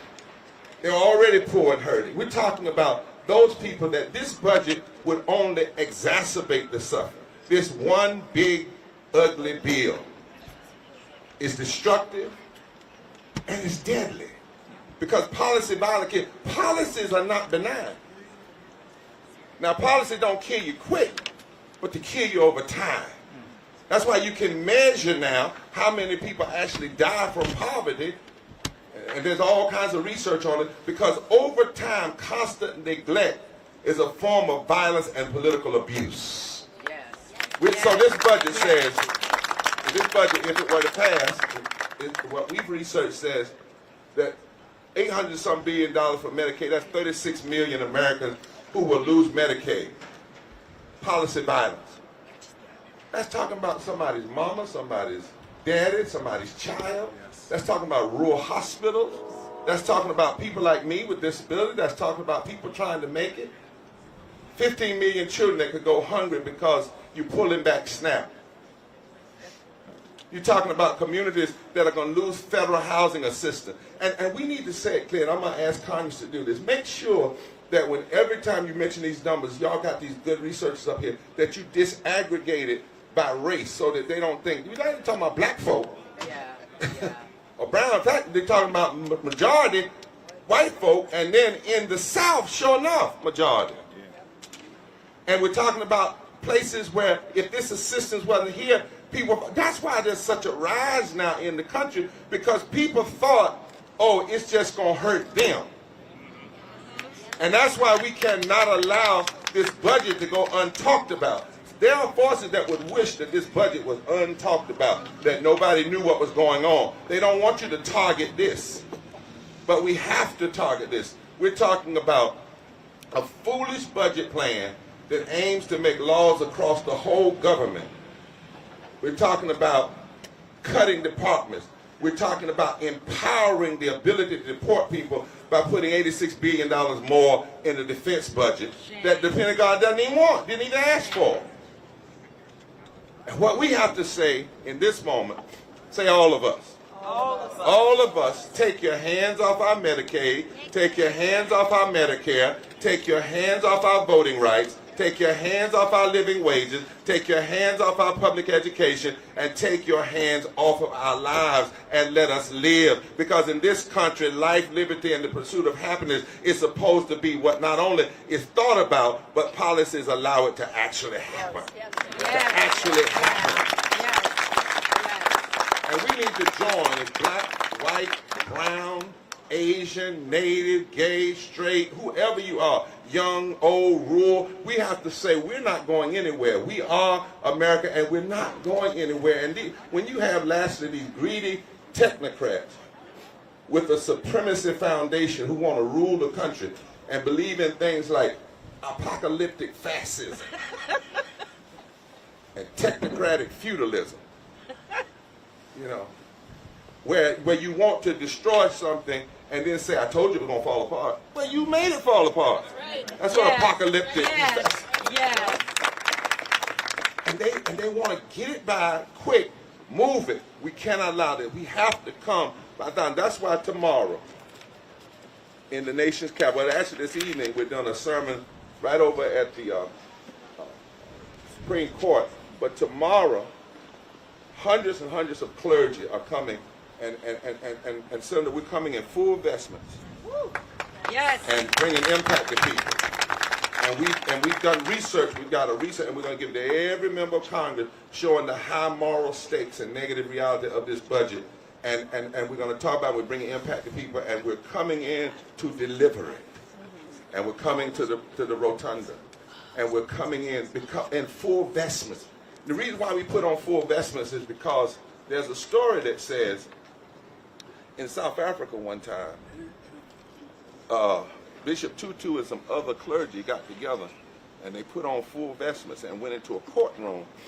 And one of the courts told that one of the judges said, why are they here like that? And the other one said, I don't know, but I know apartheid is over now. And he said, no, it's not. We're in power. He said, yeah, but the clergy have decided that this is a part of their ministry now. That means that they've decided that this is holy work, that this is not something they can choose not to do. So tomorrow, we're coming to say this is something we cannot choose not to do. That we, every pulpit, we've been talking to over 9,000 clergy and growing across this country, that we have to have pulpits that are on fire and people of all different faiths that will come and say, in this moment, the only way a wannabe king gets to be king, or wannabe dictators, or wannabe people that want to just control everything get to do that, is if we bow. And somebody has to come and say, our DNA won't let us bow. We bow only to God, we bow only to that which we see as ultimate reality, but we cannot and we will not bow. This is bigger than a party issue. This is an outright battle for civilization itself. It is an outright battle for democracy itself, and we must declare that we will not bow. And every now and then you need to look at a neighbor and say, neighbor, I just can't do it. I just can't bow. I cannot bow when I see people hurting sick people. I cannot bow when I see people taking people's wages. I cannot bow when I see people who ought to be lifted up being torn down. I cannot bow when I see billionaires wanting to hurt the poor. I cannot bow when people in this building raise their salary but keep everybody else's salary and poverty and wages. I can't bow. I can't bow. I just can't. They may not change right now. I may not have the vote, but I can't bow. Moral dissent means you have to have a moral dissent until such time as you have the political power. But the moral thing. And so maybe it's time to stand tall. And maybe it's time to mobilize our rights. No, not maybe. It is time. Yes. Yes. It's time, I think, to have mass pray-ins. It's time, when election comes, to have a labor strike day so that everybody on the election can surely go and vote. It's time to mobilize the biggest potential voting bloc in this country, which is poor and low-wage infrequent voters. It's over 30 million of them, and there's not a state in this country, that poor people don't make up at least 30% of the electorate, and in so-called battleground states, over 43% of the electorate. And the number one reason they don't vote is they say, nobody talks to us anymore. Nobody. Well, we have to stop that. We have to talk to them. So Linda Lake has said that is the place in most of the battleground states. If you just registered 10%, well, no, you don't even have to register because many of them are already registered. If just 10% of poor and low-wage people were mobilized around an agenda, not even around a party, around an agenda, they could fundamentally shift. And we can no longer have people say, well, these infrequent voters, we don't have time to mobilize them. If you don't have time to mobilize them, you don't have time to save this democracy. Because God makes it so. Every now and then, Senator Booker, every now and then, Congressman Jeffries, you never heard anything else this old country preacher said. Every now and then, God makes it so the stones that the builders rejected are the only ones that can build a new society. Psalm 118 says, the stones that the builders rejected have now become the chief cornerstone. And so that means that all the rejected folk, the sick folk, the handicapped folk, the poor folk, from Mississippi to Montana, from New York to Nevada, from California to the Carolinas, that is the hope of this nation. If we mobilize the poor and low wages, and then they connect with people of conscience, people of wealth with conscience and others, that is the power. The stones that the builders have rejected. Any of y'all know what it's like to be rejected? Yes. How about rejected because of who you love? Raise your hand. Rejected because of where you come from. You know some folks that have been rejected? Raise your hand. Because of denial of health care. Or rejected because of their poverty. If all the rejected folk come together, the scriptures say that they produce a power. And this is what it says finally.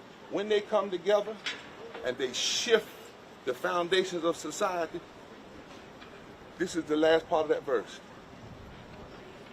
This is the day that the Lord has made. Amen. When we all get together and lift every child, when we all get together and make sure the sick are taken care of, when we all get together and make sure people are paid a decent and a living and a loving wage, when we all get together and stop injustice and push for justice, when we all get together, this is the day that the Lord has made. Amen. Hallelujah. Hallelujah. Well, we're not sitting in the congregation right now, but Reverend Barber just took us to church. And we're thankful. Let's give it up for Reverend Barber.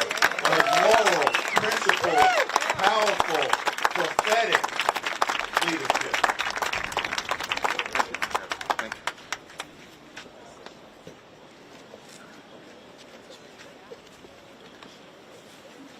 We're going back to our seats. Anybody can come up to the steps, join us.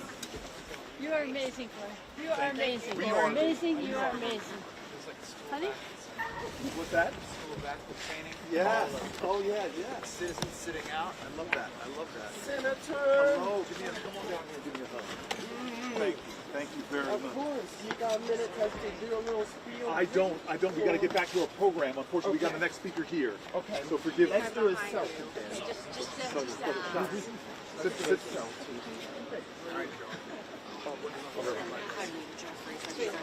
Yes. Hi, I got my kids.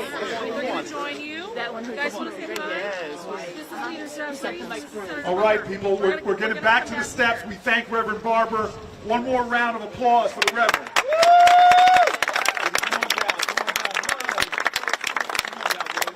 Come on down. This is Senator Booker. This is Leader Jeffries. And I'm going to let Leader Jeffries help you sit down. I'm just going to remind people why we are here. Senator Jeffries and I, Congressman Jeffries, Leader Jeffries and I started we're reeling in our 5th hour here. We sat down here before the sun came up. And we said we're going to do an old-fashioned sit-in on a Sunday and talk about the moral underpinnings of our nation, the values that bring us together, that hold us together. We're going to harken back to the people that the founders drew on to do this great experiment, the commitments we have to one another, the arc of the moral universe that this nation, every generation, has grabbed hold of it and bent it more towards justice, liberty and justice for all, that ideal. And how that after 2 weeks on recess, Congress comes back tomorrow. And when they get back to this House, Republican leadership has said they're going to be pushing this bill that cuts billions and billions of dollars, hundreds of billions of dollars from services and support to Americans in order to give tax cuts to the wealthiest Americans. As Leader Jeffries said, renewing these tax cuts from the Trump years, over 80% accrue to the top 1%. And what they're doing in the shadow of the moral might of America and our religious traditions is that they're cutting food from the hungry, health care from the sick, support services for the elderly, resources for the disabled, and so much more. From Meals on Wheels to public education under assault, under attack. And the question is not what they are trying to do. The question is, who are we as a people? Will we sit idly by, or will we rise up, speak up, stand up, and with our nonviolent heart and creative action, can we take this moral moment and ensure that we protect our fellow Americans? That is where we are. And Leader Jeffries and I said we would come out here and sit for a good long time. As I said, we're rolling into our 5th hour soon.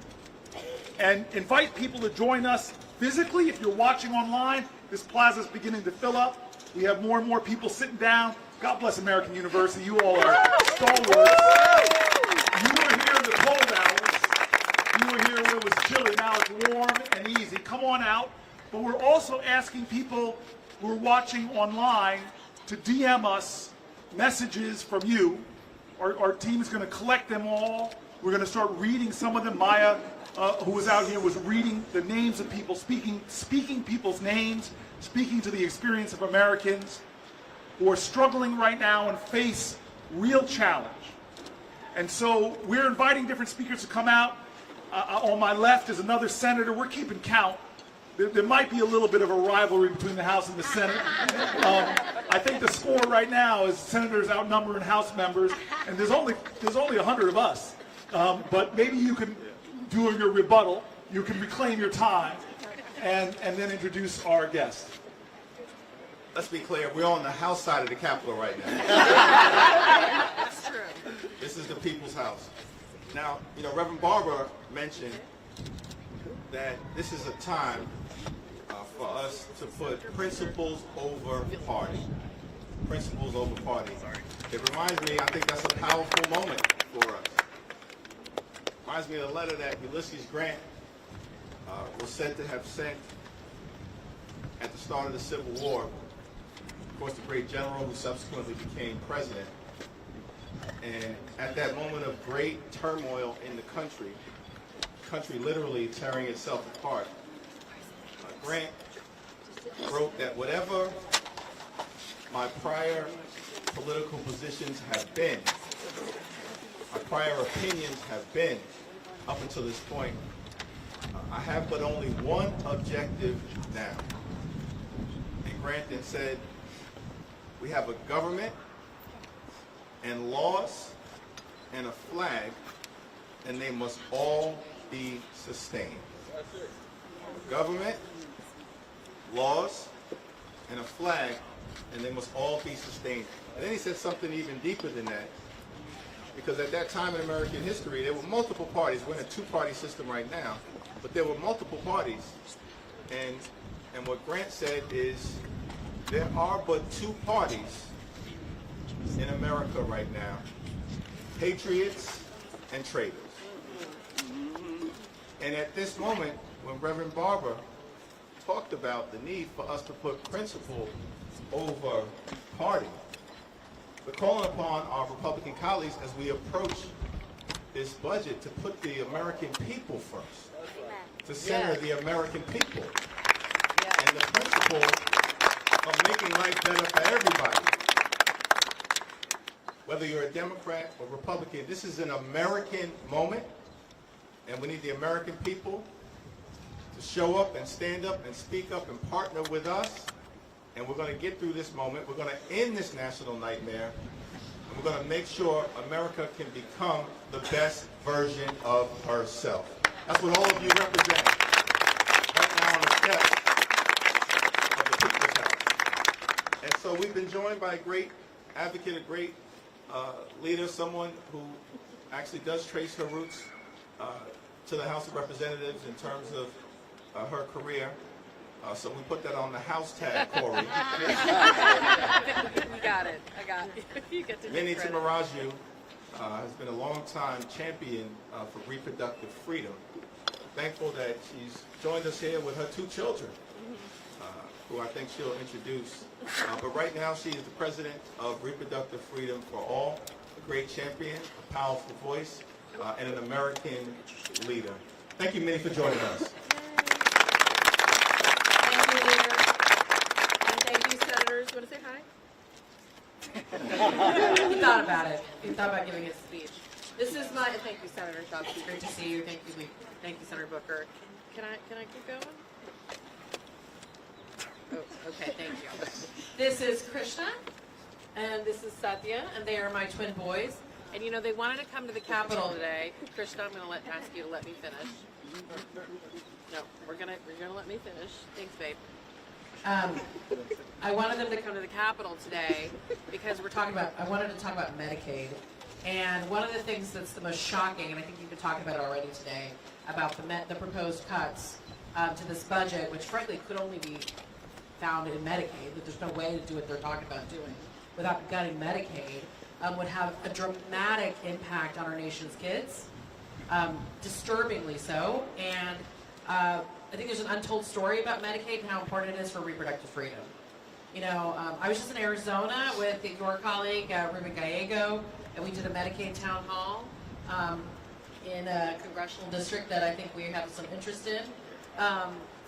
And we were talking to a lot of moms who, because they had Medicaid coverage, and Medicaid covers almost 50% of births in Arizona, 50%, and now has recently been expanded to cover postpartum, they've had a dramatic decrease in maternal mortality rates in Arizona because of Medicaid. I think it's so important to tell that story, especially as we have a maternal health crisis for Black and brown moms, right? So it's so critical that we protect this program. The other thing I wanted to say about Medicaid is how many family planning services are covered by Medicaid across the country. So STI testing, birth control, cancer screenings, cancer treatments. And when you think about losses and cuts to Medicaid, I want you to think about 2 things. I want you to think about clinics in your community. I want you to think about Planned Parenthood. We know the extreme right's been going after Planned Parenthood, trying to shut down Planned Parenthood. We know Donald Trump knows how deeply unpopular that is. But they can do it through Medicaid. They can shut down the nation's safety net family planning programs, including your Planned Parenthood clinic, the most trusted provider of care in this country. Most Americans got their first health care out of Planned Parenthood. They can shut it down through these Medicaid cuts. And when they shut down these clinics, even if you never had to have Medicaid, you might need it one day, but even if you didn't have to have it, the impact it's going to have on the critical care infrastructure of your state would mean you don't have care anymore. So that's what we've been running around the country talking about with a lot of your colleagues, and we're going to keep fighting. And I want Leader Jeffries to talk about why we are confident that this what they have referred to the Energy and Commerce Committee creates the conclusion, not from us as Democrats, but from the Congressional Budget Office. I want you to discuss that. But I just want to say that what you're spelling out here is that so many of the providers, the frontline providers of care in America, are providing services at margins that don't exist. That's right. That if the reimbursement rates do not cover the services that people are now providing, and so people like Planned Parenthood and others often have to rely on donations just to fill the gap. And so if you cut Medicaid, forget what Leader Jeffries is going to describe to the extent that they're talking about cutting, but a 5 or 10% cut endangers health care for millions of Americans. But even worse than that is a lot of the hospitals in the most remote areas, in our rural counties, already operate at a serious deficit. That they will face closures. From rural areas in New Jersey, all throughout the Midwest, we are already hearing stories of what this will mean, because to pull out one of the financial rebars of what hospitals use to sustain the architecture of their total services. So even if you don't rely on Medicaid, you can still be affected by those cuts, by the very hospital you rely on. And remember, this comes in the wake of a president who is taking away Social Security offices. This relies on a president who is attacking veterans' care and veterans' services. We are seeing them taking away the kind of services we rely on, and the question we ask again is why? Why are you doing this? Why? Well, we know why. Because they want to give greater tax cuts that will overwhelmingly accrue to the wealthiest Americans. How do we know? It's because that is the 2017 tax cuts that they are trying to renew and even add on top of. They gave tax cuts to the wealthiest corporations, who have seen historic profits even before those tax cuts, and to the wealthiest Americans, who for the last quarter century have seen a growth in wealth that has been stratospheric. Cutting services to hundreds of millions of Americans while giving the wealthiest 1% tax cuts is immoral, and that's again why we're sitting here on the Sunday before this work period saying we're just going to sit down, open up a live feed, and have a moral discussion. And I'm going to hand it over to my partner in this, Leader Hakeem Jeffrey.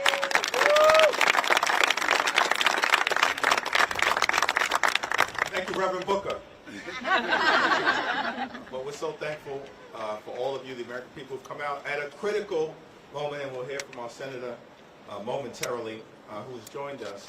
But we're on the cusp of entering into an intense period where we're working hard to stop this reckless Republican budget. It only takes 4 Republicans on the House side and 4 Republicans on the Senate side to join us. And we can stop this reckless effort to enact the largest Medicaid cut in American history.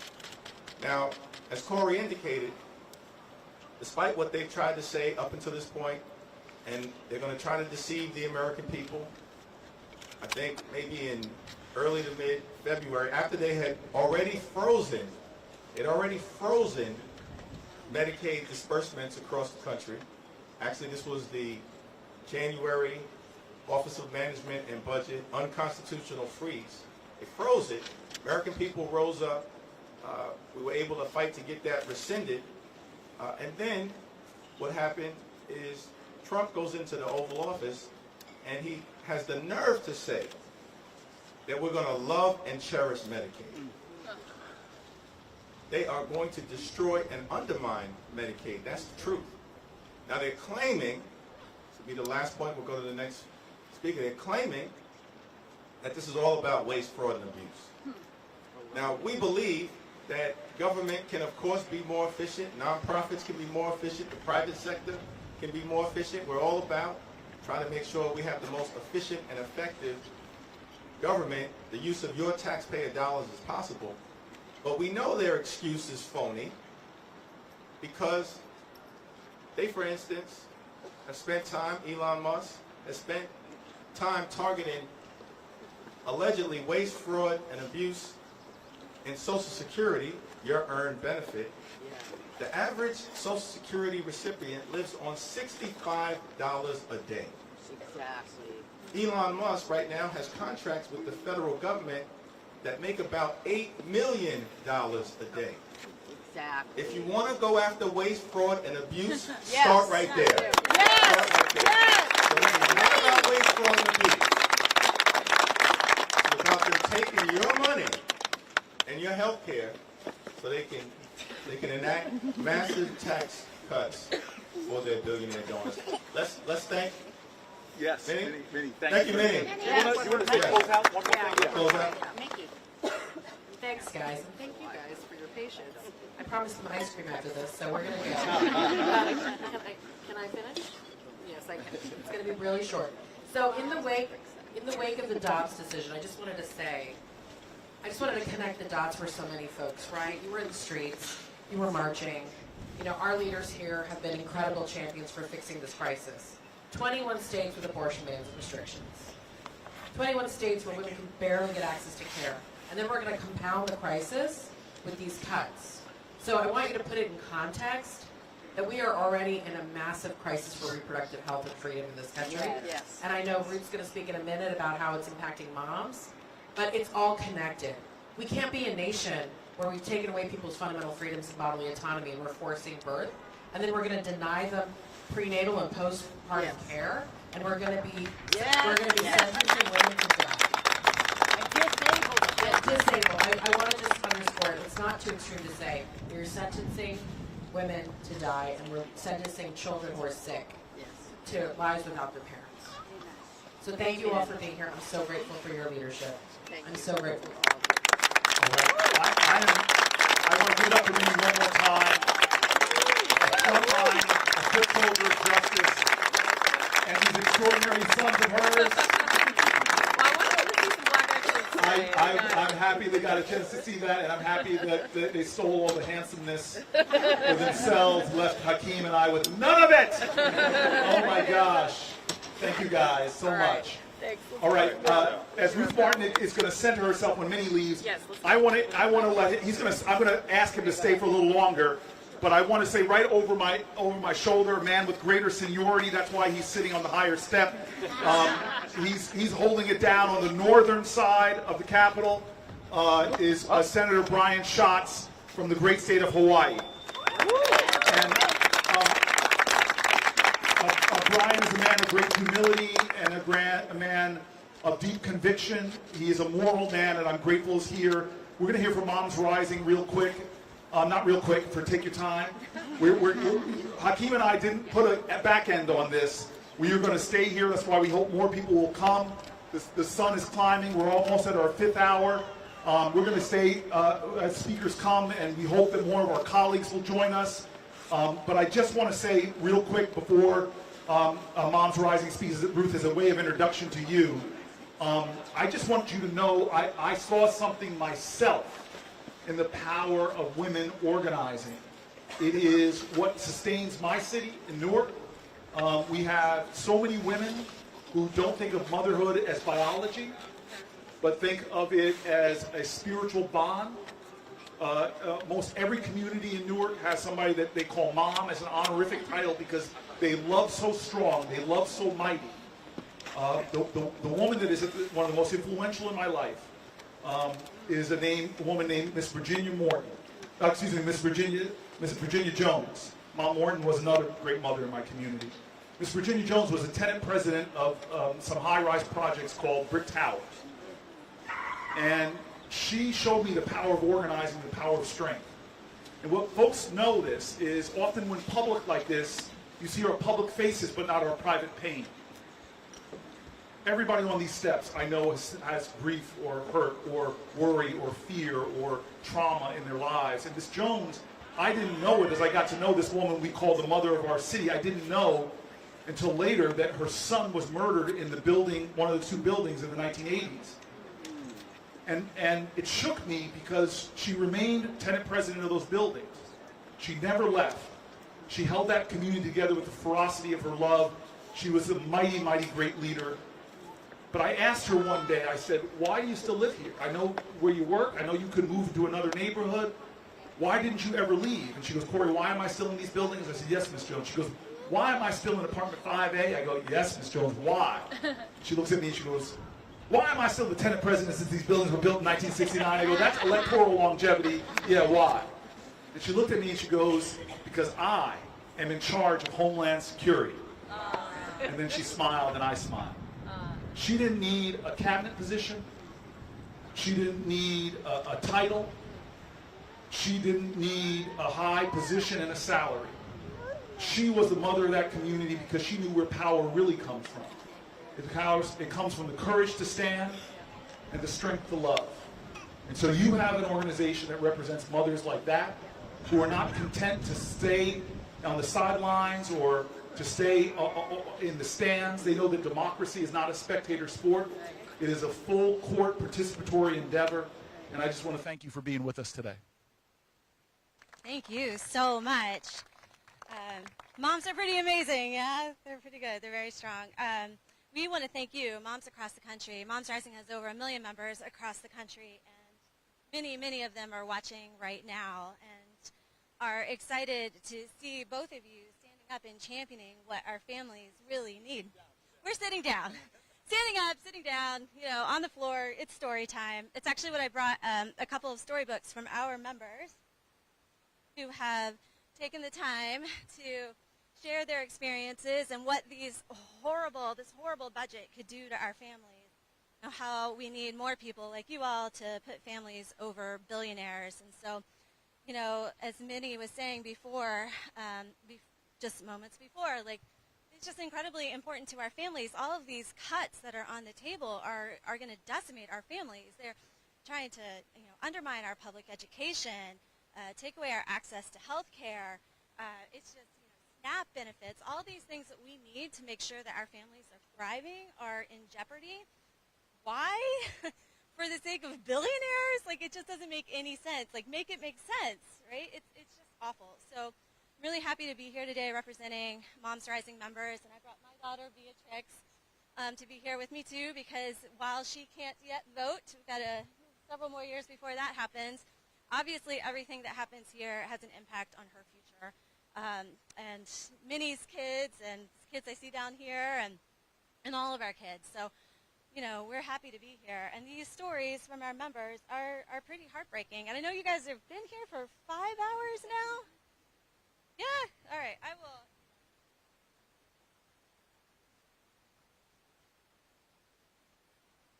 So I'm going to read you Amber's story from Ohio.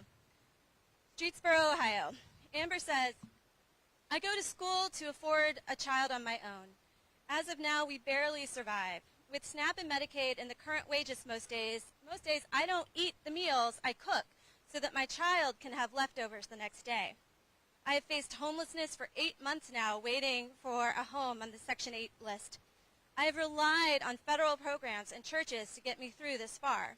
If those programs do not exist, I would have been homeless for a year waiting for Section 8. I have no family to fall back on. It's me and my daughter alone.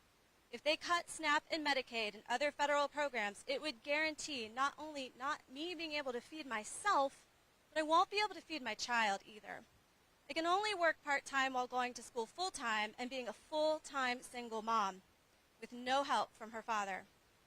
To take on an already struggling family, to take from an already struggling family to give to a millionaire and billionaires and corporations is absolutely absurd and will very much hurt families like mine. Two. Oh, another one. Okay, great. Sure. This one is from Melissa in Pennsylvania. The cost of living is high while unemployment wages have been stagnant. Healthcare premiums take a big chunk of that wage. I have 2 adult children with autism who still live at home. Rent is incredibly expensive. My daughter would rather save her money to buy a house than waste it on rent. She's also paying her college loan and healthcare premiums through the Pennsylvania Exchange. My son with autism receives a partial SSI payment, Medicaid, and SNAP.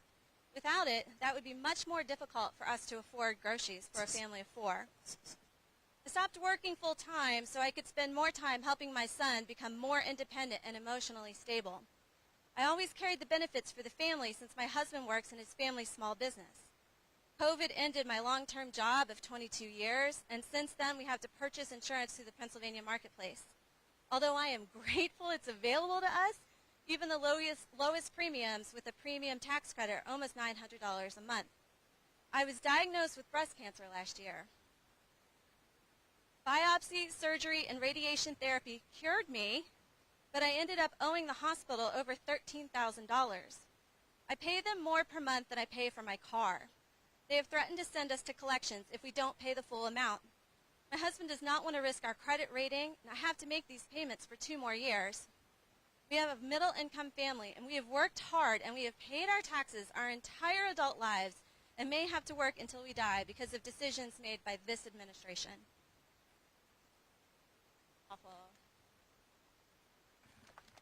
Thank you so much for your leadership and for presenting these stories, and it's going to be important for us to continue to lift up and elevate stories. We've been spending a lot of time on the Capitol steps talking about Medicaid, but Medicaid is not the only thing that is under threat, and you've done a great job in documenting that reality. In addition to the proposed efforts to try to cut health care from the American people, what they're trying to do in this budget is to cut potentially supplemental nutritional assistance by as much as $230 billion. That literally will take food out of the mouths of babies, families, children, veterans, and seniors. And you've had a lot of folks share their stories. I'll read one. This is Kat Cottonwood from Arizona. I received SNAP benefits. I had to reapply recently because I stopped receiving alimony, and I don't earn enough to make ends meet in the rural area where I live. I have a daughter in college. My daughter comes home, there is no adjustment for the added grocery bill. She will be home almost 4 months this summer, but I receive no additional benefits now that they're trying to cut. I receive no additional benefits because she lives in another state most of the year. And then she makes a profound observation: college students eat a lot. But at the end of the day, the effort literally to cut nutritional assistance is a moral outrage. And we're here sitting down on the Capitol steps urging the American people to stand up, and together we will stop this from happening. Please stay, because I know we're now running behind because we have some speakers lining up, but the stories you have in here are so important, and everybody's not going to be able to get this. I want to read one more from a state that unfortunately sits in the shadow of New Jersey. It's called New York, if anybody hasn't heard of it. I'm sorry, we got some sibling rivalry here, but this is from Bethany, from Jackson Heights, New York. And again, the reason why I want to read this is what you said. It's like there's an irony that we are talking about Medicaid, but there's so many other things that are being cut. Support for children with disabilities. But the absurdity that this letter points out, and you'll hear her in her own voice, but this is the absurdity in our nation right now. We have a president and Elon Musk and others talk about, we want to have more babies. We want to see more babies being born. But they have no intention of supporting moms who struggle in America, struggle in areas that other countries, their mothers don't worry about. The cost of child care in America is more expensive in about half of our states than tuition at a college. The stress that a mother is put under financially is outrageous, and this woman is going to talk about it. Bethany writes, with my first child, I had to go back to work starting at 6 weeks because we don't have adequate paid family leave or maternal leave in this country. With my first child, I had to go back to work starting at 6 weeks. She was born with a birth defect and required extra, more specialized care, and none of the daycares could provide that level of support. But beyond that, none of the daycares would even take 6-week-old children. We couldn't afford a full-time nanny. I'm a preschool teacher, so we hired a nanny for part-time while my mom came down to the city a few days a week to help care for the baby. This lasted until she was able to attend preschool where I teach. I just recently had another baby while my husband and I were not allowed to have 12 weeks leave, thanks NYS. Finding a nearby daycare that we could both afford and had openings proved to be almost impossible again.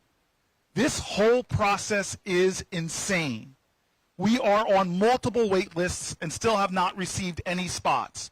We are lucky in many respects because my work hours are short and my husband works from home, so we are able to get by with another part-time nanny share situation for now. But it also means we are spending a huge chunk of our income on childcare. The system is totally broken. What we should be doing is not cutting programs to support mothers, but investing more, because there's no better return on investment than investing in mothers and children in America. We want to say thank you very much for being, thank you so much, and we're grateful. And please, I hope there's a lot of moms watching this. Continue to tune in, share the link, share your stories. We're going to be recording them, go into DMs, but thank you very much. Thank you. Thank you very much. All right, I know we have, Brian Schatz is still here. You okay to wait for a little while long? You're okay to wait. So we are now going to bring up Lindsay Latham. Oh, we're going to go down to Lindsay. Everybody else stay put. We're going to weave down to Lindsay. And she is a parent advocate. Her husband, Toby, her son, Calvin, is here. And daughter, Lucy. I see you, Lucy. Lucy, I'm coming.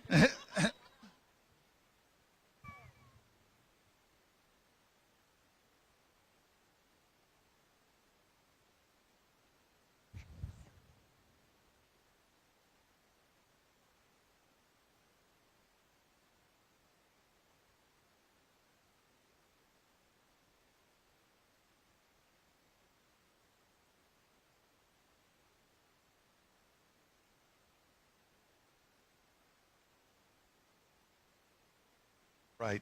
Thank you very much, Lucy's mom. Hi, thank you so much for having us. I'm Lindsay Latham, and this is, do you want to introduce yourself on your talker? No? Okay. This is Calvin, age 11. No? And Lucy, age 6. I'm their dad. So our journey has started about 10 years ago when Calvin was about 1 years old. He was diagnosed with a rare brain malformation called polymicrogyria. And because insurance is insurance, we went down the road of learning about the Medicaid waiver. We're in the state of Virginia. And currently in the state of Virginia, I'm sorry, you're right. Thank you, Calvin. Currently in the state of Virginia, there are two types of waivers. So he is eligible for Medicaid based on his disability, and he also receives attendant care. So on top of actually getting additional medical services, he receives attendants who come to our home and assist with bathing, feeding, drinking, toileting. He is weak on his right side, so he requires a lot of assistance, day-to-day assistance, hands-on assistance, and we were here in 2017 when they wanted to roll back the ACA, and we're here now because we are facing this existential crisis to not only people with disabilities, but families and women and children. And it is unconscionable to think that we are back here fighting for people to have the ability to live their lives and live their lives in a healthy manner. To get Calvin ready for his day, he requires anti-seizure medicines. He takes 4 in the morning and 4 at night, including drooling medication. And Calvin has 3 insurances. His third insurance is Medicaid. If we didn't have Medicaid, we would have out-of-pocket expenses for all 4 of his medications on a monthly basis, hundreds of dollars a month. Both my husband and I work full-time. We have good jobs. We worked really hard to get where we are, and we would be devastated. Our family would be bankrupt if we lost Medicaid. Some of the things that Medicaid paid for just to get here this morning, after taking the morning medications, Calvin has to get in the car.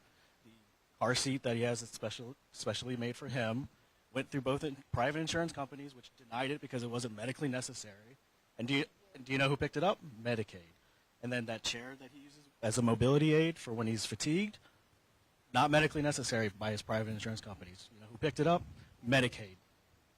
His talker, that's $6,500 off the shelf. 2 private insurance companies said it's not medically necessary for our kid who can't communicate without it. You know who picked it up? Medicaid. So to say that Medicaid isn't going to affect families they're not luxury items. They're not for Calvin. They're what he needs in the classroom. We brought pictures of him this year. We're also advocates in the special education space where there's going to be cuts and impacts based on what this administration is doing. Absolutely. So Calvin and Lucy, Lindsay, all of us. This is a picture of Calvin this year. It was 2 years ago. We were in this tough discussion with the school district about moving him exclusively to a classroom for kids with intellectual disabilities because he could not communicate what he was learning. But we knew that he was picking up subject matter in the classroom, and he had quote-unquote behaviors. And they also wanted to move him out of the gen ed classroom because of the behaviors that he was exhibiting. But we were confident that he was exhibiting the behaviors because he couldn't communicate what he was learning in the classroom like his peers were. So we pushed and pushed and pushed for the supports for him to stay in his gen ed classroom. And that's him acing his first test in his gen ed class, subject matter class, because he got the supports that he needed to use that system of communication to tell his teachers what he was learning in the classroom.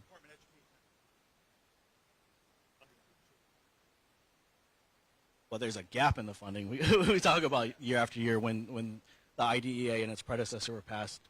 Congress promises 40%, and we're going to keep coming asking for that 40%, and it's currently at 13, I believe, in funding. But there's also resources that people don't know about or don't think about when they talk about cuts to the ed department, which is the research and the best practices, which we as parents can go to and go back to our school systems and say, hey, there's this research backing classroom use of communication devices and effective communication regulations, which allow us as parent advocates to go back to the school system and say, until you're supporting our child and using his mode of communication, we're not moving him out of this gen ed classroom. Because that's the deal we struck with our school district. Like, you do this effectively, and we show that he's not picking up the subject matter, then we'll talk about moving out of the gen ed classroom. But until you do this well, see, he just said he heard a fire engine somewhere. So the Department of Ed cuts in staffing and in the research and the supports, in addition to the Medicaid, it's a whole holistic system of supports that we get from the federal government that people do not think about. Yeah, one of the reasons that we wanted to be here on the Capitol steps was to give the American people an opportunity to tell their stories, because a budget is just not cold numbers on a piece of paper. It represents our values, and it has deep implications for the American people. And this particular budget will hurt children, it will hurt families, it will hurt veterans. And so we want to thank you for elevating these stories. Thank you for your resilience. Thank you for your presence. Some of my colleagues who serve in this Capitol talk a lot about family values. But that's rhetoric. That's rhetoric if at the same time you're talking about family values, you're undermining American families, and we're not going to stand for it. We're not going to stand for it. So we really appreciate your presence. I don't know if you have any concluding words. I would just say that all of this is intersectional. We have funding from Medicaid that goes to the schools across this country that help occupational therapists, speech therapists, physical therapists. That doesn't only affect kids with severe disabilities like Calvin. That affects everyday kids. There might be interventions that are required. Our paraprofessionals, some of them are paid through Medicaid, and it is incredibly important to understand the intersectionality between our schools and our community-based services. The idea that HHS is cutting the budget for people to live in their communities and have supports. The disability community has fought for decades to be in their community, to live in their community. And it has only been 30 years since Olmsted. Not even 30 years since Olmsted. So you're seeing more people in your community. Oh, I'm sorry. Olmsted is a Supreme Court decision, and I'm not the attorney in the family. Toby is. So going back even further, it's not even since 1975 that kids have been required to be in the school buildings with their peers. 1990 we got the ADA. So all of these laws on the books have, you want me to hold it closer, have gotten people with disabilities in our community, so we're seeing them more often, and people are still getting accustomed to it. But Olmstead was a decision in 1999 where the Supreme Court said that under the ADA, folks have rights to have their services and supports provided in the community so they're not segregated. And so for people who are thinking, you know, I didn't see this in my day, it's because you didn't, right? And it's a good thing that's happening, and there are growing pains that go along with it. But we all, as a community, can go through those growing pains together to make sure that kids like Calvin, because that's why we advocate the way we do. I'm an introvert. I don't want to be out here. I'll be dead the rest of the day. My energy will be gone. But we get out here because Calvin is Medicaid. And it's not this myth of this huge group of folks defrauding the government to suck away funds that were paid by taxpayers. No, it's Calvin. Calvin's Medicaid. People like Calvin are Medicaid. And it's, our message is always about community. Lindsay grew up in Baltimore. I grew up in Norfolk, Virginia. We weren't well-to-do families. We made it out because of support from the federal government. I'm a veteran. I did service in the feds with the National Labor Relations Board, trying to protect workers' rights. And through public service, we are now able to advocate and have the time and resources to do it. And we would pay more in taxes if necessary to make sure kids like Calvin could stay in their community, because that's important to us, and it should be important to everybody else. And thank you for your service to this country. You got an administration that is firing veterans. We should be cherishing our veterans and standing by our veterans and supporting our veterans and their families. And then we just have a book for each of you called A Day with No Words by Tiffany Hammond. It is a really beautiful experience of a family who are AAC users. This is an AAC. And specifically the autistic community. And we need to lift that voice right now because they in particular are under attack. So we so very much appreciate your leadership and your support and your voice, because a lot of us feel distressed and scared and angry, and it really brings so much hope as we are talking about religion and the week after Easter and what that means in terms of hope. This brings hope, and we are just so thankful that there are voices.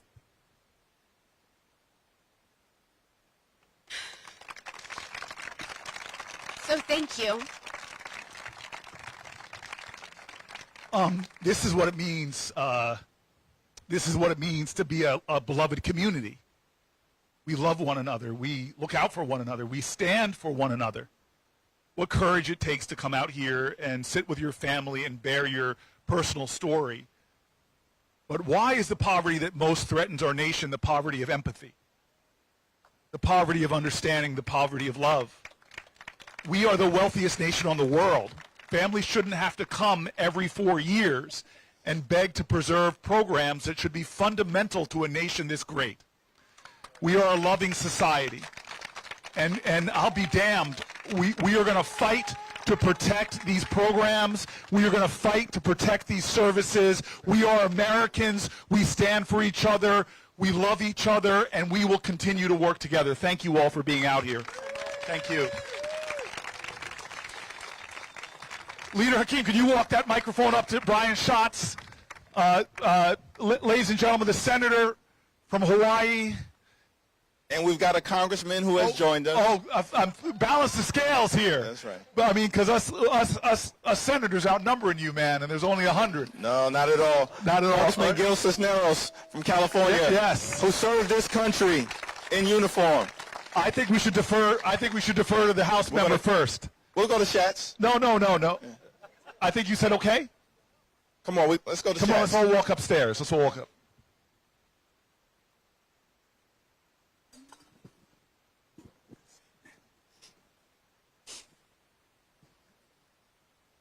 I'm struck not just by the growing crowd, but the extent to which I see this as a kind of metaphor for the movement and Corey and Hakeem's role in that. And everybody understands what Corey did a couple of weeks ago to take the floor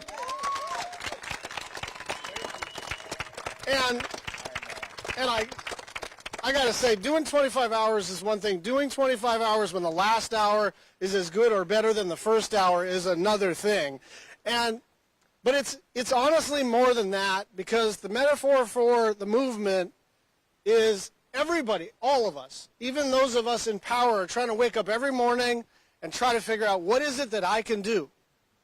And the real answer is, whatever you can do is what you should do. Start where you are, use what you have, do what you can. And so one thing I want to do is, for those of you who are not capturing this in a live stream and you're just watching this from the bottom of the steps, you are welcome to join up on the steps, because the way I see this is people watch it online. Some people can show up in 3 dimensions. Some people go to the base of the steps, and that's as much comfort as they have. Some people want to step and sit next to the great Cory Booker and the great Hakeem Jeffries and his colleague Brian.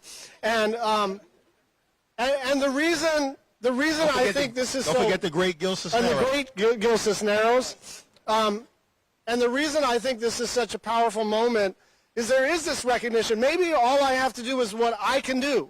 Maybe I don't have to fit into some grand strategy, because maybe a movement is faith in strangers. Maybe a movement is about what Cory did, which he stepped out onto the United States Senate floor and said, I don't know when I'm going to have to use the bathroom. I don't know how bad my headache is going to go. And by the way, one of the things that Cory told me in advance was, I don't know if my knees are going to hold up. I don't know if my feet are going to hold up. He is not 38 anymore. He is fit. He is strong. But, man, that's a long time. And he's 39. But the point is, he took a risk, because he didn't know if it was going to look goofy. He didn't know if anyone was going to care. And they did the same thing this morning. Why don't we just sit at the Capitol steps, because the leader, Jeffries, has access to the Capitol steps, and see who's interested. So now we've got 25,000 people watching this on just one platform, and those numbers are going up. And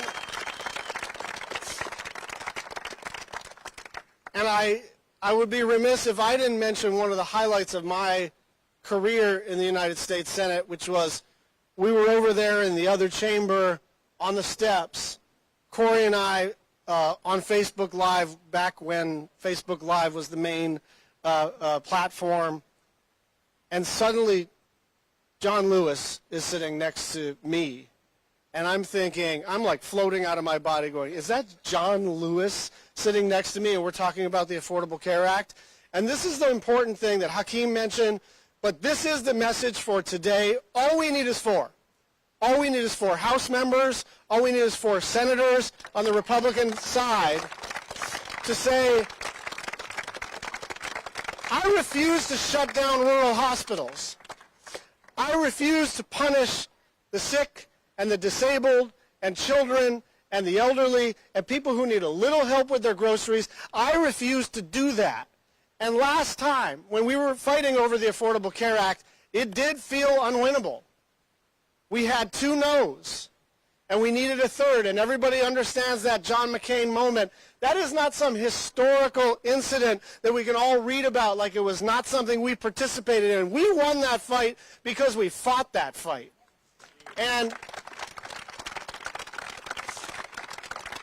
But these fights do not magically line up with vote counts, and we observe them like we're watching our fantasy football team and just rooting our team on. Politics is not a spectator sport. Democracy is not what we have. It's what we do. And so as this movement builds for a pluralistic, fair democracy, we need to understand we're all going to have to take some risks.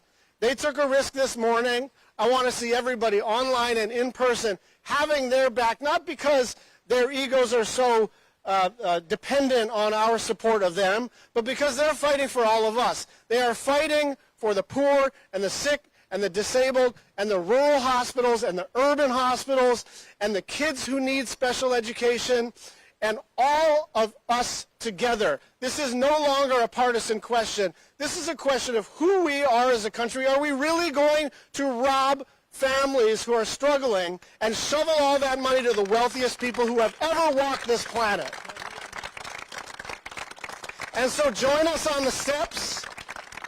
And if you can't physically join us on the steps, do your online thing and understand that this is the kickoff to one of the most important policy fights that we will see in many, many decades. Senator Brian Schatz. Senator Brian Schatz. Thank you. And we thank you for once again anchoring us in the spirit of John Lewis, because that really is the shoulders that we're standing on at this moment when Corey and I talked about heading into this legislative work period and the battles that will be in front of us. We, of course, centered our own experiences with the great John Lewis, and we had the opportunity, along with Gil and Robin Kelly, we've been joined by Congresswoman Robin Kelly from Illinois. Thank you. And I got to try to keep the Senate score going higher and higher. We're also joined by the great Senator Amy Klobuchar. Come on up. And as you can see, this is a sibling rivalry. It is a sibling rivalry. The lines that divide us, like the Hudson River, is not as strong as the ties that bind us. It's great to see Amy joining us, and we'll hear from Amy momentarily. But just to again recenter sort of the spirit of John Lewis and why we all are so inspired by him, our opportunity to serve with him, the lessons that we learned from him. You know, I recall, Corey, the first time that I met John Lewis was on the floor of the House of Representatives. And I see him, he sees me, and he calls me over, and he says, "Are you the new guy?" I said, "Yes, sir, Mr. Lewis." He said, "Well, we're colleagues now. You can call me John." I said, "Okay, Mr. Lewis." Because he's an American hero. And then he said, "You from Brooklyn, right?" Now, I got to admit, Amy, I was tempted to say, Brooklyn is always in the house. But instead I said, "Yes, Mr. Lewis." And then he said something to me that was interesting. He said, "Well, I'm hearing some good things about you from your predecessor, but Washington, D.C. can be a tough place, a tough place. So I don't want you to get into any trouble unless it's good trouble." Yes. And we're here to get into some good trouble on behalf of the American people. Yes.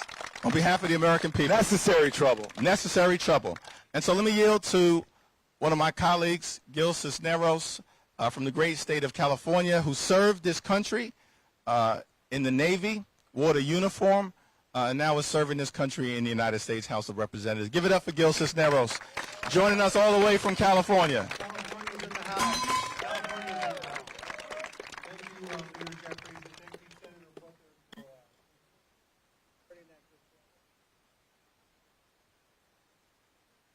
I gotta say, the crowd, like the senator said, the crowd is getting much better.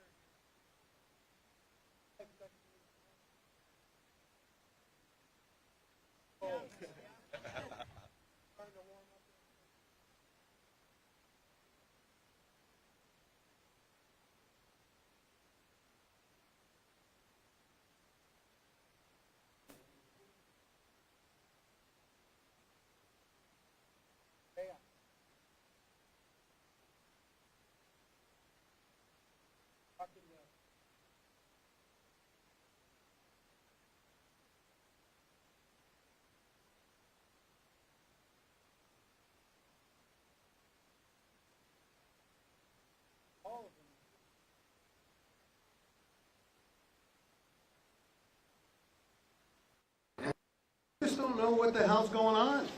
They don't know anything, and it's just all chaos. And as we're talking to the colleges, as we're talking to the school districts, they're taking our money away. They're taking the funding, the programs. I worked at the Pentagon, and I was the first ever Chief Diversity and Inclusion Officer the Pentagon ever had at the Department of Defense, where we did a lot to ensure that we were, taking care of our people of color, the officers, to give them that chance to rise up through the ranks, whether they were as I said, people of color, or they were women, or they belonged to the LGBTQ plus community, to ensure that they had an equal opportunity to go and succeed, just like everybody else. And that's what DEI is about, right? Yeah. Diversity, equity, inclusion. It's about giving individuals an opportunity, taking those rocks, and shining them up to become diamonds in the rough, to allow them to show their skills, who may not have known, just like people like me. I had no idea getting out of college what I was going to, when I graduated from high school, what I was going to do. College, this was not something in my family that people went and did. They didn't have that opportunity. But I got lucky. I joined the Navy out of high school. I saw a chief petty officer who met me and said, I think you should apply for a program. And I have no shame in saying that it was Navy's affirmative action program that allowed me to succeed and gave me the educational opportunity. And whether I succeeded or failed, after that, it was always based on my merit.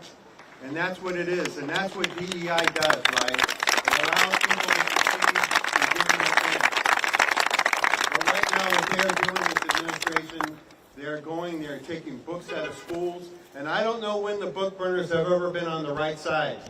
Never, right? Never. But that's what they're doing. They're taking books about history. They're taking books out about people of color. They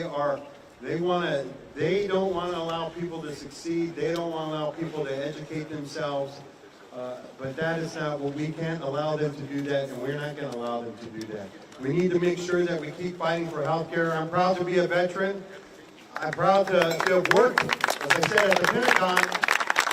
Federal employees that work their ass off every day to keep this country running, that are overtasked, constantly overtasked, but get the job done and continue to get the job done. And they want to get rid of these hardworking individuals. They want to get rid of our veterans. 30% of federal employees are veterans. They want to get rid of them. We can't allow that to happen because, again, they are hardworking. They serve their country in uniform. They are continuing to serve their country as federal employees.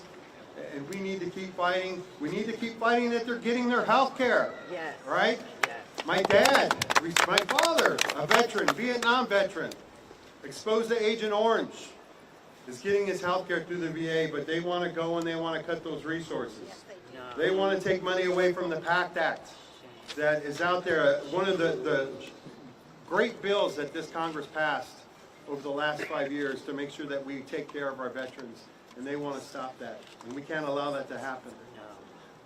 40% of the people in my district use Medicaid. But yet they want to do that and they want to get rid of that.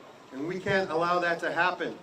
But the movement, and we all know this, the movement has to start with the people.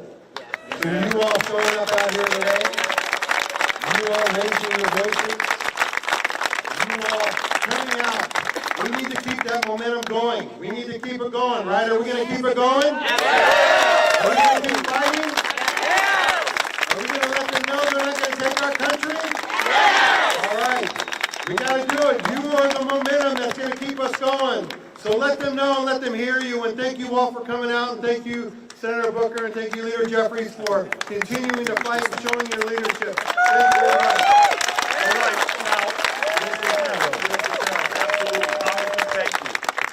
A revival here, folks. So this is exactly what I wanted. The crowd is growing. We have speakers coming up.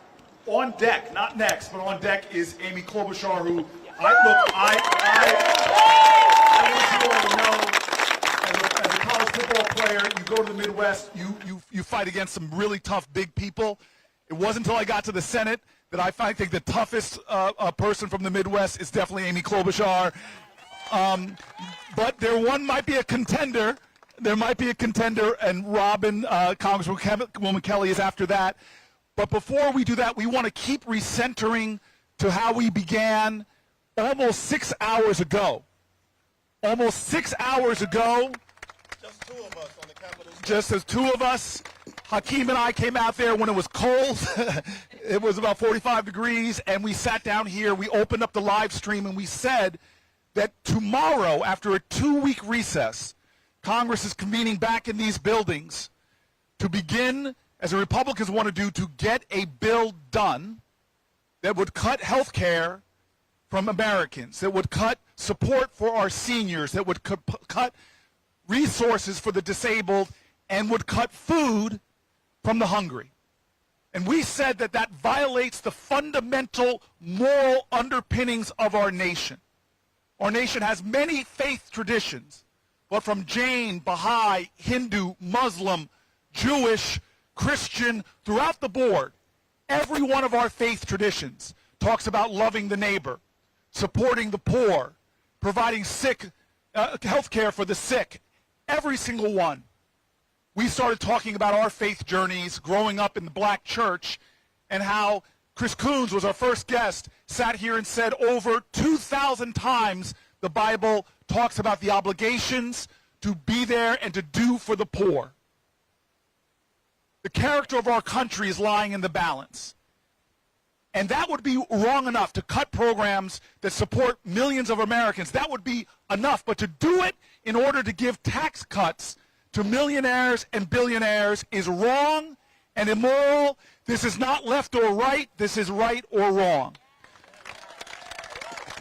And so we not only invited members here and members of the clergy here. We've had some incredible people speak. But we wanted to have the authentic voices of the foot soldiers for the very hope and idea of America. That we are a nation, the wealthiest in the world, but our wealth isn't just judged by stockbrokers' accounts or bank accounts, but our wealth is shown by how we elevate human potential, how we love one another, how we make sure that everyone has the fundamental basics to stand upon to reach for their American dream. So right now we have a number of people that are going to pass the mic. I'm going to start with LaMonica Jones from DC Hunger Solutions, which is an anti-hunger program. We're going to also let the mic be passed to Sal Valencia, New Jersey, that great NJ. You have a Mets shirt on. Well, don't worry, most New York sports teams play in Jersey anyway. The Giants and the Jets, that is. Sal Valencia, thank you for being here from the New Jersey School Nutrition Association. And then, of course, Eric Mitchell, president of the Alliance to End Hunger. And then we are grateful that Crystal Fitzsimmons is here, FRAC president. I want you to introduce yourself. Feel free to talk about your own faith journey, why you do the work you're doing, and what your influences are, and then the urgency of this moral moment as it affects the people you serve. Thank you so much.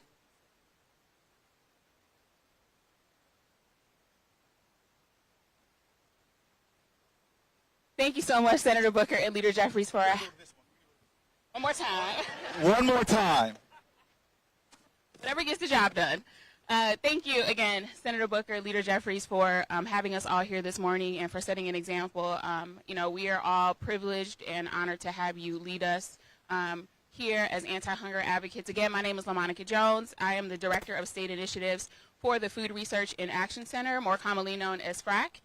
What that means to most folks, I oversee our work with DC Hunger Solutions, Maryland Hunger Solutions, as well as within New Jersey for New Jersey Food Security Initiative. Every day I hear from district residents, from Maryland residents, as well as from the families and households that we work with in New Jersey about the impacts to SNAP.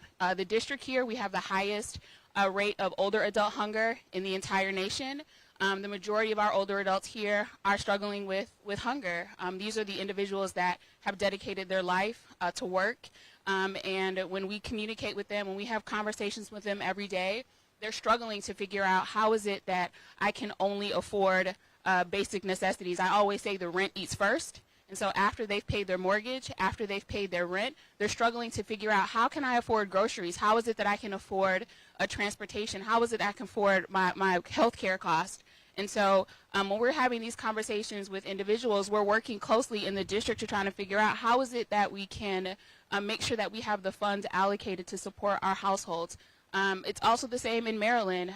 We were dealing with a major deficit, budget deficit in Maryland, a $3 billion deficit, which we advocated really closely with our legislators in order to find means so that we can support our SNAP households. Over 600,000 residents in Maryland are dependent upon SNAP.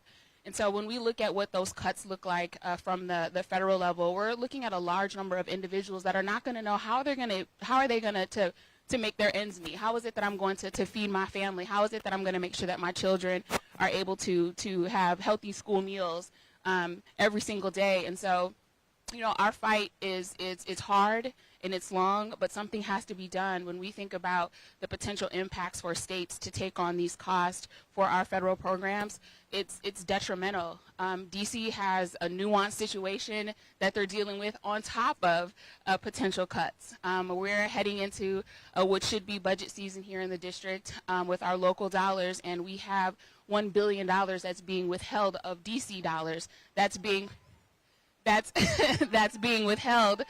That's not allowing us to do what we need to do within the district. And before you pass the microphone, let me ask you, when you hear them say work requirements for SNAP, what does that mean to you in your program? So when we talk about work requirements for SNAP, you know, that is flexibilities for our individuals to, where we have high numbers or high percentage of individuals that have to find employment. You know, we have the 3-month requirement that says that after 3 months you have to secure employment. But if you're in a position where you're unable to do so, even after trying, you're going to strip those benefits from someone. I've done everything that I can. I'm trying to find a job. I'm trying to find employment, but you're stripping these benefits from me even after I've done absolutely everything that I can. It's unfair. It's and it also unjust. creates a layer of bureaucracy for you that's it does. additive and costly. It does. There's so many steps and hoops that individuals have to jump through in order to just feed themselves, just to nourish themselves. And it's challenging when we talk to our SNAP clients and we're working with them on their SNAP application process, and they're saying, I've done all that I can do. What else do you need me to do? But there's these layers that they have to jump through to say that they need to apply for just our basic necessity. Food is a basic necessity that we all deserve. We all wake up and we all ate today, and it's something that we all should be able to do automatically. Thank you. Yeah, thank you for that.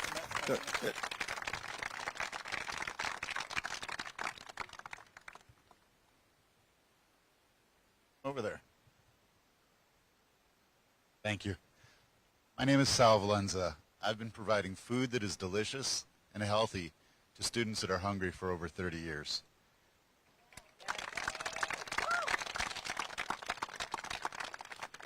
When you think about that, students that are hungry can't learn. It's one of the things that I just saw recently. It said, hunger steals dreams, school meals bring them back. And to look at those programs and talk about taking funding away from them, to me, is just a terrible thing that people talk about. When you talk about cutting Medicaid access, people need to understand that Medicaid access being cuts access to school meals for those people as well. Because those students, when they get Medicaid, are directly certified to receive school meals. So these are things that are super important when we look at the budget and need to understand that we're affecting the health of our future. And we need to make sure that these students are heard and that we take care of them. One of the things that I talk about a lot when I talk about what we do in schools is that we tend to do things to and for kids and not with them. And I'm just going to throw this back to Senator Booker. I handed you those quotes. Those are all from students that are in your district, and these were collected from Health Corps. So we asked kids what they thought about lunch and why it was important. And these are what kids said. Lunch helps students and families. A lot of kids only get one meal per day. Think about that. How many of you out there get one meal a day? Doesn't happen. How many people there that we're talking about giving tax cuts to get one meal a day? None of them. Students should get free meals because their families may not be able to afford to pay. To make parents decide between whether they're going to feed their kids or pay their rent isn't something that we should ever do. That school meal could be the only school meal that kid next to me eats. You never know what someone else is going through. All right, this is a kid from Newark, and it's just simple. Every child should be nourished. And I'm going to end on that because I think that when we look at what we do with school meals, we're not just nourishing them with food. We're giving them the ability to learn, grow, and have a great life. We're going to hear from two more. We're going to hear from two more advocates, and we want to thank them for their powerful testimony. I think it's important to make a point that, America is the wealthiest country in the history of the world. Yet it's estimated that there are as many as 50 million Americans who are hungry or food insecure, and millions of children. That's a stain on our society. It's a stain on our society. And this budget goes in the exact opposite direction of where we should be headed. Here in America, it's our view that we shouldn't have a single hungry child, a single hungry veteran, or a single hungry family. And that's the direction that we need to go in the United States of America, not cutting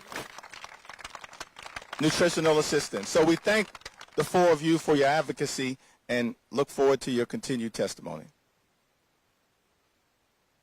Just want to foremost just thank Leader Jeffries and Senator Booker for bringing us here this morning. I woke up a little over before 8 o'clock this morning, logged on. It literally was only 3 of y'all up on stage. So to come down to D.C., I live in Montgomery County, and to come down here and to see this crowd, it's just heartwarming. It just lets us know that this really is a movement of people who really care about these issues. Quick introduction of myself. My name is Eric Mitchell. I'm blessed to lead a coalition of over 100 national organizations across many sectors, businesses, universities, nonprofits, international organizations in the fight to end hunger in the U.S. and around the world.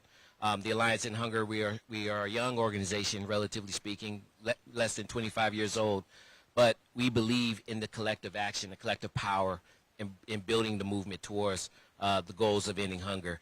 Just to kind of give you a stark reality, globally, there's over 750 million people in the world who are suffering from food insecurity in many forms, including children. Over half of the kids who die in the world die as a result of malnutrition. We're blessed here in this country to have a safety net program of federal nutrition programs to ensure that we do not fall deeper into hunger. But in that perspective, our federal nutrition programs like SNAP only serve 40 million Americans in this country. So as you know, as Leader Jeffries just said, even with what we have right now, it doesn't cover everyone who falls under the threat of food insecurity. And so this program is essential to ensure that we do have the ability for families to be able to make ends meet. It covers across every congressional district, every state in this country, every race. Many of us who go to church, we have folks in our communities and in our congregations who use these programs. We have people who work with us, people who go to our schools, who at any given day wake up in the morning not understanding how they're going to feed themselves and their family. I think the stark reality of how important these critical nutrition programs are is when, a few years ago, when we were dealing with COVID and our food banks numbers were swelling because families were literally on the cusp of one paycheck away for not being able to take care of themselves and their families. And so this is critical for us. We need to ensure that we have a budget that puts ending hunger first. This is not a partisan issue. I know we have many Democrats here today, but this is historically has been an issue that's been supported by Democrats, Republicans across the board. A few years ago, Congress passed a bill to make ending hunger a national priority. That was led by Congressman Jim McGovern and the late Congresswoman Janet Walorski from Indiana, a Republican. These are issues that we continue to fight in a way to make sure that there is bipartisan solutions to this. This SNAP program alone, it doesn't just benefit the end user. It serves as an economic engine for this country. Farmers, grocery stores, rural communities all benefit from these programs to the point that over $15 billion is put back into the economy when SNAP benefits are used. Say that again. $15 billion.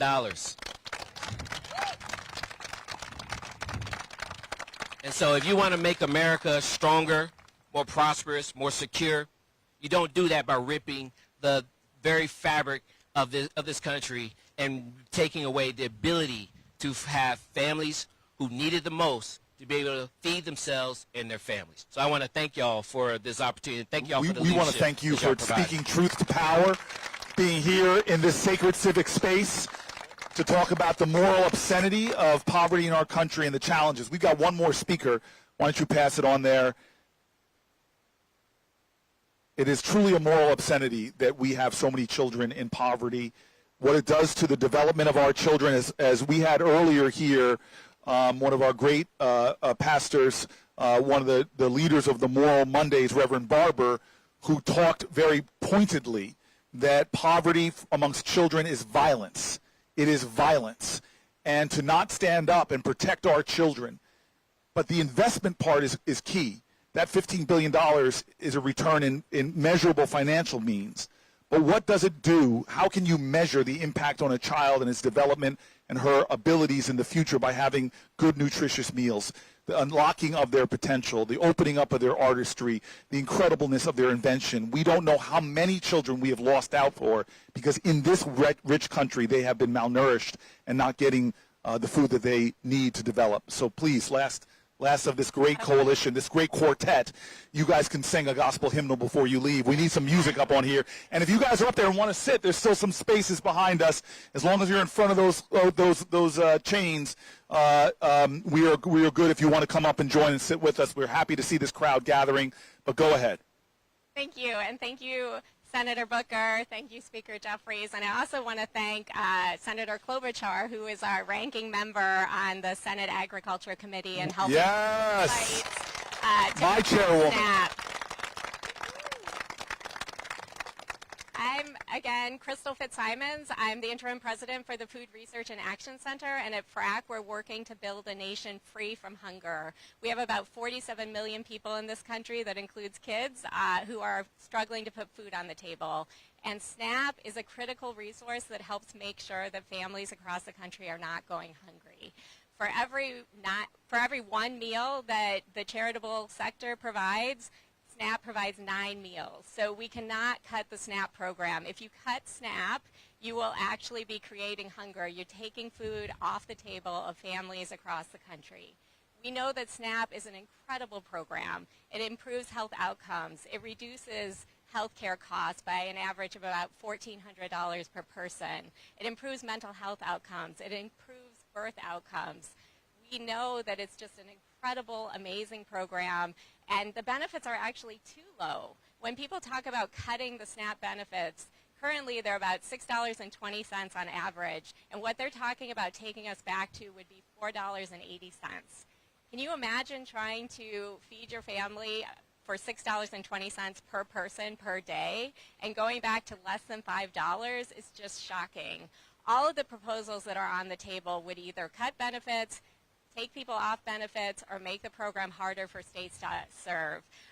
Cutting the program by $230 billion, I can't even believe that they're talking about cutting it by $230 billion, is going to increase hunger across the country and have devastating effects. We do a lot of story collections from families, and we've gotten lots of stories from veterans, from seniors, from families with kids who are struggling. And the common theme is that this will be devastating to them. They're struggling to make ends meet. We are seeing families really struggle to cover the costs of high food inflation, to cover their rent, and this will just make it even harder for families. So we really need Congress, when they come back tomorrow, to all come together and recommit to ending hunger in the United States. That is a core value for us. If we want kids in this country to thrive, if we want to have a productive workforce, if we want to be safe, if we want to give older Americans and veterans and people with disabilities what they need, we need to end hunger in the United States, and we need to not cut SNAP or any of the other federal nutrition programs.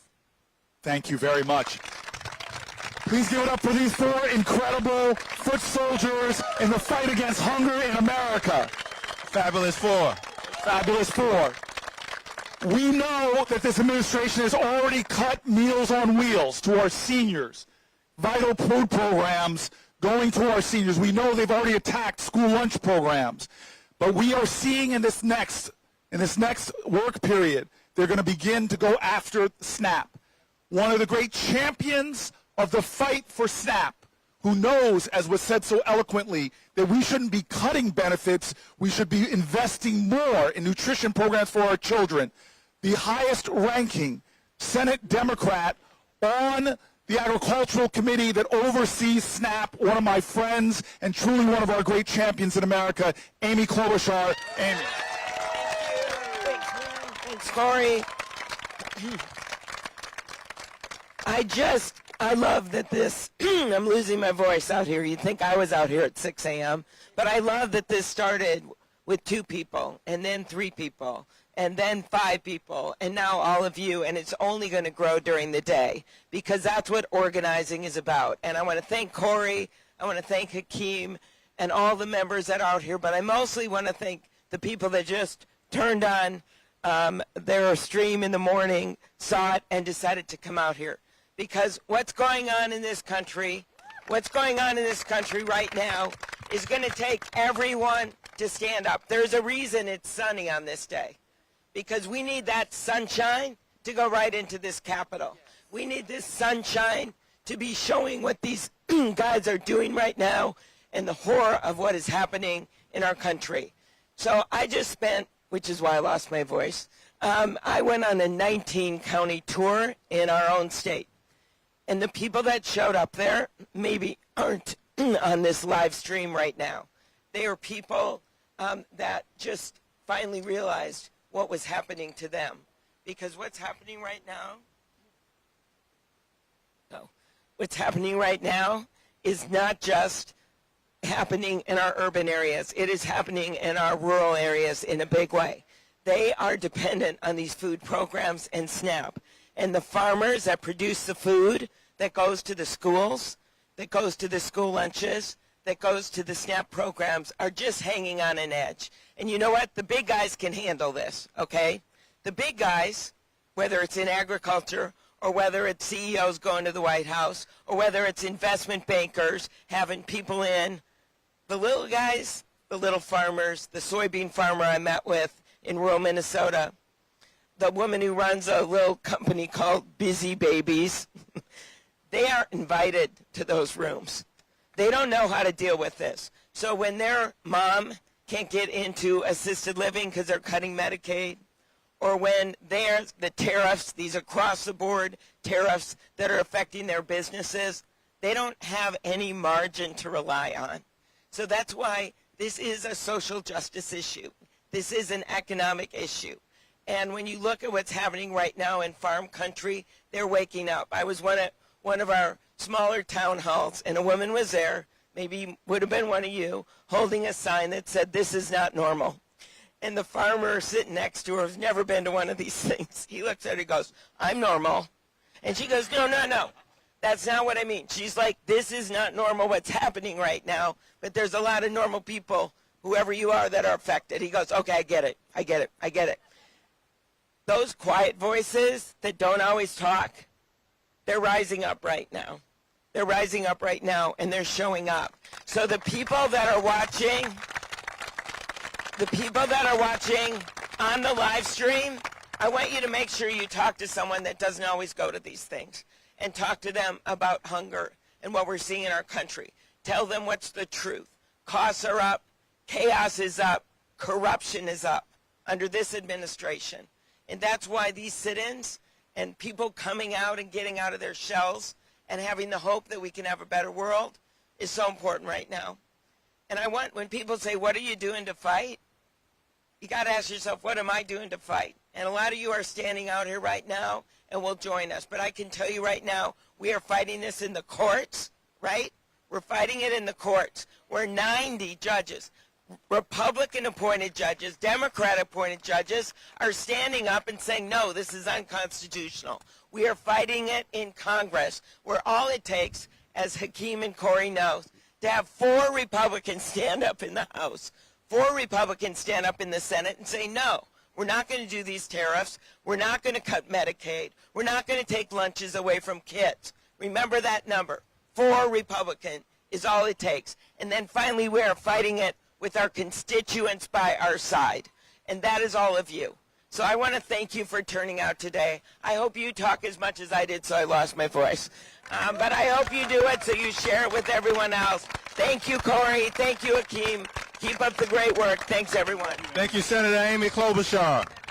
We're so thankful for the senator, the great senator from the great state of Minnesota.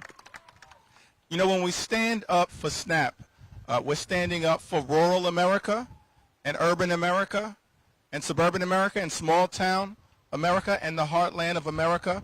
We're standing up for families and we're standing up for farmers.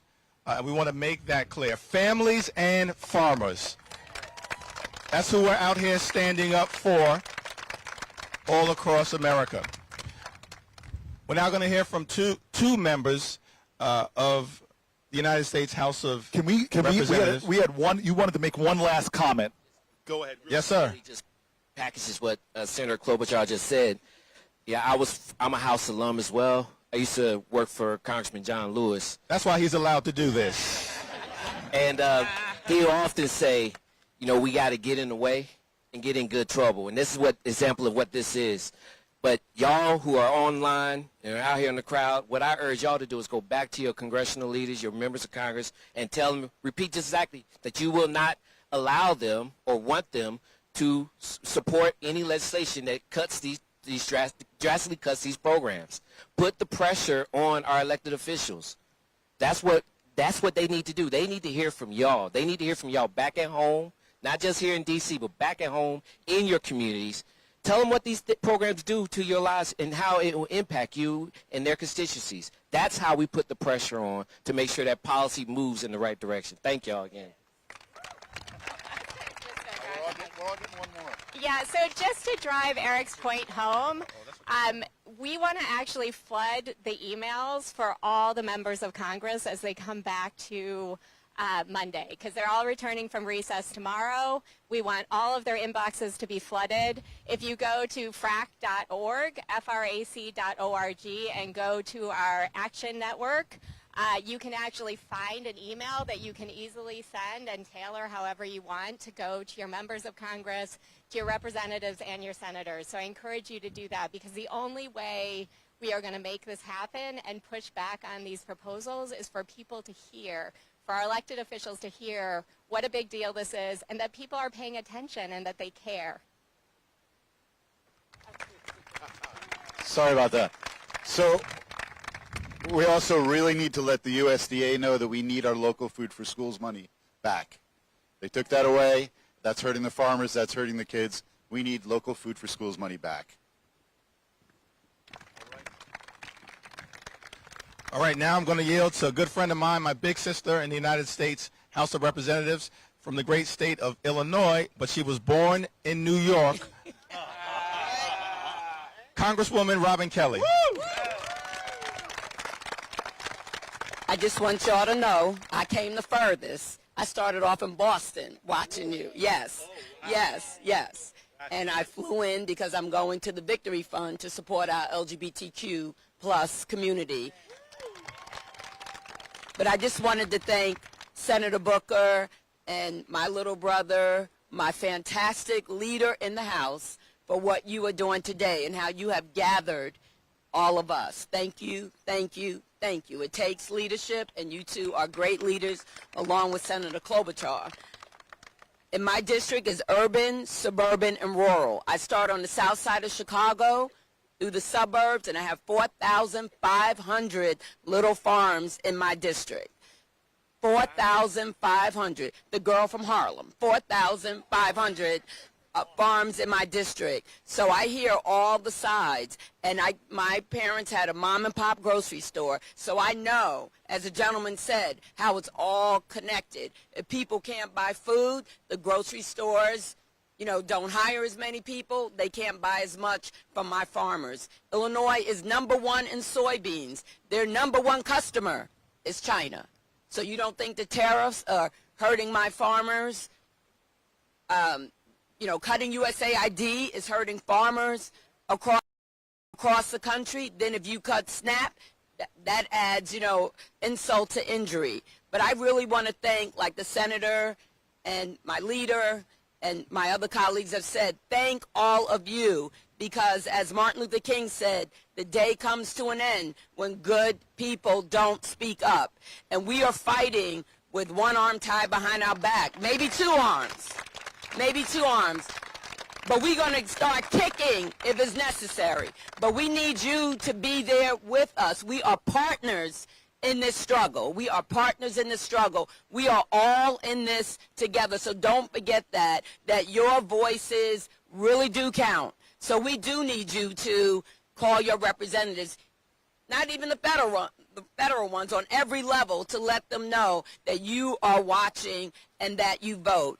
And I just want to say, last but not least, in my district, if Medicaid is cut, I have 753,000 people in my district. 300,000 people will be affected. 190,000 people will be affected by SNAP. That's just my district alone. If they continue with the Department of Education, almost 7,000 teachers will lose their jobs. So I need you. I need you fighting with me, and I've been fighting, and the leader puts us to work. I've had town hall meetings, tele-town hall meetings, meeting with my school superintendents, every single thing that I can do to encourage everybody to speak up. So thank you for being here.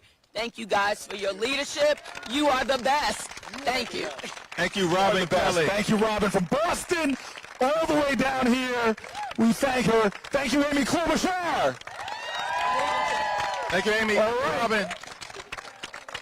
You can come up to the Capitol steps if you want to sit here. I know the crowd's getting big, but I want to thank little Catherine. How old is Catherine? 4 years old. She came out here and delivered me this gift of a picture. Thank you, Catherine. We love your picture. I'm saving this from the day. Who's next up? So next up, we've been joined by another distinguished member of the United States House of Representatives, one of our newer members, but he's off to a tremendous start. He represents the great state of Rhode Island, and in fact, I believe is the first Ghanaian American ever elected to the House of Representatives. Congressmember Gabe Amo. Thank you, Leader. All right. I'm so grateful for your leadership, Senator. Thank you for your leadership, and thank you really to everybody who's out here. You know, I spent the last couple weeks having a lot of conversations with people at home, and they're afraid. They're scared. They're not scared because of, you know, the craziness of these cuts. They're scared because of what it means to our values. Our values. What do we stand for? So, you know, you hear government programs all the time. Medicaid can be abstract. To me, it means dignity for those with disabilities. For me, it means that the nursing homes that care for so many people are well funded. For me, it means that those women who are about to have babies have the certainty that they will have coverage. For me, it means so many things, and we have to continue to speak to those values. What do we stand for? A budget. A budget is a symbol of our values. So I sit on the Budget Committee in the House of Representatives and heard from Republican after Republican say, we're not going to make these cuts, but yet vote against amendments that would simply state that they shared our values, the values of Democrats, the values of Americans to protect those who need our help the most. And over again, they have said the opposite. And they have done the opposite of what the American people want from them. So in Rhode Island, when I think about this, I think about Al, who came to one of my town halls and said to me, Gabe, I'm scared. And everybody has someone in their life who will be affected by draconian cuts to Medicaid and SNAP. But they aren't just government programs. They are about our values.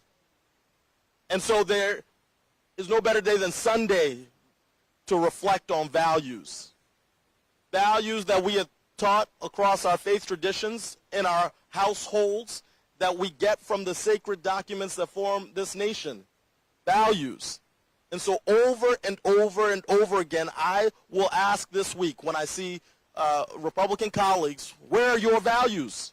Who do you stand for? Billionaires or Social Security recipients? Do you stand with big corporations, or do you stand with those children who need health care in your district? Because the choices are clear, so I implore them, to have backbone, to have courage, to reflect the actual will of their constituents, because I know I know that across this country, people have that fear. But I will always hold on to hope, because this is an example of how powerful we are collectively. They want us to feel powerless. There is nothing stronger than demonstrations like these happening over and over and over again, and we won't rest. Will we rest? No. Will we stand by and let the will of the billionaires overtake the will of the people? No. Will we fight? Yes. Will we keep going? Yes. Will we keep pushing? Yes. Let us do that, because the chaos and confusion is the point. They want to distract us, but we are not distracted. We have no fear. We will move strongly against their actions. We will find those four. We will keep fighting for people, because that is what we are all supposed to do. So I'm grateful to be here. Senator, leader, thank you for your work, your leadership in organizing us. And let's keep fighting. Let's keep pushing. Let's keep going. Thank you so much, Congressman Gabe Amo. And Gabe represents, I just want to say something, Leader Hakeem. Gabe represents something that's powerful that's happening in America, is the next generations are rising. Millennials and Gen Z are starting to say, I'm not waiting for permission. I'm not waiting for my term. I'm going to run for office at the federal level, at the state level, at the local level. I'm going to organize. I'm going to march. I'm going to protest, because it's my future. It is my country. It is our destiny, and I will not stand for what Donald Trump and Elon Musk are trying to do right now. So I want to thank the next generation rising. I want to thank Gabe for his incredible leadership. Gabe Amo, 30-something representative. We're so thankful for him, the next generation. And again, we want to reiterate to the American people that all it takes are 4 Republicans in the House and 4 Republicans in the Senate, and we can stop this madness. We can stop this extreme budget, to stand up for the people that they represent. Because in America, we don't have a king, right? We don't have a monarch. We don't have a dictator. We have a democracy. And we want to make that clear. And in a democracy, we don't work for the executive branch in the United States Congress. We don't work for Donald Trump. We work for the American people. And that's why we're here, sitting down. And we sat down very early in the morning. It was cold. It was just the 2 of us. How long ago, my friend? We didn't know how long we would be out here, and now we have passed our 6th hour with all of you. And we're not going anywhere. Not going. I'm feeling strong. How are you feeling? Feeling strong. And so we've got a distinguished public servant with us. So many things that are under assault right now in the United States of America. The economy is under assault. Republicans are crashing the economy in real time, driving us toward a recession. Healthcare under assault. Nutritional assistance under assault. Rule of law under assault. We also know Social Security is under assault. But I'm thankful for the voice of the next person that we're going to hear, a distinguished public servant. He was the mayor of Baltimore. Then he was the governor, shout out to Charm City, Baltimore, mayor of Baltimore, then the governor of the great state of Maryland, 2-term Democratic governor, got big things done for the people of Maryland, and then was asked by President Joe Biden to help lead a turnaround as the administrator of the Social Security Administration, which he did, and now he's fighting to preserve this earned benefit, Governor, Administrator Martin O'Malley. All right. Now, hold on. He said government administrator. I got to go a little bit further back, because this man and I have known each other for a long time when our hair wasn't gray. That's right. But we were married together. yes, and you need to know something. I solved my gray problem by just shaving it off. But let me tell you something about this incredible leader here. I became mayor of New Jersey's largest city, and I looked around to try to figure out who my mentor mayors were going to be. And one guy that we literally sent a management team to go down and learn from was the Joseph Lowry, who's left us. Like my parishioner, whose service I presided over, John Lewis, the great John Lewis. Like Zernola Clayton and so many others, like Andy Young. And Andy Young told me a story once that I think is so relevant for this moment, because everywhere I go, people are grabbing me in the airport too, Corey, and we can't even we can't get down the street. And there's a kind of angst in the air. And literally, I was at a parade in Savannah, Georgia, my hometown, and walking in the parade, and people were pulling on me while I was in the parade, and they were looking at me with fear in their eyes, and they were literally saying, "Save us. Fight for us. Stand up for us." Well, I'm committed to doing that. But Andy Young said that after they passed the Civil Rights Bill into law, they went to see President Johnson. And Martin Luther King Jr. said to President Johnson, "I need you to pass a voting rights law." President Johnson said, "I know we need voting rights. I agree with you, Martin. But don't you know I just passed the Civil Rights Bill? I don't have the political capital to do it. There's no way I'll get it through the Congress.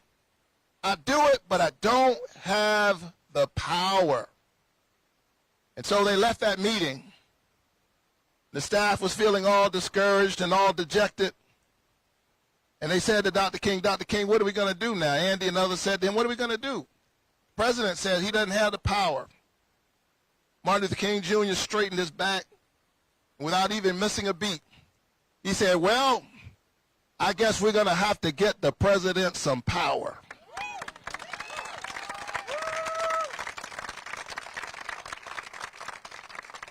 I love that story because it reminds us that it's not about the people in power, it's about the power that's in the people.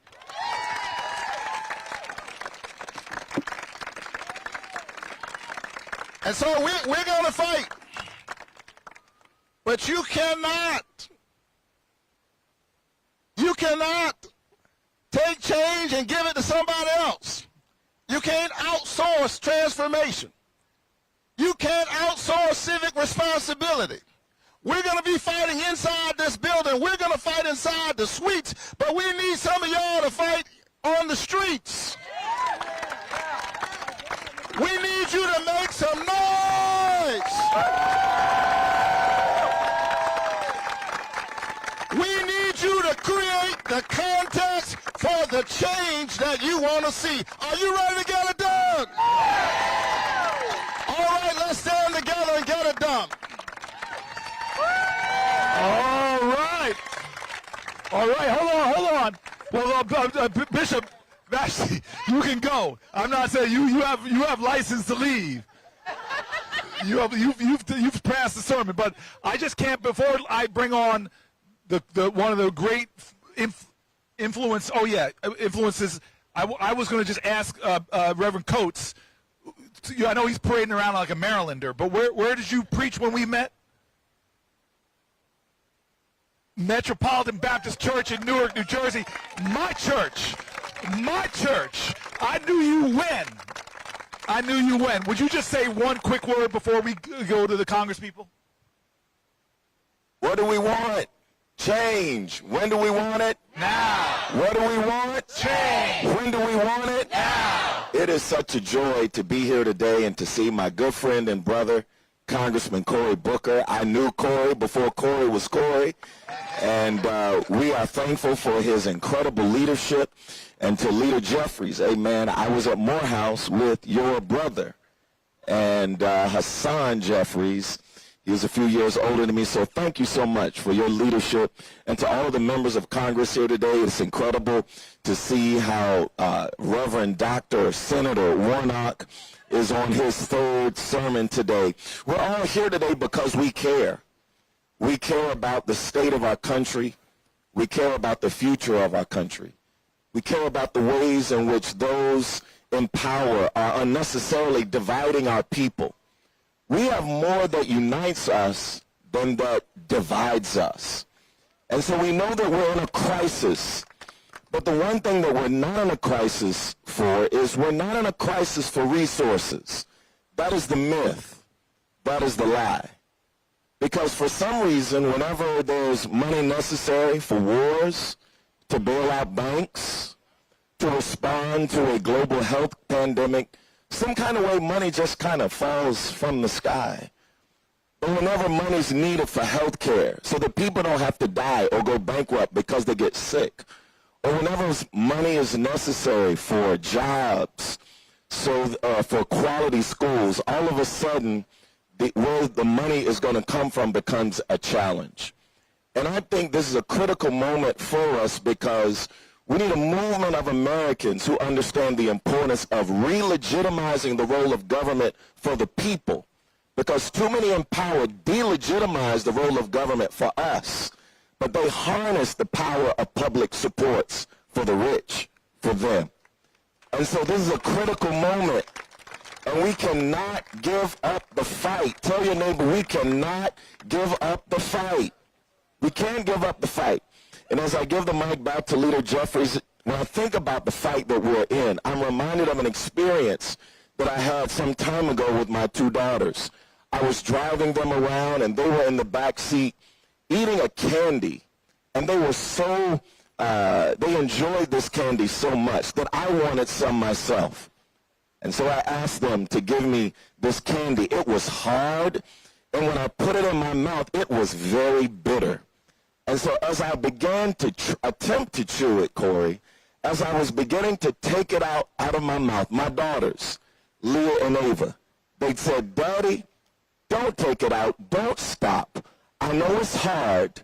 I know it's bitter, but you got to keep chewing till you get to the sweet part." I know there's a lot of difficult days in front of us right now, but we cannot give up. We've got to keep fighting. We've got to keep voting. We've got to keep insisting.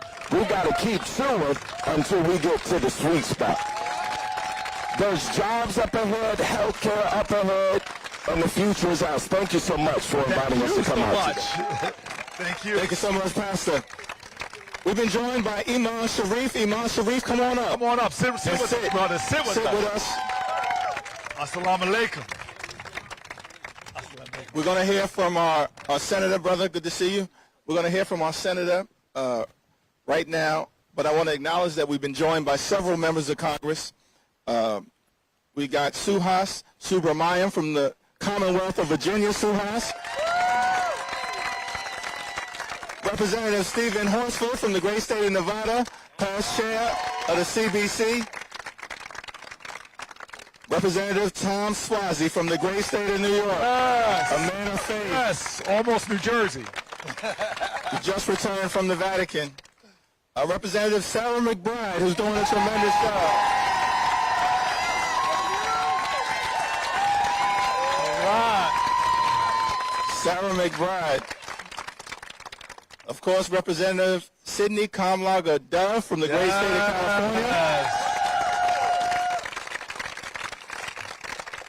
Now, Representative Kamlaga Dove does something on social media that you may have followed. Is this shit legal? To the imam and the pastors present, we apologize. We apologize for that. But I think there's some Republicans asking that question right now. And we don't care what the answer is because we're standing up for the American people. Amen, amen, amen. Right here. And by the way, it's absolutely legal because this is the People's House of Representatives. It belongs to you, the American people. It belongs to you, the American people. And of course, last but certainly not least, joined by Representative Laura Friedman from the great state of California, who's doing a great job.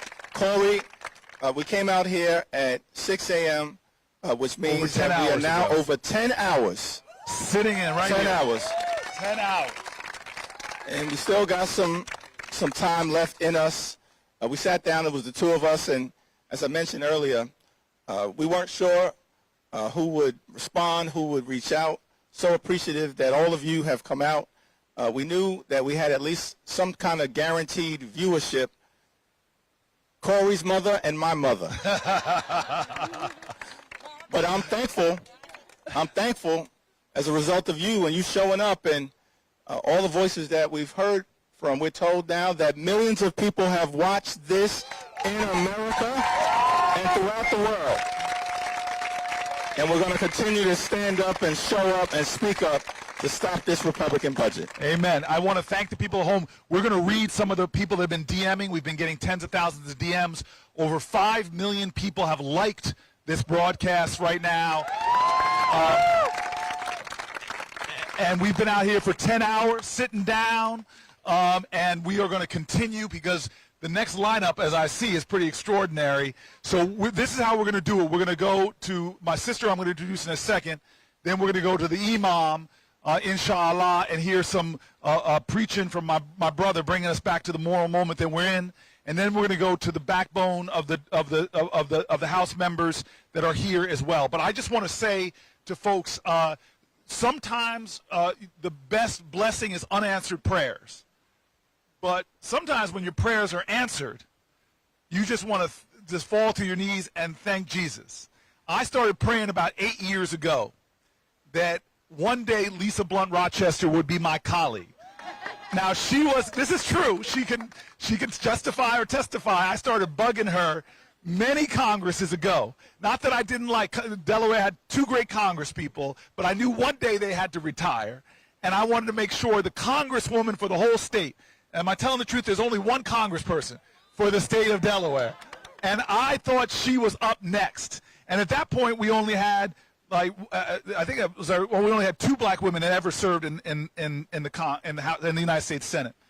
And so I was blessed by that because she was my colleague in the CBC. But since she has come to the Senate, she has already, in her short period of time, transformed that body. She has brought a moral voice, a voice of clarity, a voice of focus, a voice of strength. She goes in that tradition of being unbought and unbossed. She is now in the room where it happens. And what do they say, Shirley Chisholm say, if they don't invite you to the table, bring a folding chair? Well, now she's a senator, so she's got a fancy chair at the table, and she's moving up. But this is the last personal thing I want to say before I hand you the microphone. So I have to say, when I was on the floor on March 31st, getting ready to stand for as long as I was physically able, the last thing that happened to me before my time was that Lisa Blunt Rochester came over to me, checked in on me, and then, Imam, Reverend, she said, can we pray? And she prayed over me and brought tears to my eyes. And I am telling you right now, she was there for hours and hours and hours. As in so many ways, my prayer warrior, my faith sister, and someone that has given me more strength than I anticipated even when I was praying that she would come to the Senate. She is a great political leader, but in my opinion, she is a child of God first and foremost, and she has brought such soul strength to the United States Senate. I give you my sister, Lisa Blunt Rochester. Thank you, Corey. Thank you, Corey. Thank you, Mr. Birthday Man. It is good to be with you. Yes, giving all honor and glory to God, who is the head of my life. That's how I'm going to start this.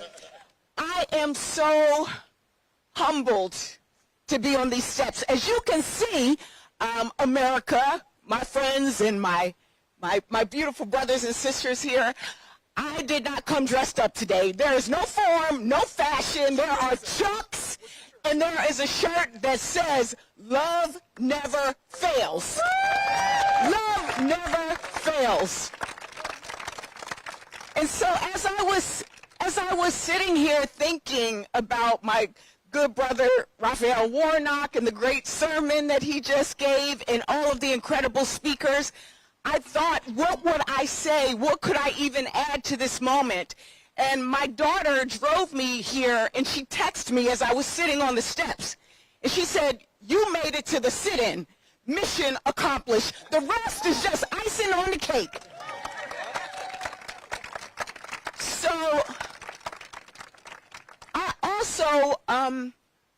in my spirit, I felt a hum. And I don't know if you've ever noticed this, but particularly in our churches, you will hear older mothers just go, like a hum of sadness, a hum of anxiousness, a hum of anger, a hum of love. Right now, this country is facing a pivotal moment. What road will we choose to pick? People say we're better than this. No, we are this. Do we want to be better than this? What this sit-in is about is power. It is the power of prayer, it is the power of persuasion, and it is the power of the people. And why are we sitting in? We are sitting in because a major piece of legislation is coming down the pike. And God can only heal what is exposed. So today we are shining a light on the harms that are about to beset and befall us if we let this go. We know there are only 4 senators we need, and Republicans, and 4 Republicans in the House. And so we need you to pray if you pray, hum if you hum, meditate if you meditate, or just look up at the sky if that's what you do to get some joy. But we need you to pray. We need you to persuade people, not just the people you like. That's not what this is about. Love is not just about the people you like. Love is hard and radical and real. So you need to persuade people, maybe with your own story. A gentleman in Delaware said to me, he's a wheelchair user, he said, Lisa, if they pull the thread of Medicaid out of my life, it will unravel. Share your stories. Tell those legislators. It is the power of prayer, persuasion, and lastly, you, the people. That's what it's all about. Whether you are young, old, black, white, gay, straight, wherever you are. Because we run this. The people run this. We run this. So I will end by saying, I am so glad to be here with Leader Hakeem Jeffries. I'm so glad to be here with my bestie. Okay, don't tell some of my other besties. In the Senate, Cory Booker, and with my other colleagues and my incredible Congresswoman from the great state of Delaware, Sarah McBride.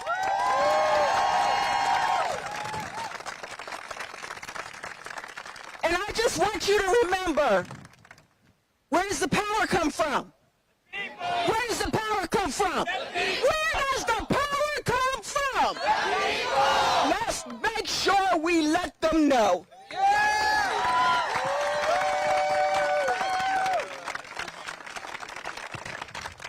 All right. We got some power here. Now, we said we were anchoring ourselves in the moral traditions. When we came out here over 10 hours ago, Hakeem and I said this is a bigger moment than politics. This is a moral moment in America, and we were going to sit here for a long time. I didn't know we'd be sitting for 10 hours, but it's 10 hours and we're still going, and we got some great people here. But the moral traditions of our country are what's important.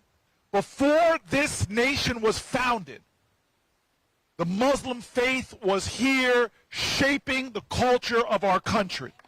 Before this nation was founded, Muslims were fighting for this country. Every battle, every war we have fought, Muslim Americans were there. They have faced discrimination, allegation. They have faced challenges and bigotry. And yet we have seen some of our most great heroes throughout American history being Muslim Americans who stood for this nation. We are lucky right now to have a man who knows how to stand for what is right. A man who knows how to stand up for the greatest of all values from the great faith of Islam. A man who stands for what the prophet spoke of. Peace and love. Peace and love. I'm very grateful to bring now to the microphone Imam Sharif. Thank you, Senator. Greatly appreciate you. We're sitting, but you have already shown us how to stand. How to stand. Thank you, our House leader. We appreciate you as well. We always give praise to Almighty God. We call upon Almighty God, and we're talking about the same God for all of us, who created us all and cares about us all equally. The same God that's mentioned in that Declaration of Independence. We hold these truths to be self-evident that all are created equal and endowed by their Creator. The same God that's mentioned in our pledge of allegiance, one nation under God, indivisible, with liberty and justice for all. The same God that's written on the walls in this building, it says, "In God we trust." That's in the walls of these buildings. We are in a moment right now, and this is a moment of truth, a moment of trust. Who has honored the trust and who is betraying the trust? We are here with our leaders. They are the ones who are honoring the trust, and they are up against those who are betraying the trust. God calls all those who are leaders to have the entrustment of the people in them. And any time that you have laws, tax laws or other laws that favor the wealthy or the rich over the majority, over the masses, over the poor, then they have failed God's justice.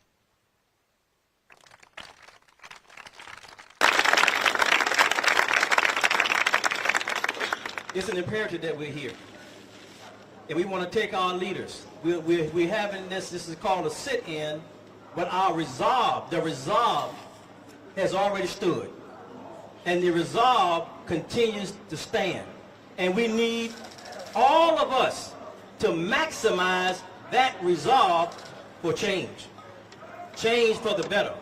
It's an imperative that we are experiencing what we're experiencing now. Because God is trying to do something. That God that we held up. You know, I spent 30 years in the United States Air Force on active duty. Yes. It's an honor. It's an honor. You're welcome. I participated in 6 military campaigns. My life was on the line. I gave it for those 30 years. It was postured to be given. And one of the reasons I'm here is because when I came in 2010, one of our congressmen, the first Muslim congressman, was being accused of not being loyal. Steve Ellison at the time. And of course, I was brought here as one who has had their life on the line that represented so many others. I am a descendant of those that our beloved Senator Booker spoke about that was here in the beginning and that was beginning to fight, and we are still fighting. And we cannot stop fighting. God put this on us to pressure us. You know, we speak about the soul of America. It does have a soul. And God is trying to bring out the good potential in the soul. And that's in the majority of the people. The right-minded people, the good conscious people, the ones that we are here sitting with and appealing to. God is putting pressure. So it's an imperative that we do. As our sister said, if you can't end up with him, it tells us, say, first of all, when we see injustice, when we see something wrong, we see something that brings about oppression, we have an obligation to do something first with our hands.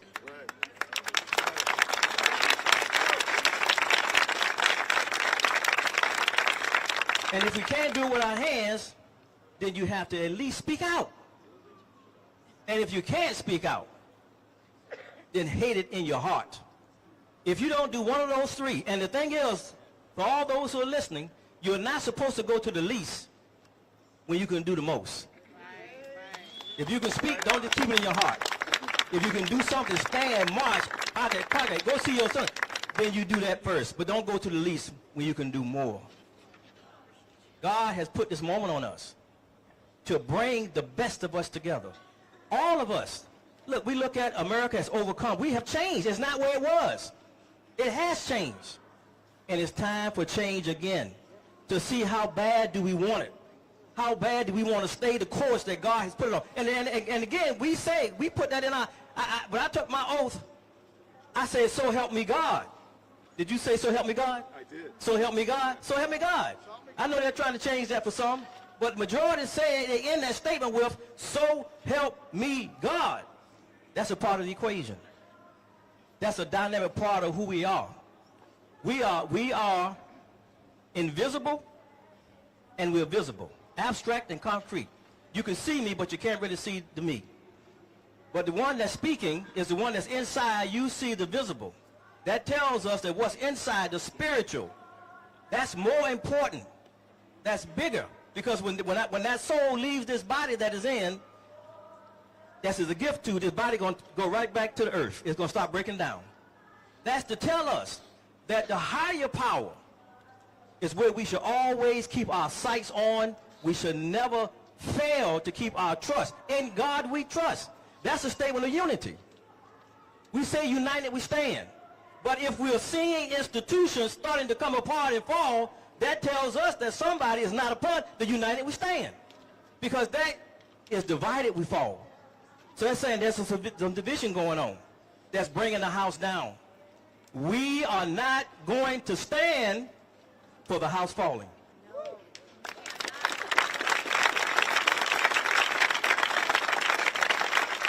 So let's say it here, united we stand. United we stand. United we stand. United we stand. We the people. We the people have the power.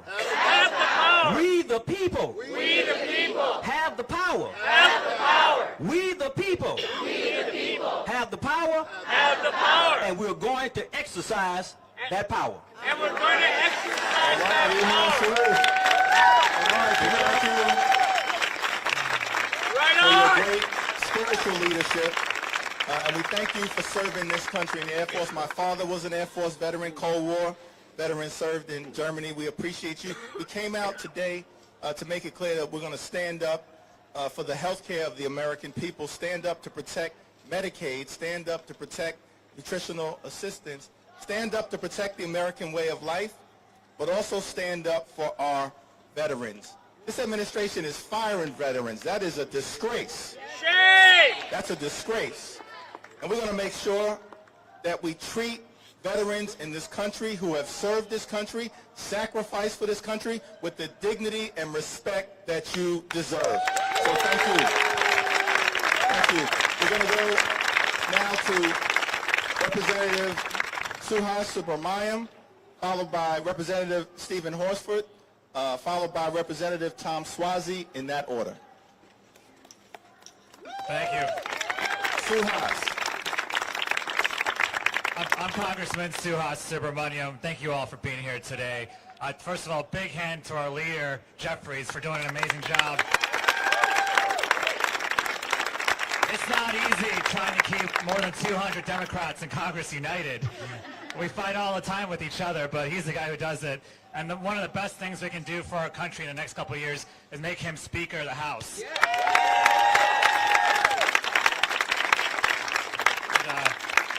Happy birthday, Senator Booker. Thank you. I brought you a little present, actually.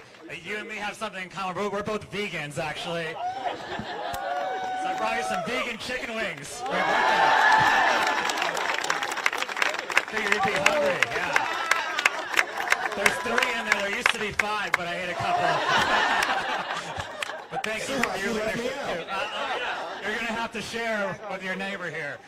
But thank you all for being here. I just want to talk about one thing, and it's our kids in America today and how they're going to be suffering under some of these policies that are trying to be pushed. I've got 2 girls at home. They're 3 and 5, Maya and Nina.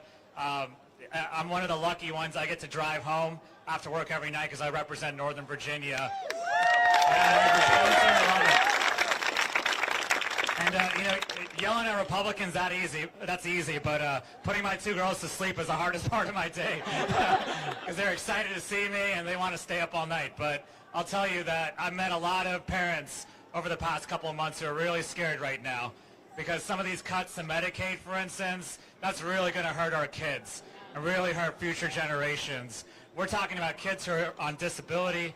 Medicaid is a lifesaver for them. Without Medicaid, they can't afford the treatment that they need. We're talking about the cuts to cancer research and cancer trials. That's going to hurt our kids with cancer. We're going to talking about the cuts to SNAP. That's how a lot of our kids get their school lunches and are able to get through the school day. And the cuts to our education, the Department of Education, that's going to hurt our schools, every one of our schools. And that means our kids can't get the education that they need. Everything that's happening is not just affecting us, it's affecting our kids and families all across America. If you're truly pro-life, why are you cutting education? If you're truly pro-life, why are you cutting health care for kids? Why don't you support paid family leave? So we need to demand that our lawmakers and Republicans in Congress actually support families and actually support kids, because what's happening right now does not help our kids. It hurts them a lot. And they don't always have a voice, right? Our kids don't vote. They're not able to vote until they're 18. So we have to make sure that we give them a voice. And we have to make sure we secure their future. We have to make sure that we leave this country better than we found it, because that's our responsibility in Congress. That's why we're here. Because if we're not going to do that, if we're not going to legislate for the next 10, 20, 30 years, then what are we doing here, right? What are we doing here? And so I want to ask y'all, are y'all with me? Are we going to fight for our kids? Are we going to stand up for our kids? Because when we fight, what happens? We win! Thank you so much for being here. Thank you.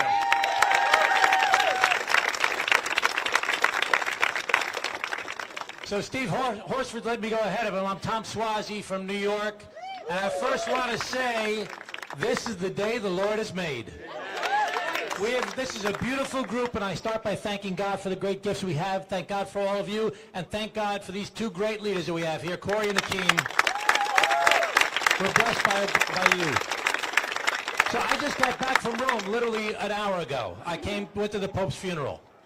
And what did Pope Francis tell us? He said we have to love each other. We have to forgive each other. We shouldn't judge each other. We have to look for God in each other's faces. We have to look for God in the poor. Look for God in the homeless. Look for God in the immigrants.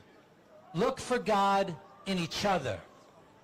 And when this all comes down to the basic what's right and wrong. Children who grow up hungry and without health care. And she's away at school. They're discouraged. Let me share with you what I hope you will share with others. There has never in the history of the world. Hold it higher. Hold the mic. Put your hand on the mic higher. Yep. There has never been in the history of the world that a night continued without being interrupted. Darkness comes. This is a dark moment in the country. But I think we need to make sure people understand that in reality there's no such thing as dark. You don't even know dark until the light hits it. And so it's important for us to know that this is a dark period, but darkness has never in the history of the planet defeated the light. Never. And it never will. And darkness has its day. Let me just share something with you quickly. Do you know there's somewhere in the Gospels, in the Christian tradition, close to the crucifixion, there is a gathering of disciples, and then as they have gathered, the soldiers come up to arrest Jesus. And when they come up and pull their swords, please stop. When they come up to arrest Jesus, he doesn't resist. He says, "This is your hour and the power of darkness." That's a little confusing. This is your hour and the power of darkness. Let me interpret that. He's saying, as a metaphor, darkness doesn't last. And so what you're getting ready to do won't last. It doesn't last. So this is your hour and the power of darkness. This is yours right now, which means that you only have a short time. It's like this man fell in love. This man fell in love with this gorgeous, beautiful, really nice Democratic woman. And she had barely even noticed that he existed. And so one night they go to the movie, which is where I'm going in a few minutes. Didn't even know that he existed, but they go to the movie, and the door opens and he walks in, and he sees her. And they walk into the movie, and as soon as they walk in, the malfunction of the lights go out. And he thought, oh my goodness. He moves her by and said, "Don't worry, I'm standing right next to you." And she said, "Who are you?" And he said, "I'm the guy that's been watching you for the last 3 years." And so she grabs his shoulder and puts her arm around his shoulder. And he says, "Oh, this is so great. This is the greatest day of my life. And I've been wanting you for the last 3 years." And she said, "Well, you got me until the light comes on." Let me tell you, Elon Musk, this is your hour. This is your hour and the power of darkness. You got us until the light comes on, and the light is coming on. The light is coming on.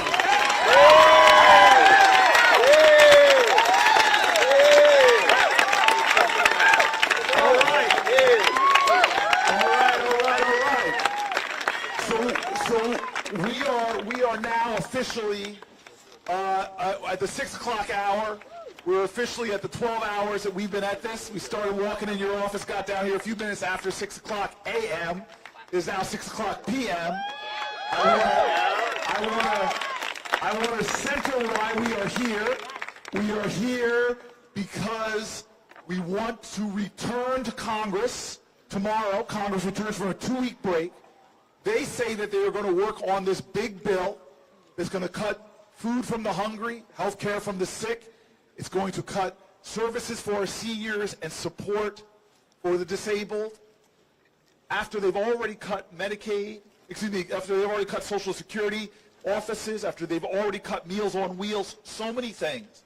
And they are saying they're doing this in order to give larger tax cuts to millionaires and billionaires, to the wealthiest amongst us.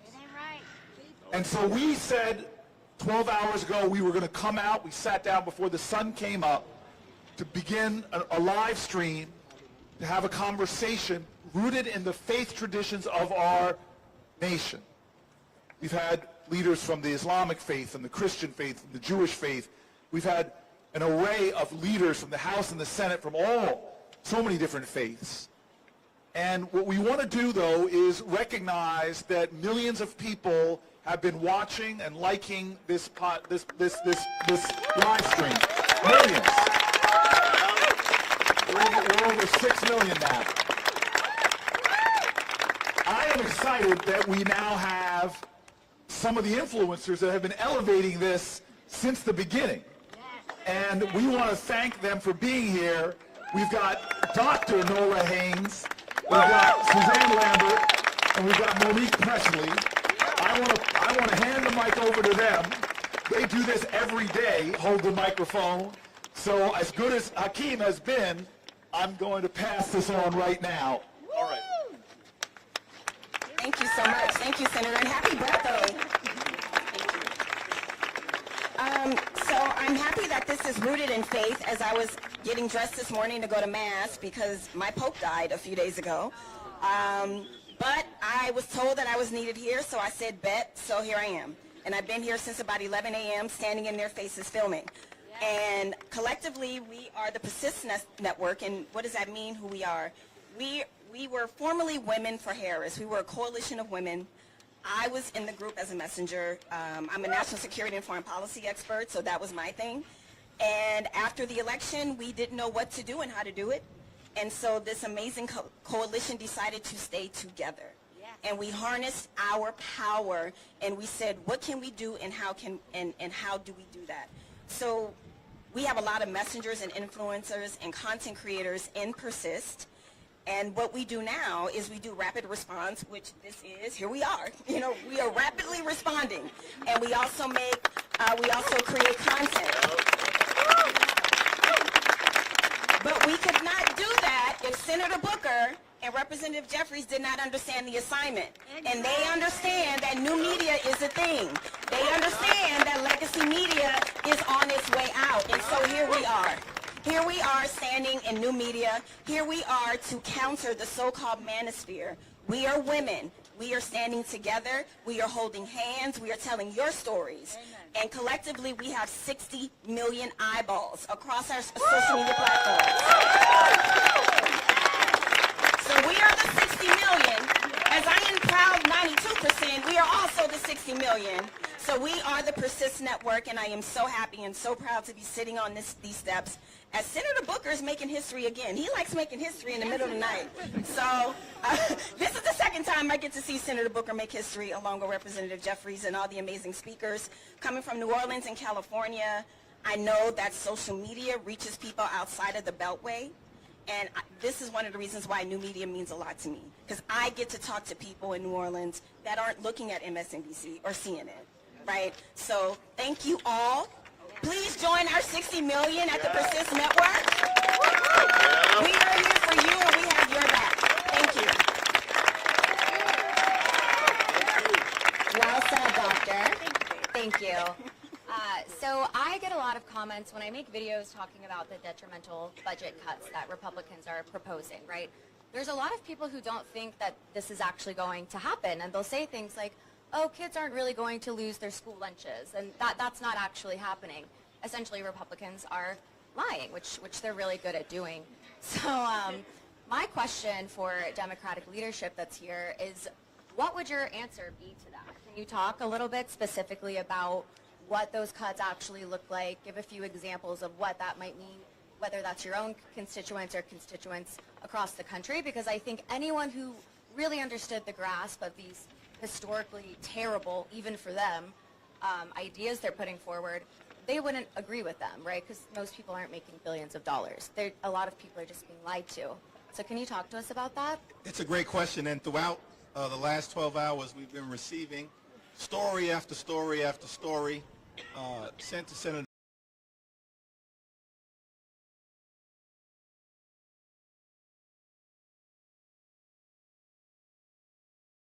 Contentious confirmation hearings and